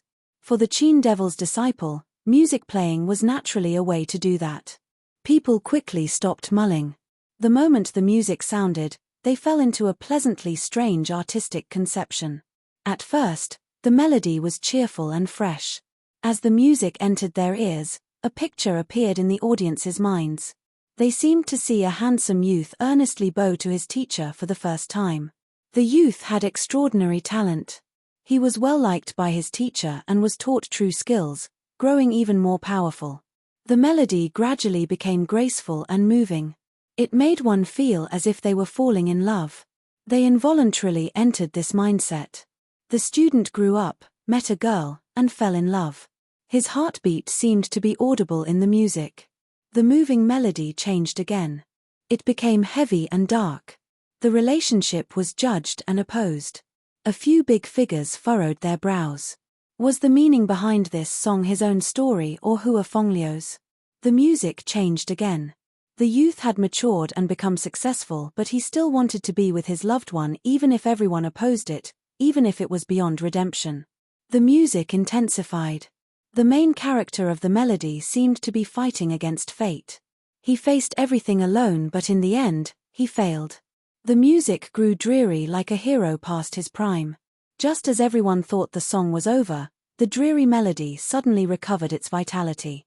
Rather than being spirited again, it was as calm as water, like a change in mindset. Everyone could see that the main character had gone through many hardships and cultivated. But he still could not forget his home and lover.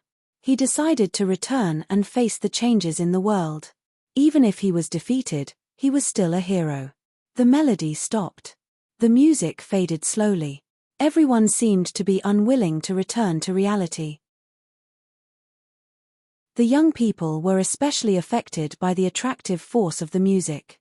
In the school of the finance star crowd, Tang Lan's eyes welled with tears. She gazed at Hua Fengliu, who was now disabled. There was a faint smile on his handsome face. His disciple was able to compose now and had performed his entire life. Many big figures glanced at Yi Futian. They naturally understood the meaning behind the song.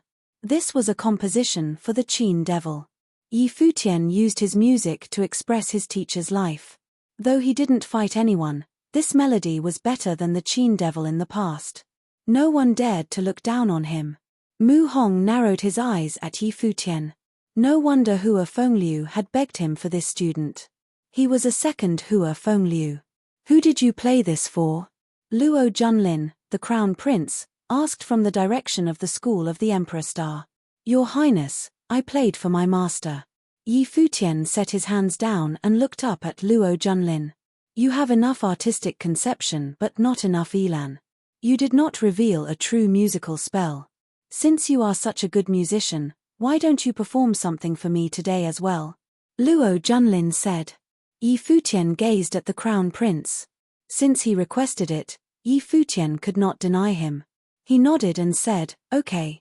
I am still unable to compose my own musical spell, so I can only perform someone else's." "Sure." Luo Junlin nodded.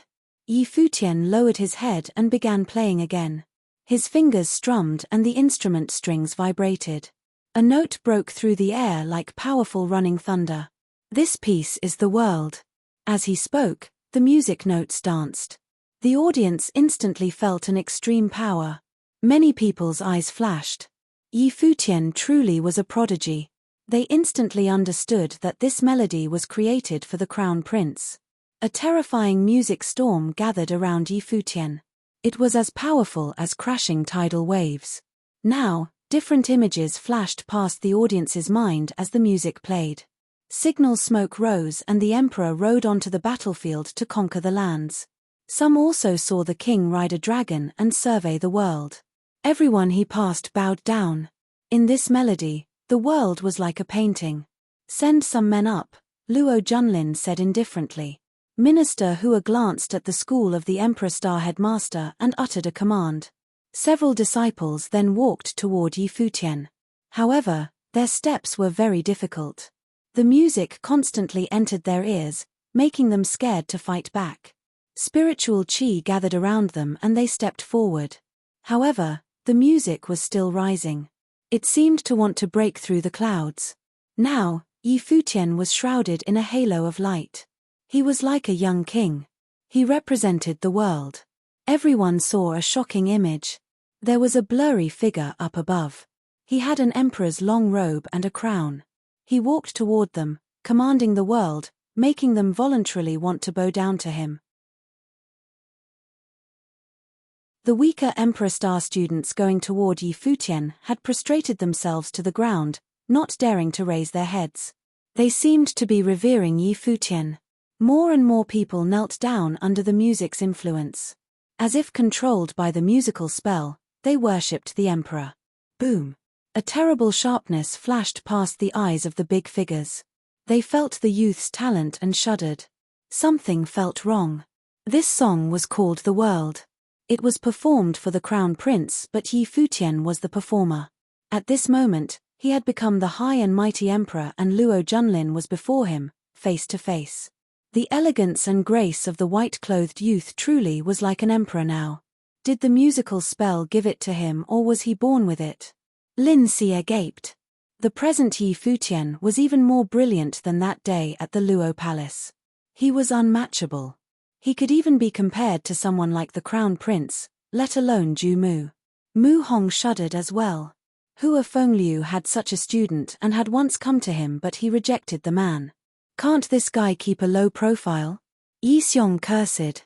He didn't want Yi Futian to attend this event. Being too bright was not a good thing. Nowadays, Minister Hua and the crown prince were very close. He hoped Yi Futian would stay low and attend the Tingfeng banquet with Minister Zhuo. Some people are born like this, Hua Fengliu said calmly. Not many knew about Yi Futian's secret but he and Yu Sheng knew. The inheritor of Emperor Yi Qing was definitely not an average man.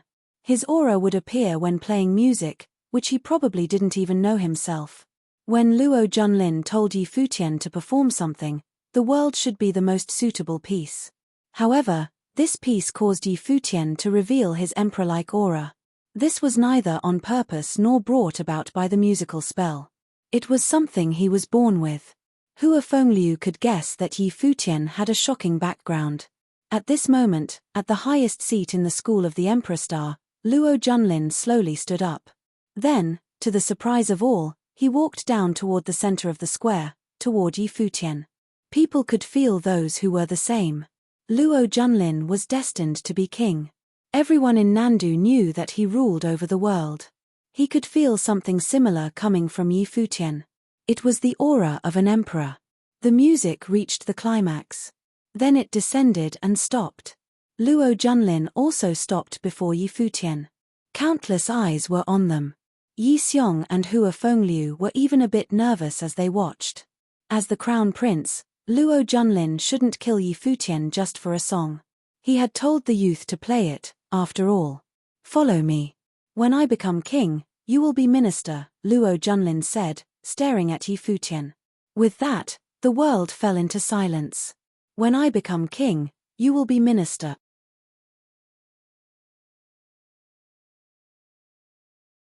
Chapter 89, Luo Junlin was the crown prince.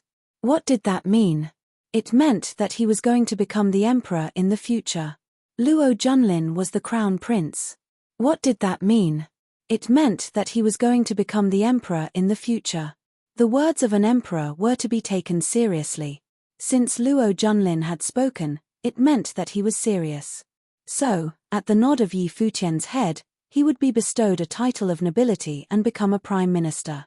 Then, as soon as the throne was passed down to the crown prince, Yi Futian will be a prime minister of the nation. It was an utmost honor for a mere 16-year-old student to be bestowed such a title. This unbelievable ordeal was something you had to see for yourself to believe. Some people were in utter disbelief. This couldn't be real. Had the crown prince gone mad? No matter how gifted Yi Futian was, he was still very young. The future was filled with uncertainty. How could the crown prince promise him the title of prime minister so easily? Minister Hua was frozen in his seat. His eyes sharpened, but he remained silent, not stopping Luo Junlin. Who was he to stop the crown prince? Xia Feng was feeling helpless and miserable at this point. He had just begged Minister Hua and the crown prince to save his son earlier today, but now, the crown prince was recruiting Yi Futian to be the future prime minister. By the looks of this, if Yi Futian was smart, there was no way he would reject this offer. If things proceeded, then his son, Xia Fan, was good as gone. Mu Hong, Lin Xie, powerful cultivators of the Emperor Star School, and officials of Donghai Academy, all failed to comprehend the situation as well. It was true that Yi Futian possessed outstanding gifts, but weren't the crown prince's words too rash? Obviously, Luo Junlin hadn't gone mad, nor was he dumb. He felt a familiar aura from Yi Futian. This young man was a person favored by Minister Zhuo and even held the decree of the minister in his hands. Putting the pieces together, Luo Junlin was able to think of a lot of things. Plus, he understood Minister Zhuo a little too well and was well aware of his way of style of doing things. Yi Futian was also very shocked. He did not understand why one piece would cause such a strong reaction from the crown prince. Did he want to bestow him the title of prime minister? "Your Highness, I have too many ties here and is not able to drop everything to leave with you. Can we reconsider this in the future?" Yi Futian asked Luo Junlin. Even though he had no intentions of taking the offer, he could not offend royalty in front of everyone. Luo Junlin shook his head. Seeing his expression, Yi Futian bowed. "Please forgive me, Your Highness." He rejected. Countless pairs of eyes looked at Yi Futian in immense shock. Yi Futian actually turned down the chance to become minister. The Nandu nation controlled 36 prefectures and every prefecture contained many cities. Just prefecture chiefs held a lot of power and were big shots in their respective prefectures already, so just imagine the power a minister would have. The Nandu nation had 2 ministers. Minister Zhuo, the left minister, controlled the inner workings of the nation, while Minister Hua, the right minister, controlled the army. The power of a prime minister was second only to the emperor himself. Such a great opportunity had been placed in front of Yi Futian's eyes, but he chose to reject. Luo Junlin stared at Yi Futian. He said, "Do you know the consequences of going against an imperial order? Even though I am not the emperor yet, I will be in the future." At his domineering words, everybody's expressions changed. As the crown prince, Luo Junlin already exuded the intimidating emperor of an emperor. "If it was an imperial order, I would have no way to reject, Your Highness," answered Yi Futian. Luo Junlin was quiet as he looked into Yi Futian's eyes. A wave of pressure washed over Yi Futian. Suddenly, Luo Junlin smiled. He said, "If so, then I won't force it on you. You may be excused." "Thank you, Your Highness," Yi Futian said as he bowed, ready to retreat back to his seat. As Yi Futian walked back to his place beside Hua Fengliu, Luo Junlin stood still, watching his retreating figure. He gave off a murderous vibe as he walked to his seat as well. When their backs turned to each other, Yi Futian and Luo Junlin walked off the battle platform to return to their own seats. Everyone's eyes followed the two figures. One was the powerful young crown prince, who already possessed the attitude of an emperor, and one was a young man, gifted by the heavens. He possessed extraordinary gifts and his future was unpredictable. Luo Junlin sat down in his seat and then with a stern look around, he said, "I am very disappointed. Today is Donghai Academy's assembly of the 7 schools, but from what I have seen, not too many of its students possess extraordinary gifts. Amongst the 7 schools, only the schools of the Emperor Star and the Treasury Star can be considered competent. If so, why do you need 7 schools? From this day on, Donghai Academy shall fall under the jurisdiction of the School of the Emperor Star, and the School of the Treasury Star will assist." Silence. These words did not come from the headmaster of the Emperor Star School. Neither did it come from Minister Hua. These words came from the Crown Prince, Luo Junlin. He had already been rejected by Yi Futian today. By the stern look on his face, everyone knew that if any single person dared to object against Luo Junlin's decision, they would meet with a frightening ending. The inevitable changes in Donghai Academy had finally come. "Yes, Your Highness." The headmasters of the Emperor Star and the Treasure Star School stood and bowed to receive the order of the Crown Prince. The other 5 headmasters did not say a single word as they too stood up. Looking at the powerful crowned prince, they bowed and said, "As you wish, Your Highness." When the Crown Prince and Minister Hua arrived at Donghai Academy, many people had already predicted something like this would happen. The school of the Emperor Star had gotten too powerful. There was no way to stop them. And now, the inevitable had come. "You may all be dismissed," Luo Junlin said with a wave of his hand. He then turned to leave. His every word was absolute. Minister Hua got up from his seat to look at everyone once more before following behind Luo Junlin. A whole group of people followed not too closely behind Luo Junlin and Minister Hua as they walked towards the school of the Emperor Star. "What do you think of what happened just now?" Luo Junlin asked Minister Hua. Naturally, Minister Hua understood that Luo Junlin was not speaking of the ordeal with the Emperor Star School but about Yi Futian. "Your Highness must have had a reason for doing so," answered Minister Hua. "When he was playing the guqin, he exuded the aura of an emperor," said Luo Junlin. Minister Hua looked shocked but said nothing. These words could only be said by the Crown Prince. He could not repeat them as a minister. When I said that I would give him the title of Prime Minister, he was not moved. He had no greed. It seemed like he had no interest in the position of minister. Luo Junlin laughed with a cold demeanor. "He is indeed a person worthy of being favored by Minister Zhuo." "Minister Zhuo does have a very good eye," said Minister Hua. "Many of our nation's officials were discovered by Minister Zhuo," said Luo Junlin. Minister Hua's gaze sharpened. He knew what Luo Junlin said was true. Astrologers were a scary bunch. But Minister Zhuo had never given out the decree of the minister to anyone. "This is my reason for coming to the city of Donghai. Yi Futian might be different from the others that Minister Zhuo had previously discovered," said Luo Junlin. His gaze sharpened as well. "What do you mean by this, Your Highness?" asked Minister Hua. "Even though I am the future emperor, the person with the most influence in the imperial city, beside my father, is Minister Zhuo," Luo Junlin said. "Your Highness, you will step up to the throne one day.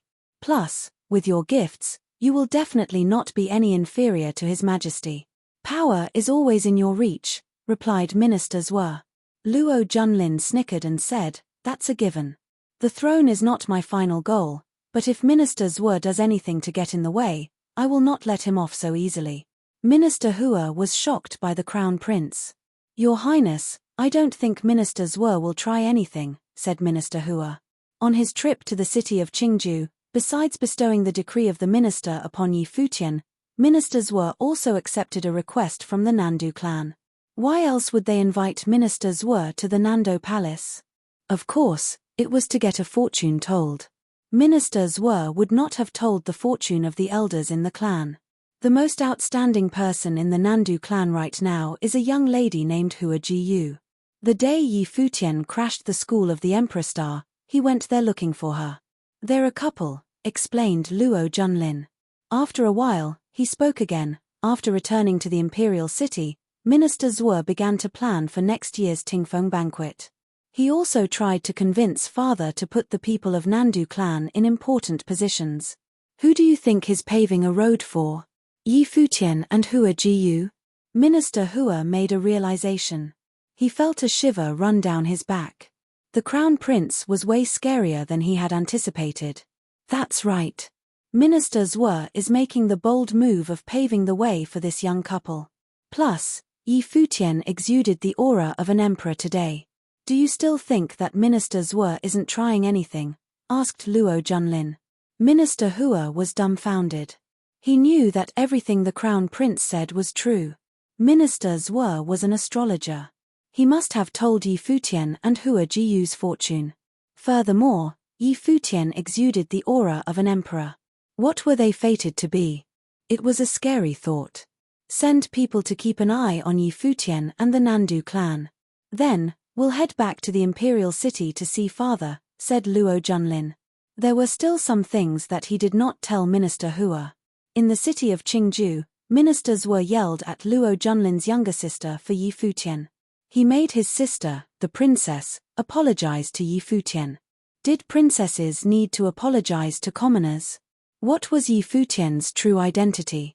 What kind of person was worthy enough for Minister Zhuo to do all this?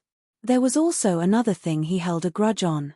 As the crown prince, Luo Junlin had requested for Minister Zhuo to become his master multiple times but was always rejected. Minister Zhuo said he didn't dare to be the master of the future emperor. This also meant that Minister Zhuo was unwilling to be his aide. Not only that, Minister Zhuo has also refused to tell Luo Junlin's fortune. His reason was an emperor's fortune must not be told. Luo Junlin wasn't going to believe his bullshit reasons. There was only one reason for Minister Zhuo, an astrologer, to refuse to aid the crown prince. And that was, the crown prince was not fated to an emperor. It's just that Minister Zhuo didn't dare to say these words. Minister Zhuo had once said the fortunes told by astrologers were the general flow of events. To go against the flow would only bring harm. But Luo Junlin refused to believe this. He was going to change his own fate. He was born to become emperor. Luo Junlin was going to take life into his own hands. At Donghai Academy, the crowd had yet to depart from the central square. What were they supposed to do now that the 7 schools were to be united? In the direction of the School of the Finance Star, a large group formed around Yi Xiong. He was explaining something to the crowd and they looked at him, not willing to part. Headmaster Yi Xiong of the School of the Finance Star was stepping down and turning over his position to someone else. He was planning to leave the academy. I'm so tired after all these years. From now on, all of you should continue to work hard. I'm only in charge of my daughter and my disciple now, joked Yi Xiong. Headmaster, don't you mean daughter and son-in-law, teased Yi Futian. Yi Qingxian glared at him but Yi Xiong laughed and looked at Yu Sheng. That's right. Son-in-law works too. Yu Sheng blinked then looked at Yi Futian, only to see Yi Futian slip him a sly smile. He seemed to be waiting for words of gratitude from Yi Sheng. Master, it's almost the end of the year. The Guqin garden is so big, Hua Fengliu and I feel so lonely there. Why don't you move there to live with us? Tang Wan asked Yi Xiong. Yi Xiong looked at her. He couldn't help but smile when he saw how nervous she looked. All right, he replied. Tang Wan's face lit up with a bright smile. Okay, let's be on our way now. Let's go. Yi Xiong took large steps and walked forward. Yu Sheng and Yi Qingxian followed after him. Yi Futian, carrying Hua Fengliu, and Tang Wan followed at the back of the group. Yi Futian smiled while watching the group of people ahead of him. This felt like a huge family reunion. It was such a pleasant feeling. If only Fox and Masteress were here too, then it would be perfect. He was going to work hard to make it happen. As the sun set, the group walked out of Donghai Academy. There was no looking back now.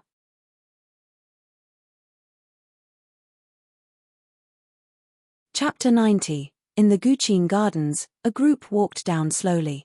It was Tang Lan, Yi Xiong, and the others. In the Guqin Gardens, a group walked down slowly. It was Tang Lan, Yi Xiong, and the others. Master, this is where Fengliu used to live. It'll be our home in the future, Tang Lan said to Yi Xiong. Yes. Yi Xiong nodded. He looked back at Yi Futian, who was carrying Hua Fengliu, and said coolly, "Don't know where you got the luck." Hua Fengliu smiled wryly. It had been so many years, but the grudge was still there. Master, did Senior Yi used to treat you as a son-in-law? Yi Futian mumbled. Hua Fengliu and Tang Lan had feelings for each other before. Yi Xiong clearly really liked Tang Lan and treated her as a daughter. Yi Futian could imagine his attitude toward Hua Fengliu before. I'm not clear. I just know that if you don't shut up, you won't be my son-in-law, Hua Fengliu said with a smile. Blanching, Yi Futian shut his mouth. Beside them, Tang Wn smiled and looked at Yi Futian, amused at his words. Entering the Guqin Gardens, a breeze welcomed them. The garden had a nice environment. The sun was setting, basking the fallen leaves in a golden glow. It was beautiful. A white-haired old man was sweeping the leaves with a broom. Yi Futian looked at him. The head of white hair and stooped body made him halt his steps. What's wrong? Hua Fengliu asked, confused by the scene. Tang Wan stopped as well. Tang Wan, who is he? Yi Futian asked. The people ahead of them stopped too.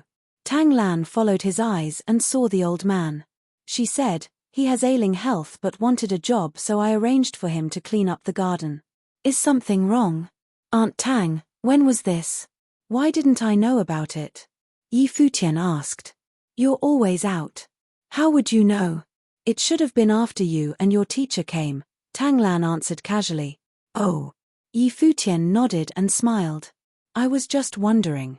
With that, he continued forward. The others glanced at him in confusion but let it go quickly. Tang Lan helped Yi Xiong and Yi Qingxian settle in. Yi Xiong's wife had left him long ago, either because of different viewpoints or Yi Xiong's temper. Yi Xiong had raised Yi Qingxian alone in the school of the finance star. That was why Tang Lan invited them to treat the Guqin Gardens as their own home. She knew that her teacher lacked the feeling of a family. Afterward, Tang Lan ordered the servants to prepare dinner. Yi Futian helped his teacher into a chair. Seeing Yu Sheng and Yi Qingxian stuck together, he was forced to say, Qingxian, can I borrow Yu Sheng for a moment? Yi Qingxian glared at Yi Futian. Yu Sheng asked uncertainly, what's wrong? Come with me, Yi Futian said. Yu Sheng followed him in confusion and was brought to the entrance of the garden to look at the old man sweeping. Don't you think he looks familiar? Yi Futian asked. You probably miss him. Yu Sheng naturally understood what Yi Futian meant by familiar. Maybe. Yi Futian nodded. I always feel like Godfather is watching us. Would he? Yu Sheng seemed to mutter to himself. Probably. Yi Futian chuckled and walked over. Seeing them, the old man lowered his head and greeted them, young masters. What is your name? Yi Futian asked. My surname is Yu. My name is too lowly to mention, the old man said. You. Yi Futian's eyes flashed. He ordered, raise your head. The old man slowly looked up. His cloudy eyes had no spirit in them. He seemed extremely old with white hair and a white beard. Like lightning, Yi Futian tugged his beard. The man cried out in pain. Young master, have mercy. What did I do wrong? It's real. Yi Futian muttered. Then he said, Grandpa Yu, I'm sorry. I thought you were someone I know. It's all right. The man waved. Grandpa Yu, can I come chat with you often in the future? Yi Futian asked. I am honored. He nodded with a smile. Then it's a deal. Yi Futian smiled as well and said, then I won't disturb you anymore. He and Yu Sheng left afterward. Were my senses wrong? Yi Futian muttered. He was usually very sensitive and sharp. Are you overthinking? Yu Sheng asked. They had similar body shape and stature, but their appearances were completely different. How could they be the same man? Yi Futian had even tugged the old man's beard. He clearly suspected something.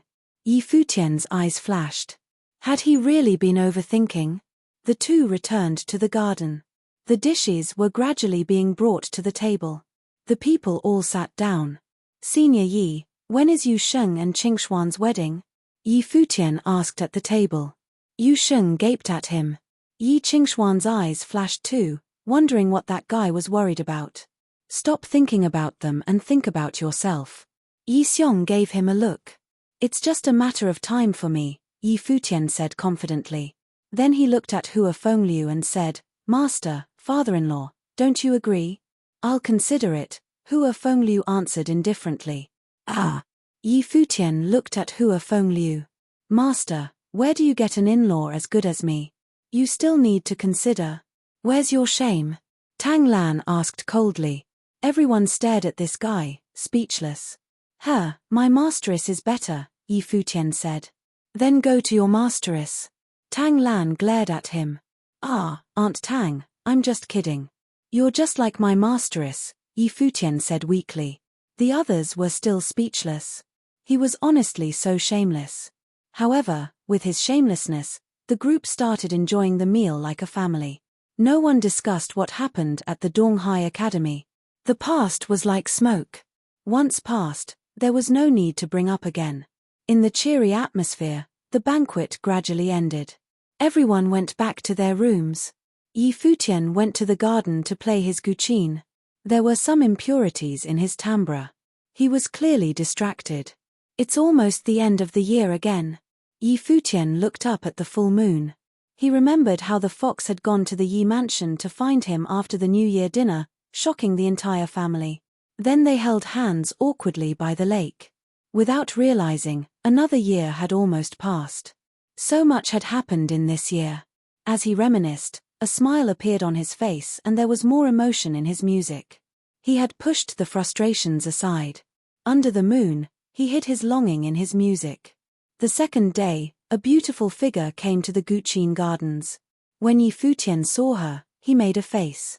Did this fox know that he was missing her? He thought of her last night and now she was here. Why are you looking at me like that? Hua Jiyu raised an eyebrow at Yi Futian's weird expression and stared. Yi Futian smiled. Because my fox is so pretty. I'm not yours. Hua Jiyu turned away arrogantly. Masteress already betrothed you to me. You can't run now. All we're missing is a wedding, Yi Futian said with a smile. Don't even think about it. Hua Jiyu smiled and then ran to the Qin devil behind him, calling, Dad. Jiyu, why are you here? The Qin devil asked. Uncle told me about what happened at Donghai Academy. I knew you'd be back here so I came to look, Hua Jiyu said. That guy's become agreeable? Yi Futian asked, walking forward. I came to tell you all good news. Hua Jiyu smiled sweetly. Yi Futian looked at her with suspicion. The old Nandu guy knows that I'm super talented and unmatchable, so he agreed to our wedding? Hua Jiyu pinched Yi Futian's waist hard because he was so shameless. She said, my mom and I wanted you two to come for New Year's and he agreed. A strange glint flashed past the Qin devil's eyes, but seeing the two before him, he understood. Nandu Tai knew that his disciple and daughter would be more accomplished than him, so now they were trying to resolve grudges. Back in the day, it would be hard to step into Donghai City, let alone the Nandu mansion. Yi Futian understood this too. The Nandu clan had high expectations and wishes for Jiyu. If they didn't want Jiyu to hold grudges after she grew up, they couldn't be too cruel for some things. As for him, they couldn't offend him even if they didn't agree on the wedding. Happy. Hua Jiyu looked at Yi Futian with a smile. I thought they would agree to our marriage, Yi Futian said, pouting. Say you're happy, Hua Jiyu said with a grin. Ah. Yi Futian looked at her smile and nodded. Of course I'm happy I can spend the new year with Fox. Hua Jiyu's eyes were pleased. Then can I not leave at night? Yi Futian fluttered his lashes. Hua Jiyu's smile froze. Looking at him, She raised a slender leg and kicked him for his unhealthy thoughts. I'm thinking of my master. He hasn't seen Masteress in years. You should go discuss this with that old guy, Futian said seriously. That makes sense. Hua Jiu smiled and nodded. Dad can stay but you can't. My wife doesn't listen to me, Futian muttered. What did you say? Hua Jiu glared again. Nothing. I was thinking if we should go to the Imperial City together afterward, Futian said. I'll consider it, Hua Jiu said. Master's health is bad. I'm worried I can't care for him, Futian threatened. Hua Jiu glared. At the side, Hua Fengliu complained, if you want to act lovey-dovey in public, then do it but stop dragging me in. Dad, what are you saying? Hua Jiu blushed. Master, you are so wise, Futian praised. At least his master understood them.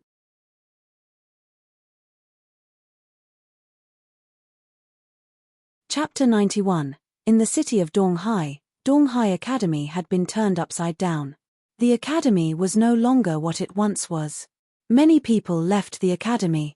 With their families and their own disciples, even many of the official personnel left. However, there were still those who chose to stay. In the city of Donghai, Donghai Academy had been turned upside down. The academy was no longer what it once was. Many people left the academy. With their families and their own disciples, even many of the official personnel left. However, there were still those who chose to stay. Year 10,000 of the Divine Prefecture calendar was a year of rebirth. The School of the Emperor Star held the power and the School of the Treasury Star assisted. The time when the 7 schools stood equal was a time of the past now. But no one knew whether this rebirth was going to lead the academy to become more powerful or to its demise. In this year, Donghai Academy was the home of a student who arrived suddenly like a shooting star in the sky. He managed to make himself known to the entire academy in an extremely short time.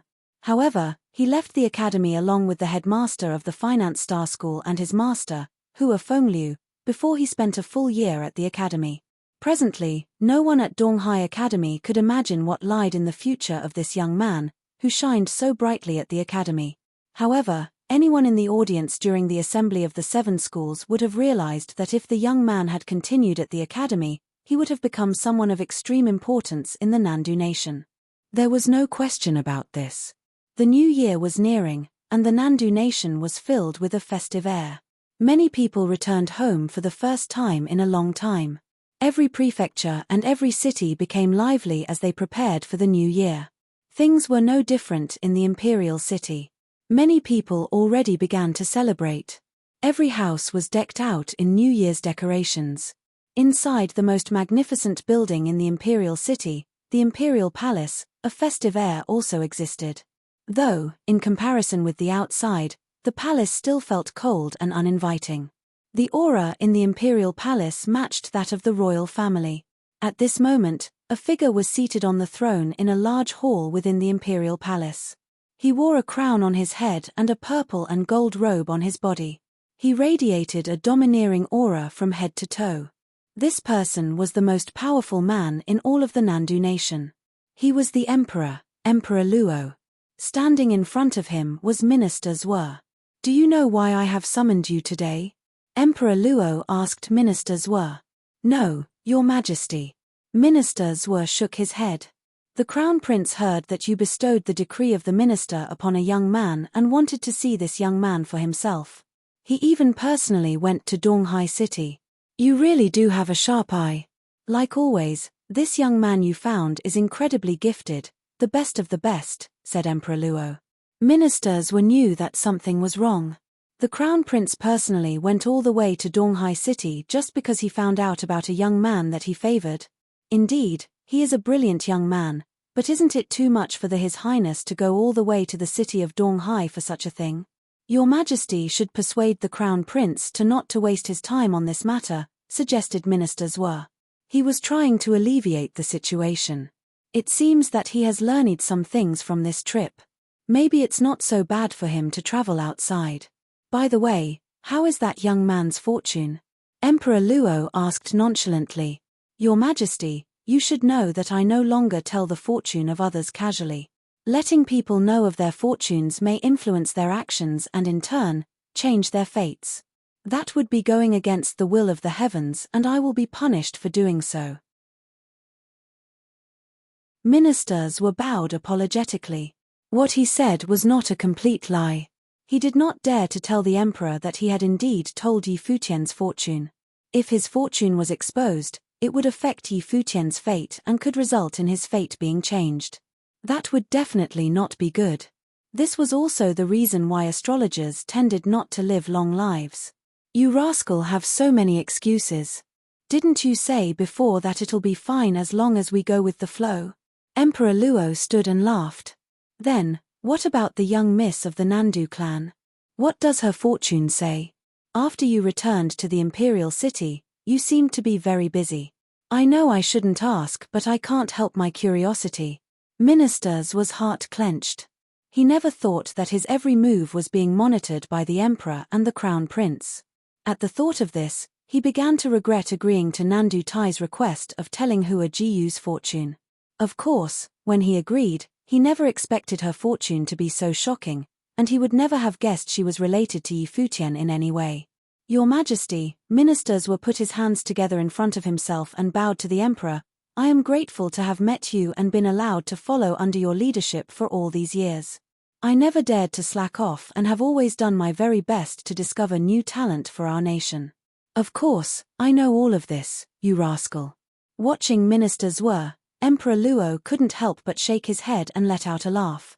At this moment, he did not seem like an emperor but an older brother.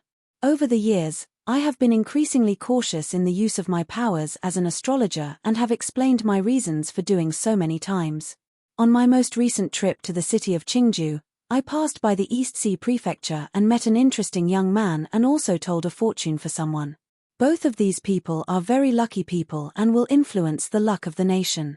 This is why I've been busy paving the road for the two, wanting to do something for them, explained Minister Zhuo. Emperor Luo lightly nodded his head and smiled. I appreciate your thoughtfulness and have no worries about you. Also, that girl is too naughty, so please be tolerant of her. If she does anything to offend you, don't be afraid to teach her a lesson. There is no need to take it easy on her for my sake. Although the princess is a little willful, her gift and personality are both very good, said Minister Zhuo. All right, go on now, said Emperor Luo. He patted Minister Zhuo on the shoulder. Minister Zhuo put his hands together and started to back out of the hall. Only when he was completely outside did he turn his back to the emperor. Beads of sweat rolled down Minister Zhuo's forehead. As an astrologer, he had to act with caution. There were many things he could not say. If he were to expose anything, it would be his demise. For example, Nandu Nation's fate or the Crown Prince's fortune. Minister Zhuo hoped that his efforts would bring good results. What Minister Zhuo didn't know was, after his departure, two people entered the hall. It was Luo Junlin and Minister Hua. Emperor Luo was writing something at his table. While writing, he spoke. Ministers were said those two were people of great luck and can change the fate of Nandu Nation. If so, then I plan on following his wishes. Minister Hua and the Crown Prince did not say anything. They waited quietly. They knew that Emperor Luo was writing an imperial order. Moments later, he put down his pen. At the wave of his hand, the golden scroll floated towards Minister Hua. Take this, Emperor Luo ordered. Minister Hua reached out to receive the scroll. He took one look at the order and was shocked. His Majesty was indeed the emperor of an entire nation. His order was to allow Minister Zhuo to keep his pride but at the same time, get rid of any worries. Even though I believe in astrology, it can't be fully trusted. Fates can be changed but one thing I'm sure cannot be.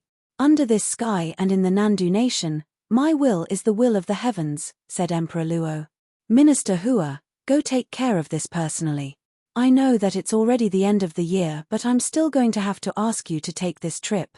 And the Crown Prince, you should stay in the palace and focus on cultivation. One thing that ministers were said was correct. To you, besides the throne, nothing is of importance to you. Yes, father, nodded Luo Junlin. I will hurry to Donghai City, "But Your Majesty, what should I do if someone refuses the imperial order?" asked Minister Hua. "I have already asked you to do this personally. Is there any need to question further?" asked Emperor Luo. A wave of realization hit Minister Hua. He finally understood what the emperor meant. If it was simply to relay the imperial order, he could have sent anyone. That was the emperor's reason for asking Minister Hua to personally take this trip to Donghai City to prevent anyone from objecting. Who would dare object the imperial order in the presence of a minister? Under this sky and in the Nandu nation, my will is the will of the heavens. The attitude behind these words was already very clear. "I will be excused now," said Minister Hua as he bowed to leave. Yi Futian had no idea what was going on in the imperial palace thousands of miles away. There were only 2 days until the end of the year. He still had no idea where his parents were. Were his aunt and uncle doing well? What about Yi Xiaoqin and Yi Mo, were they okay? After the year ended, he would be leaving the city of Donghai and headed for the imperial city. His days wandering the world with Hua Jiyu were going to be very interesting. In the courtyard, Yi Futian watched as Yu Sheng and Yi Qingxian stuck to each other like glue. He was hurt. "Yu Sheng," he called. Yu Sheng lifted his head with a look of confusion. "Cultivate properly. Stop sticking with your girlfriend every day." Yi Futian sounded very serious. Yu Sheng was dumbfounded. Yi Qingxian laughed and said to him, "Yu Sheng, someone is being envious because Hua Jiyu isn't here." "Yeah. Back in Qingju City, I cultivated while he and Hua Jiyu were attached at the hip every single day and then they became a couple." Yu Sheng nodded. On the side, Yi Futian stood up after being ignored. "You two are awful people." He spun around and left. He arrived at another part of the residence. Not far ahead was a white-haired elder, sweeping the courtyard. "Grandpa Yu." Yi Futian stepped forward. The elder lifted his head and smiled. "Young Master Yi." "Grandpa Yu, it's almost the end of the year, aren't you going home to celebrate?" Yi Futian asked. These days he often came to chat with the older male. "I don't have a home to return to." The elder shook his head, looking very sad. "What do you mean you have no home to return to? Where are you from?" Yi Futian continued to ask. "I spent some time on an island of the East Sea. You've probably never heard of it before. Then, I ended up here in the city of Donghai. I can't go back there anymore," the elder said, feeling melancholy. "Grandpa Yu, at your age you must have experienced a lot. Would you mind sharing some of your stories with me?" Yi Futian asked with a smile. "What kinds of stories would a person like me have? I spent my life serving others. I used to have a master who treated me very well, then trouble came knocking. But of course, young Master Yi, you treat me very good as well," the elder said to Yi Futian, full of gratitude. "Don't mention that. Grandpa Yu, you have to take extra good care of yourself at your age," said Yi Futian. Okay. Young Master Yi, you should go about your own business now. You don't have to stay here with this old man," laughed the elder. "All right, then I'll leave now. I will come see you when I have time," Yi Futian said. He turned to leave and his eyes were shifting back and forth as if he were in deep thought. Could it really be his imagination? How come he felt distant but at the same time so familiar every time he got close to the elder? It was so difficult to comprehend these feelings.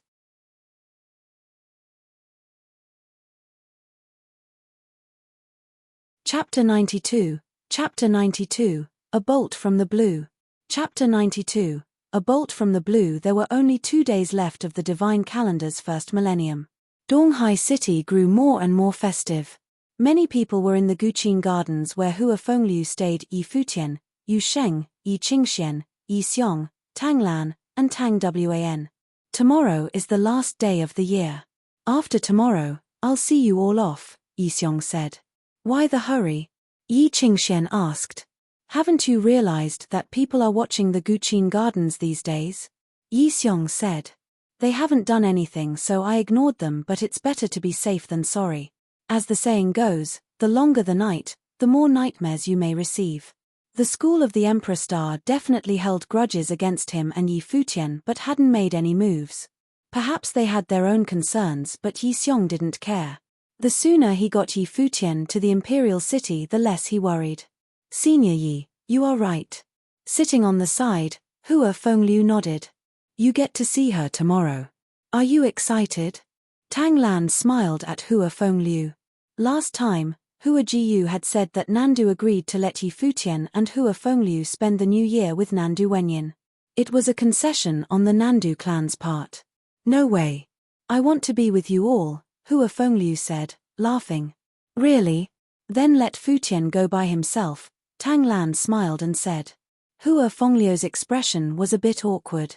He shot a glance at Yi Futian, seeming to want Yi Futian to help him out. Master, you decide. Yi Futian looked away.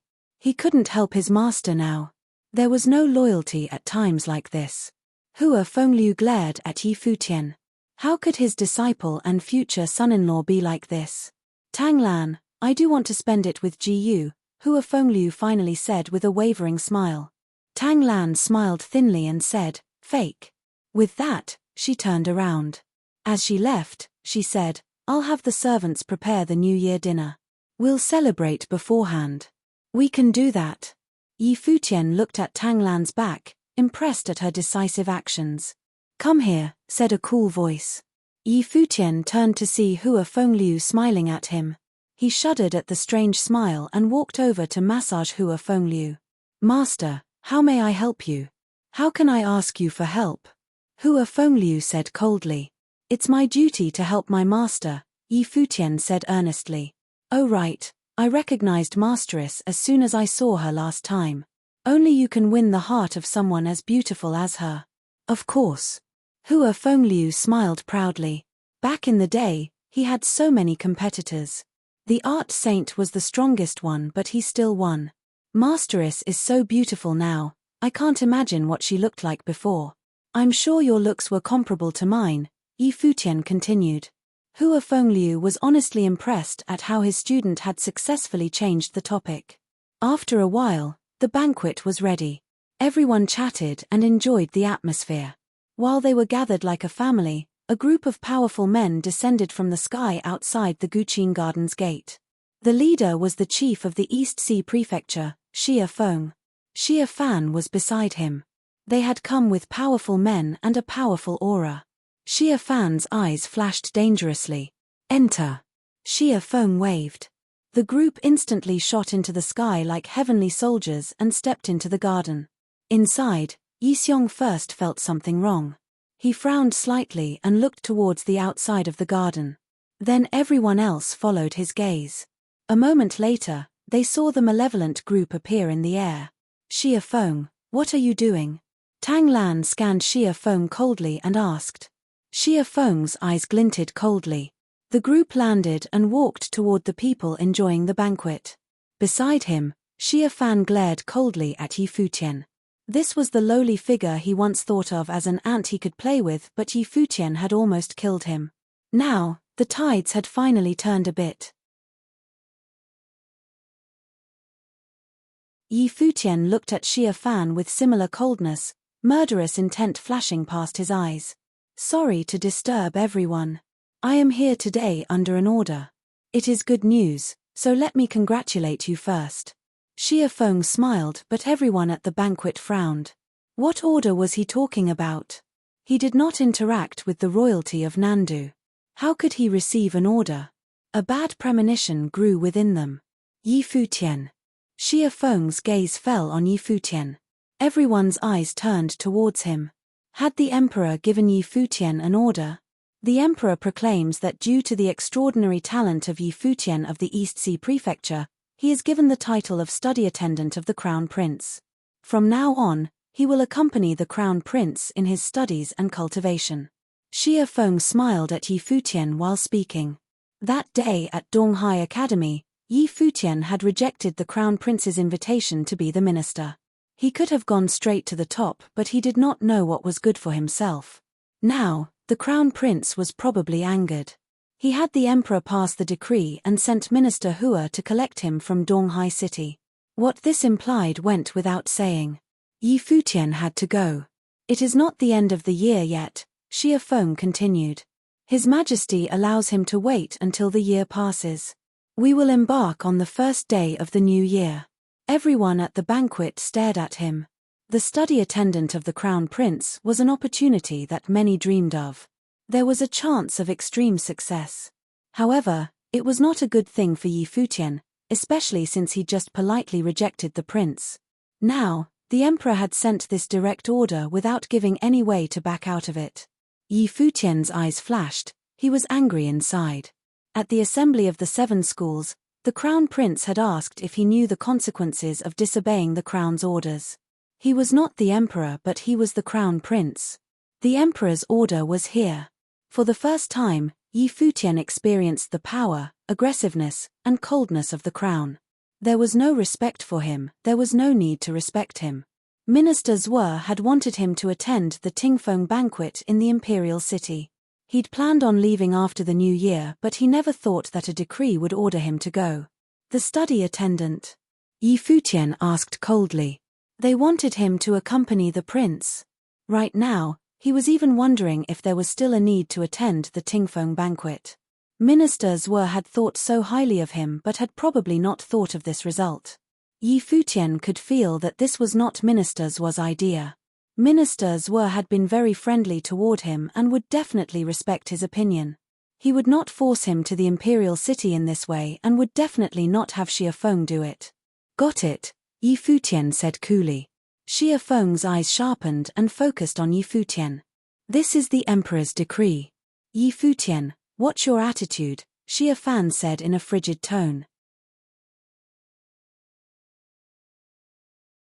The emperor gave me the title of the Crown Prince's study attendant.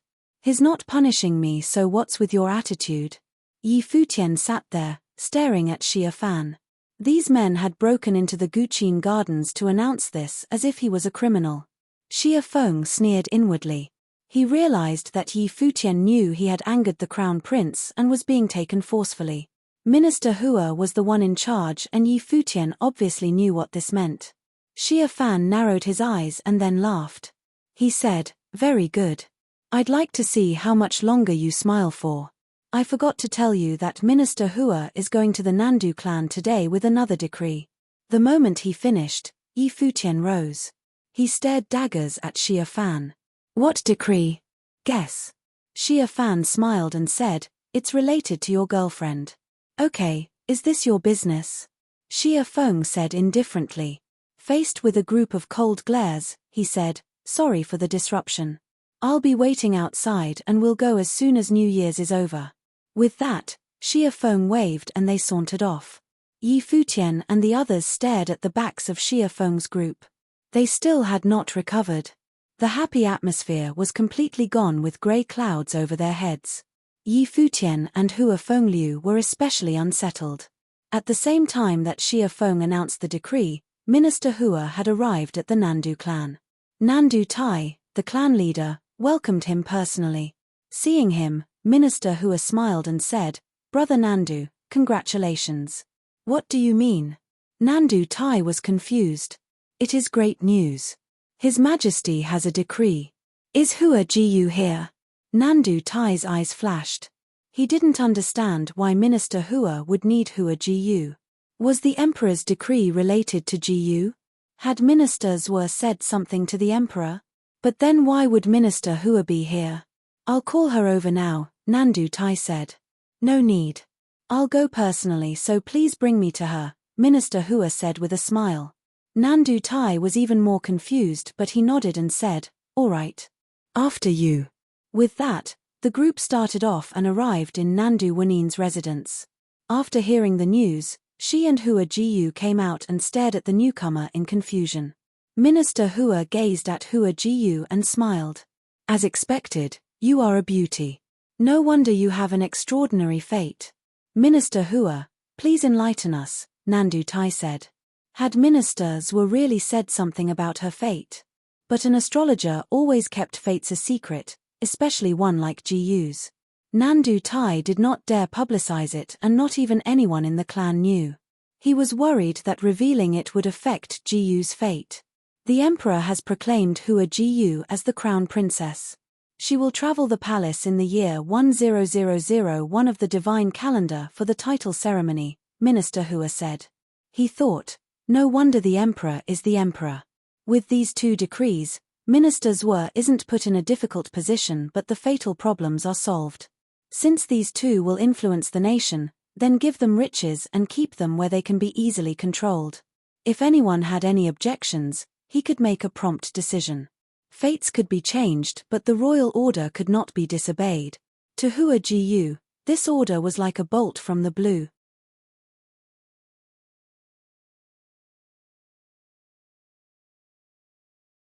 Chapter 93, Chapter 93, I am fated to be emperor. Chapter 93, I am fated to be emperor. In a split second, Hua Jiyu felt completely lifeless. Her face was as pale as a ghost. His Majesty had bestowed the title of the Crown Princess upon her. She was to leave on the first day of the new year. Just a moment ago, she was chatting with her mother about the events of tomorrow, when her father and Yi Futian was to come. Then, without warning, she was hit with this news. Nandu Wenyin, Nandu Tai and the rest were all in shock, unable to recover. Is this fate? Nandu Tai asked himself. To be honest, he did not fully comprehend what ministers were meant when he said that Hua Jiyu was fated to be an empress, mother of the world. But now he knew. Ministers were meant empress to an emperor, emperor of the Nandu nation. No, said Hua Jiyu. She had finally pulled herself out of her daze. Her eyes showed determination as she said to Minister Hua, I refuse. Minister Hua frowned. Nonsense, this is an imperial order from His Majesty. I refuse, Hua Jiyu repeated with a cold demeanor. She was still looking at him. Minister Hua's gaze was sharp as a knife but the girl standing in front of him showed no fear. Brother Nandu, does the Nandu clan plan on going against the imperial order? Minister Hua asked. Please forgive her, Minister Hua. She's just being stubborn. Please allow me to talk some sense into her, said Nandu Tai. He had a change in expression. The Nandu clan was no longer royal, they were in no position to fight against the imperial power. Fine, I'll give you guys 2 days. During these 2 days, I will be staying here and on the first day of the new year, we will be on our way back to the imperial city, said Minister Hua. As he turned to leave, he sneered. Disobeying the imperial order? Who dared to do so in front of Minister Hua? After Nandu Tai watched Minister Hua leave, his attention fell on Hua Jiyu. He said, Jiyu, the crown prince was born to become emperor. He is an outstanding young man. He is in his 20s and still unmarried. This tells you a lot about his personality. A chance like this only falls to one person in all of the Nandu nation and now fate has chosen one. You are to become the mother of the world. I don't need fate like this, Hua Jiyu said to Nandu Tai. He saw the determination in her eyes and continued to try to persuade her. Jiyu, you're only 17, this thing you have with Yi Futian is only temporary. One day, when you guys are standing at 2 different levels, you'll forget about all this. As long as you agree to this, I'll send people to bring your father into the Nandu palace and your family will be united again. Hua Jiyu looked at Nandu Tai with ice-cold eyes. I'm not going to agree and neither will my father. Wenyin, talk some sense into her. Nandu Tai looked at Nandu Wenyin who stood behind her daughter. Now that there are bigger benefits for you, you're willing to let him come back?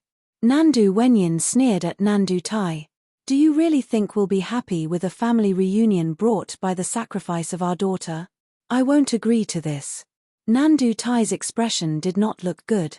Coldy, he said, even if you guys object, this is an imperial order. Who can disobey an imperial order?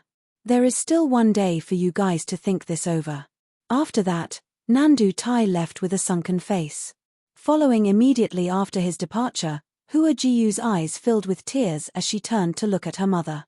Mother. In her voice was a deep melancholy. She seemed so weak at this moment. The usual air that surrounded her was no longer there. My poor child, said Nandu Wenyin. She walked up to her daughter and held Hua Jiyu's tear-stained face in her own hands. Her heart hurt to see her child like this. How could both of their lives turn out this way? Why couldn't they be with the person they loved? Nandu Wenyin was the one person who could truly understand what Hua Jiyu was feeling at the moment because she had also been through this. They didn't care for nobility. All they wanted was to be with the one they loved. Just then, a figure came running. It was Nandu Wenshan who had just received the news. Seeing the mother and daughter, his heart was in pain. Hua Jiyu was even more outstanding than her mother. She was destined to be different. Now, she had been given the title of Crown Princess. Was this what ministers were saw in her fortune?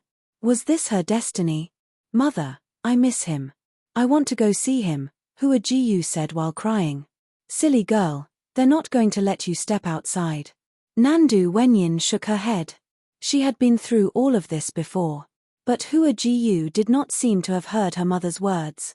She turned around and attempted to leave. However, at this moment, multiple figures appeared in the courtyard. They were all powerful cultivators of the Nandu clan. His Majesty's imperial order has fallen upon the Nandu clan, but Hua Jiyu objected. In a situation like this, how could they let her leave? Even if the people of the clan didn't stop her, Minister Hua would have. There was no way she was stepping foot outside of Nandu Palace. Hua Jiyu looked at the figures in the courtyard and her gaze cooled. She then turned and returned to her residence. Jiyu, sometimes people just can't fight fate, sighed Nandu Wenshan. He was also sad. In this situation, there was no solution and no way to fight it. This time, it was even harder to fight than with Nandu Wenin's situation all those years ago. The rival back then was just the art saint. Even though the Nandu clan wanted to create a connection to Minister Hua, who was related to the art saint, the clan still held the power of nobilities due to their background, and there was not an absolute need to set Nandu Wenyin up with the art saint to acquire power. And because of this, the art saint had no right to come and demand Nandu Wenyin to marry him. But things were different now. Now, it was the title of Crown Princess. His Majesty wrote the imperial order himself. Nobody, in all of the Nandu nation, could deny the order. No, I've said before, I don't believe in fate. Hua Jiyu looked at her uncle and shook her head. I'm not going to the imperial palace and I'm not going to be the crown princess. Not now, not ever. Jiyu, don't think that way. Nandu Wenshan's expression changed. Hua Jiyu was way too determined, to the point that Nandu Wenshan was afraid. If Hua Jiyu wanted to deny the imperial order, there was only one way. He was not willing to see her go down that road. Uncle, can you stop by the Guqin Gardens for me? Hua Jiyu did not respond to her uncle's previous utterance. Instead, she made a request, tears streaming down her face. What do you want? Asked Nandu Wenshan. Can you tell him not to come tomorrow? Just tell him that the clan won't allow it. Her voice was filled with sadness. Her tears could not be stopped as she spoke. Of course, she wished for him to come, but she knew, deep down, there was no way of denying the imperial order. If he came, it would only put him in danger. She did not wish for anything to happen to Yi Futian. What if he finds out what happened? Asked Nandu Wenshan. Then tell him that I have no feelings for him anymore and that I want to be the crown princess. Tell him to forget about me and never look for me again, said Hua Jiyu. The tears continued to stream down her face and her own words cut into her heart like knives. Hearing her words, Nandu Wenshan also felt pained. His heart clenched for his niece. Are you sure that's what you want to tell him? He asked. Hua Jiyu nodded her head in response. Okay. Nandu Wenshan nodded as well. I'll head over now. He then turned to leave. Watching him leave, Hua Jiyu crouched down on the ground. Her arms hugged her knees as she cried her eyes out. Nandu Wenyin did not know when it happened, but her tears were filled with tears as well. She walked beside Hua Jiyu and hugged her lightly. Mother, I don't know why but my heart really hurts, Hua Jiyu said. Her tone was heartbreaking to listen to. Mother's heart is also in pain. Nandu Wenyin hated herself for being so useless. Mother, if anything happens to me, you have to take care of yourself, said Hua Jiyu. Silly girl, Nandu Wenin's heart squeezed at Hua Jiyu's words, but she had no idea how to comfort her daughter. She herself has had this type of thought countless times, but she had Hua Jiyu, She had a child with the man she loved. At the Guqin Gardens, Yi Futian was feeling confused after hearing Xia Fan's words. The happy atmosphere at the residence had been ruined. They were no longer worried about Yi Futian becoming the crown prince's study attendant. They were more worried about what type of order had fallen upon the Nandu clan. Yi Futian had initially wanted to go check things out at the Nandu Palace but was stopped by Yi Xiong and Tang Wan. They had yet to straighten things out and Xia Feng was still watching from the outside. If Yi Futian stepped outside, it could be dangerous for him. Tang Wan ordered her first disciple, Nai Bing, to check outside while they waited inside. But before Nai Bing returned, Nandu Wenshan arrived at the Guqin Gardens. Yi Futian rushed to Nandu Wenshan immediately. His eyes were frozen on the elder male. "What happened here?" asked Nandu Wenshan. He had seen the obvious group of people outside. His Majesty gave an imperial order. "He wants me to be the crown prince's study attendant," answered Yi Futian. Nandu Wenshan's face fell. This young couple, Yi Futian, was bestowed with the title of the crown prince's study attendant while Hua Jiyu was going to be the crown princess. To outsiders, this might have seemed like a good thing, but anyone who knew of Hua Jiyu and Yi Futian's relationship knew that this was a calamity. "Where's Jiyu?" Yi Futian was looking straight at Nandu Wenshan. "Jiyu wanted me to bring you a message," said Nandu Wenshan. "What is it?" asked Yi Futian. "She says she no longer has feelings for you and that she wants to be the crown princess, so you should forget about her and never look for her again," Nandu Wenshan said while staring into the young man's eyes. He felt so cruel, but he understood why Hua Jiyu would say such hurtful things to Yi Futian. Yi Futian felt like he was hit by lightning. He was frozen in place, not because of the cruel words but because of the meaning behind them. In an instant, he figured out what the imperial order for the Nandu clan was. "Dummy," Yi Futian opened his mouth after a long while. Nandu Wenshan was dumbfounded. Then, he watched as the young man lifted his head towards himself. With red eyes, Yi Futian said, "Did she really think that I would believe those words? Does that dummy think I'm an idiot?" Nandu Wenshan was speechless. "Uncle, tell me, how is she doing now?" asked Yi Futian. Nandu Wenshan's heart clenched when Yi Futian called him that. He said, "I'm really worried about her. She said that she will never step foot in the imperial palace and will never become the crown princess." "Never. Of course not. She's mine." Yi Futian continued, "Why would that idiot of an emperor give such an order?" "I don't know the specifics, but there is one thing I can tell you," said Nandu Wenshan. "Ministers were once told Jiyu's fortune. He said she was fated to be an empress. Maybe he told the emperor. This must be her destiny." "Ministers were empress?" Yi Futian looked at Nandu Wenshan. "Ministers were is an astrologer."